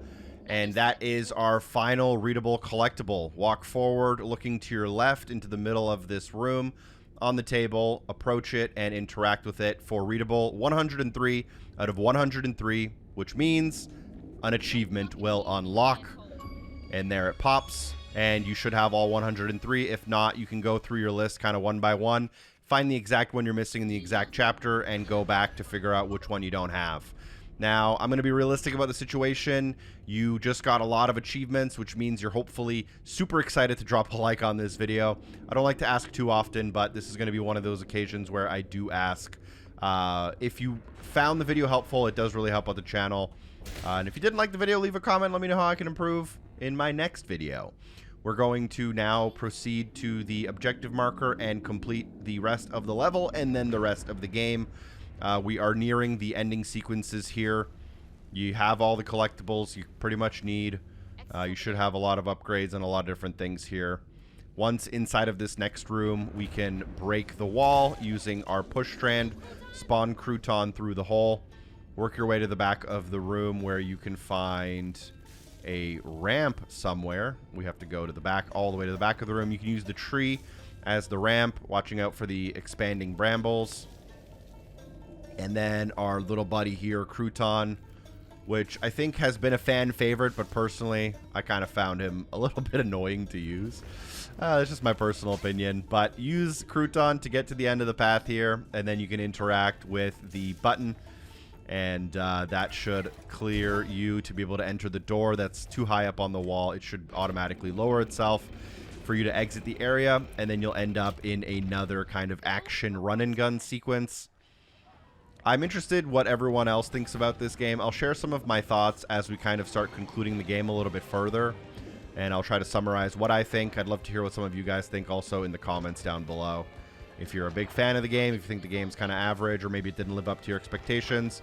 Obviously a wide variety of opinions out there, and I also have one opinion, so excited to maybe talk a little bit about what I thought about this game. in a few minutes, and after a few more combat sequences. There are a few more arenas coming up, as well as that boss battle I mentioned, and we're going to be working our way through those, although none of them provide any floofs for us. You should have all the upgrades and enough floofs to get you through the rest of the game, no problem. But even though there are some combat arenas coming up, no floofs you have to worry about. You do want to platform, quite a bit of platforming until we get to the battles or the arenas, and then once we're in the arenas, quite a bit of arena combat, kind of back to back to back to back to end off Chapter 13.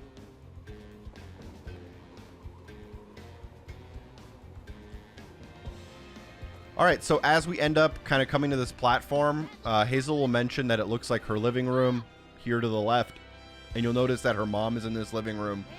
Basically, you have to like wake her up.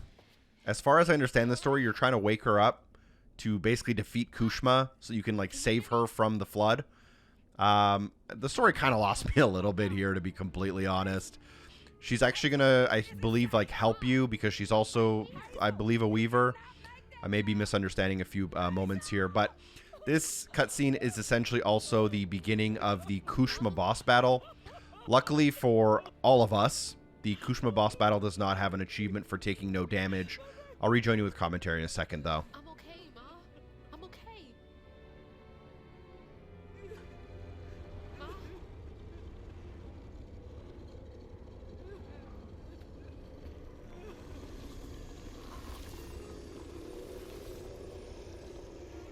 I love you, Ma. This is them. So this is the Kushma boss battle. It's hard to even call this a boss battle. The reason is because it works basically as what you're going to see. You spend a little bit of time dodging. After you dodge a bunch, Kushma will just spawn a wave of enemies. And then after you defeat those enemies, you'll just automatically do damage to Kushma's health bar. You actually never interact with Kushma directly. You just interact with enemies that spawn onto the battlefield, as you're seeing now. And then as you see, like when I attack this enemy here, it's going to, after I defeat this enemy, or any enemy really, after I defeat this enemy, you'll notice Kushma's life bar in the top right corner basically fades a little bit. And that's how we're damaging Kushma, by kind of killing these illusions.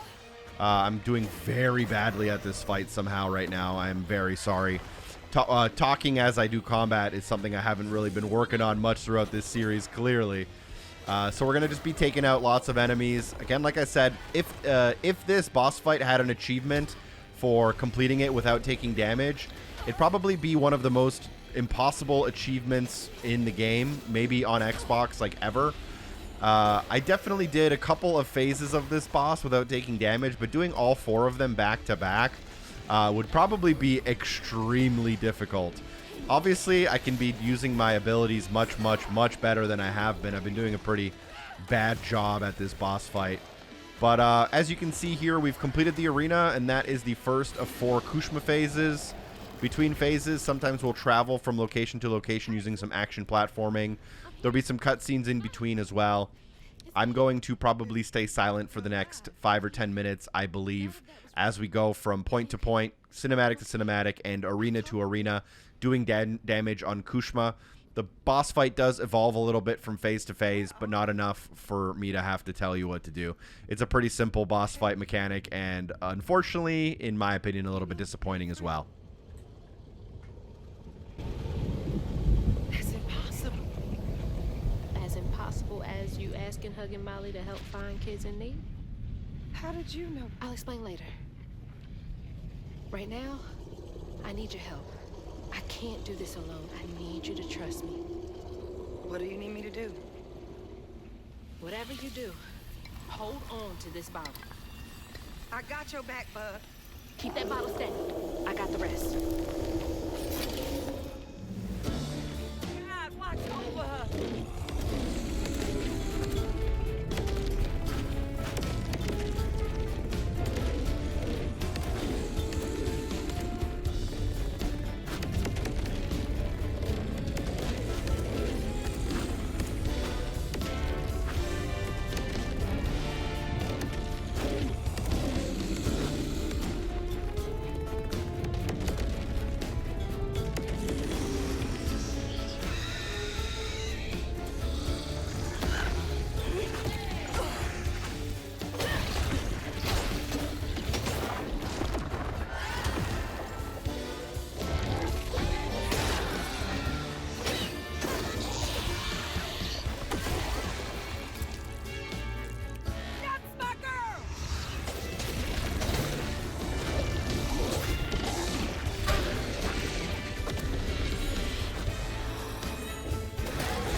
So as we kind of conclude the final boss battle here, I think it might be a decent opportunity for me to share some of my personal thoughts about the game, despite my awful combat on screen here.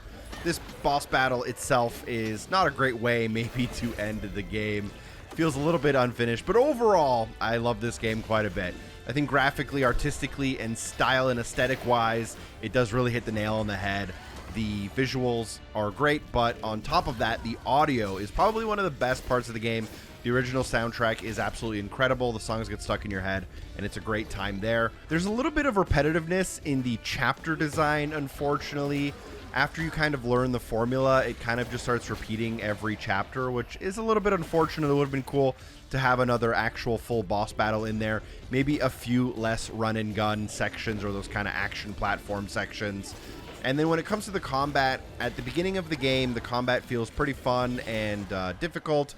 But then after you learn some of the abilities, it kind of gets stale pretty quick. You fight a lot of the same enemies, and there aren't very many new mechanics introduced throughout the game.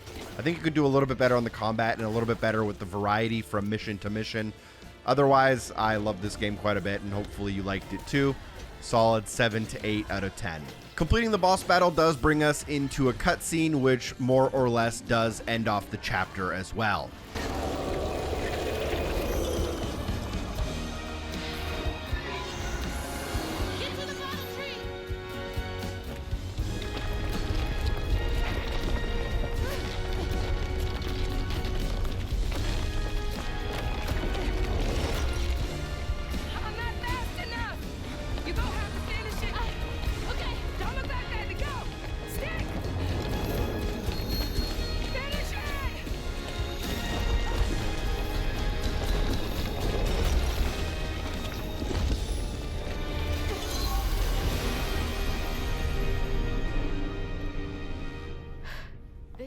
Again? Where is she? Oh, don't worry. She's back in Prospero. Safe. I'll send you back there. Well, don't let me keep you. Send me off. Oh, I keep my promises. Now it's time for you to keep yours. Remember on stage at Kushma's Cabaret, a favor for a key?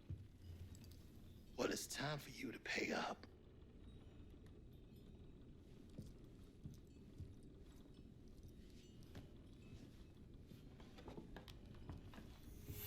I need you to give this hairbrush to your grandma.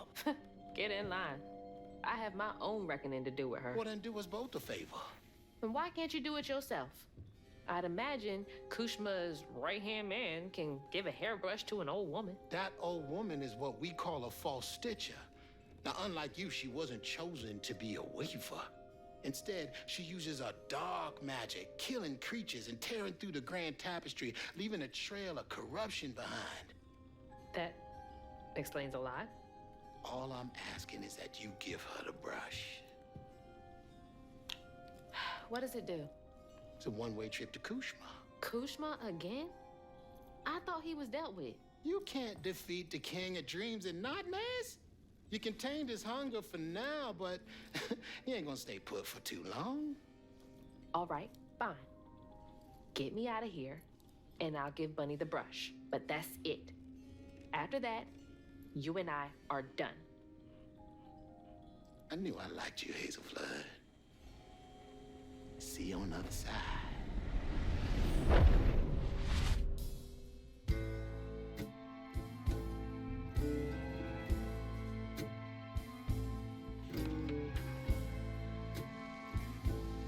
Losing my mother again felt soul-crushing. I felt drained, like I had no will left. And worse, I realized this was exactly how Kushma, the king of nightmares, thrived. But I managed to break free from that illusion. I knew I'd lose myself if I didn't break that never-ending cycle. Bottling Kushma with Mama's help made me realize that together, we could handle whatever came our way. It filled me with more pride than any gold medal I've ever won.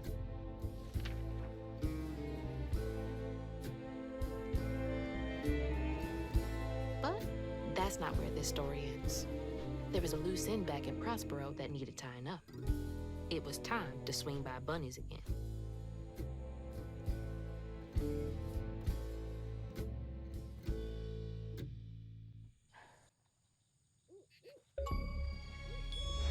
This is the final chapter, chapter 14. It's a pretty short one.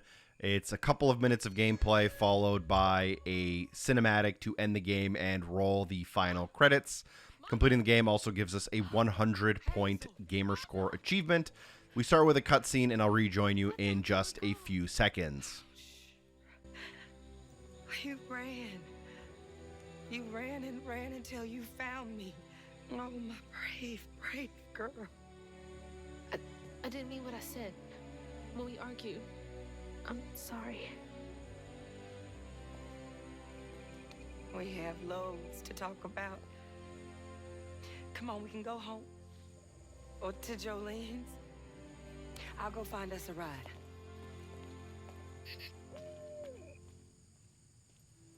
I'll meet you later. I have one more thing to do. What are you up to? I have to go to the Flood Mansion. Have you lost your mind? I know you can't understand, but I need you to trust me one more time. I can't let you go back into the mouth of danger. Please, Ma. There's so much bad coming from there. You can't see what I see. Just like I couldn't see what you were going through. I have to fix this on my own. Make it right.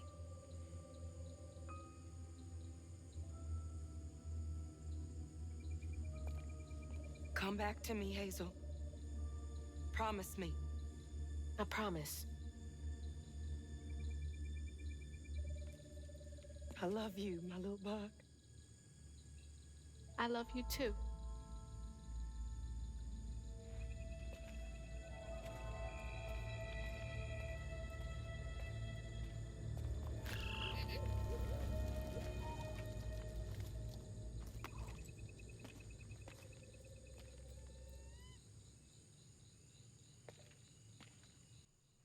Now, as for the gameplay in Chapter 14, it primarily involves us walking forward towards the Flood Mansion.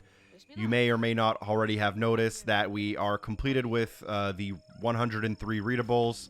We have all 2,210 floofs in the game, which does include tin flips. We have all 9th health filament upgrades. We've maxed out the upgrade tree, which really, if you've been following along, should leave you with one achievement, which is for completing the game. Thank you so much for joining me for the last 9 hours in this video, and I really appreciate spending some time with you, hopefully helping you out in this lovely game. There's a cutscene to close off the game, credits, and there is a post-credit scene I'll let you enjoy. Drop a like, share the video with a friend. Special thanks to everyone on Patreon for supporting the show, and I'll see you in the next one. But for now, peace. Oh, you're more powerful than I thought. Is that Molly's heart? Why didn't it work? It should have brought Sherry back. You can't bring back the dead. You did something, didn't you? That's why the magic failed. I heard your baby spirit crying. In a tree. She was in pain. I did everything I could to help her. In pain? Or just in your way? You have no idea what loss feels like. When Cherie drowned, I was so raw it hurt to breathe. I'd see cars with those baby on board signs and just want to ram them. This town's full of people who don't deserve their kids, who beat them right in the middle of a store. Why are their children still alive and not my Cherie? I can't imagine what it's like to lose a child. But the things you've done ain't right. Everything I've done was for Cherie. You had no right to tamper with her spirit. You had no right. You've hurt everyone around you. You murdered Molly. I don't want to hear this. You need to change to make up for what you've done. I can't. I don't even know what to live for anymore.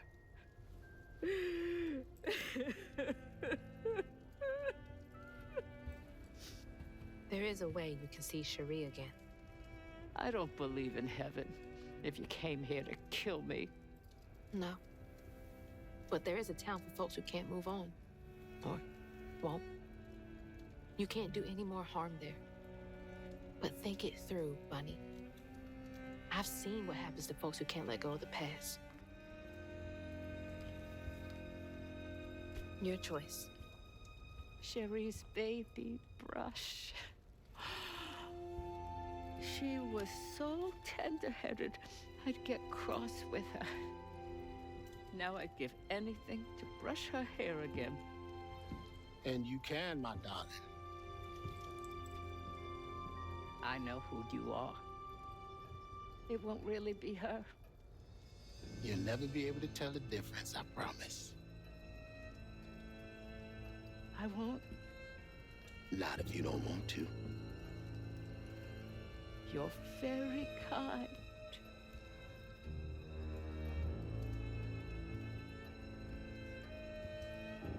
There's a fine line between mercy and justice, ain't that right, Hazel Flood?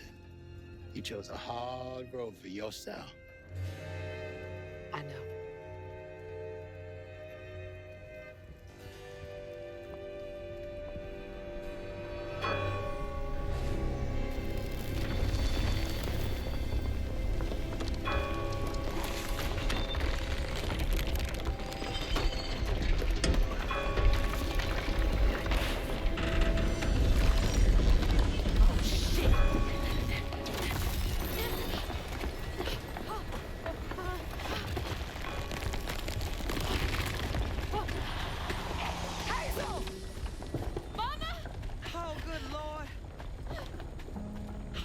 I'm okay. I'm okay.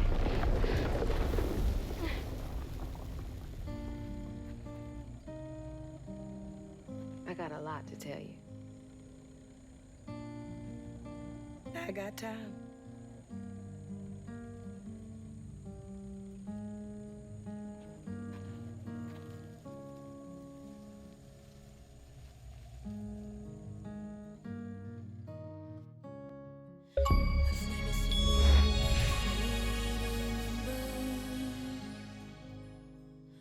I hear you, Mama, and I remember. And that's how a new weaver came to be and prosper. Well, well. Not bad at all, Hazel Flood. I appreciate it. I gotta get going. Instead, I meet Ma Laurent for dinner.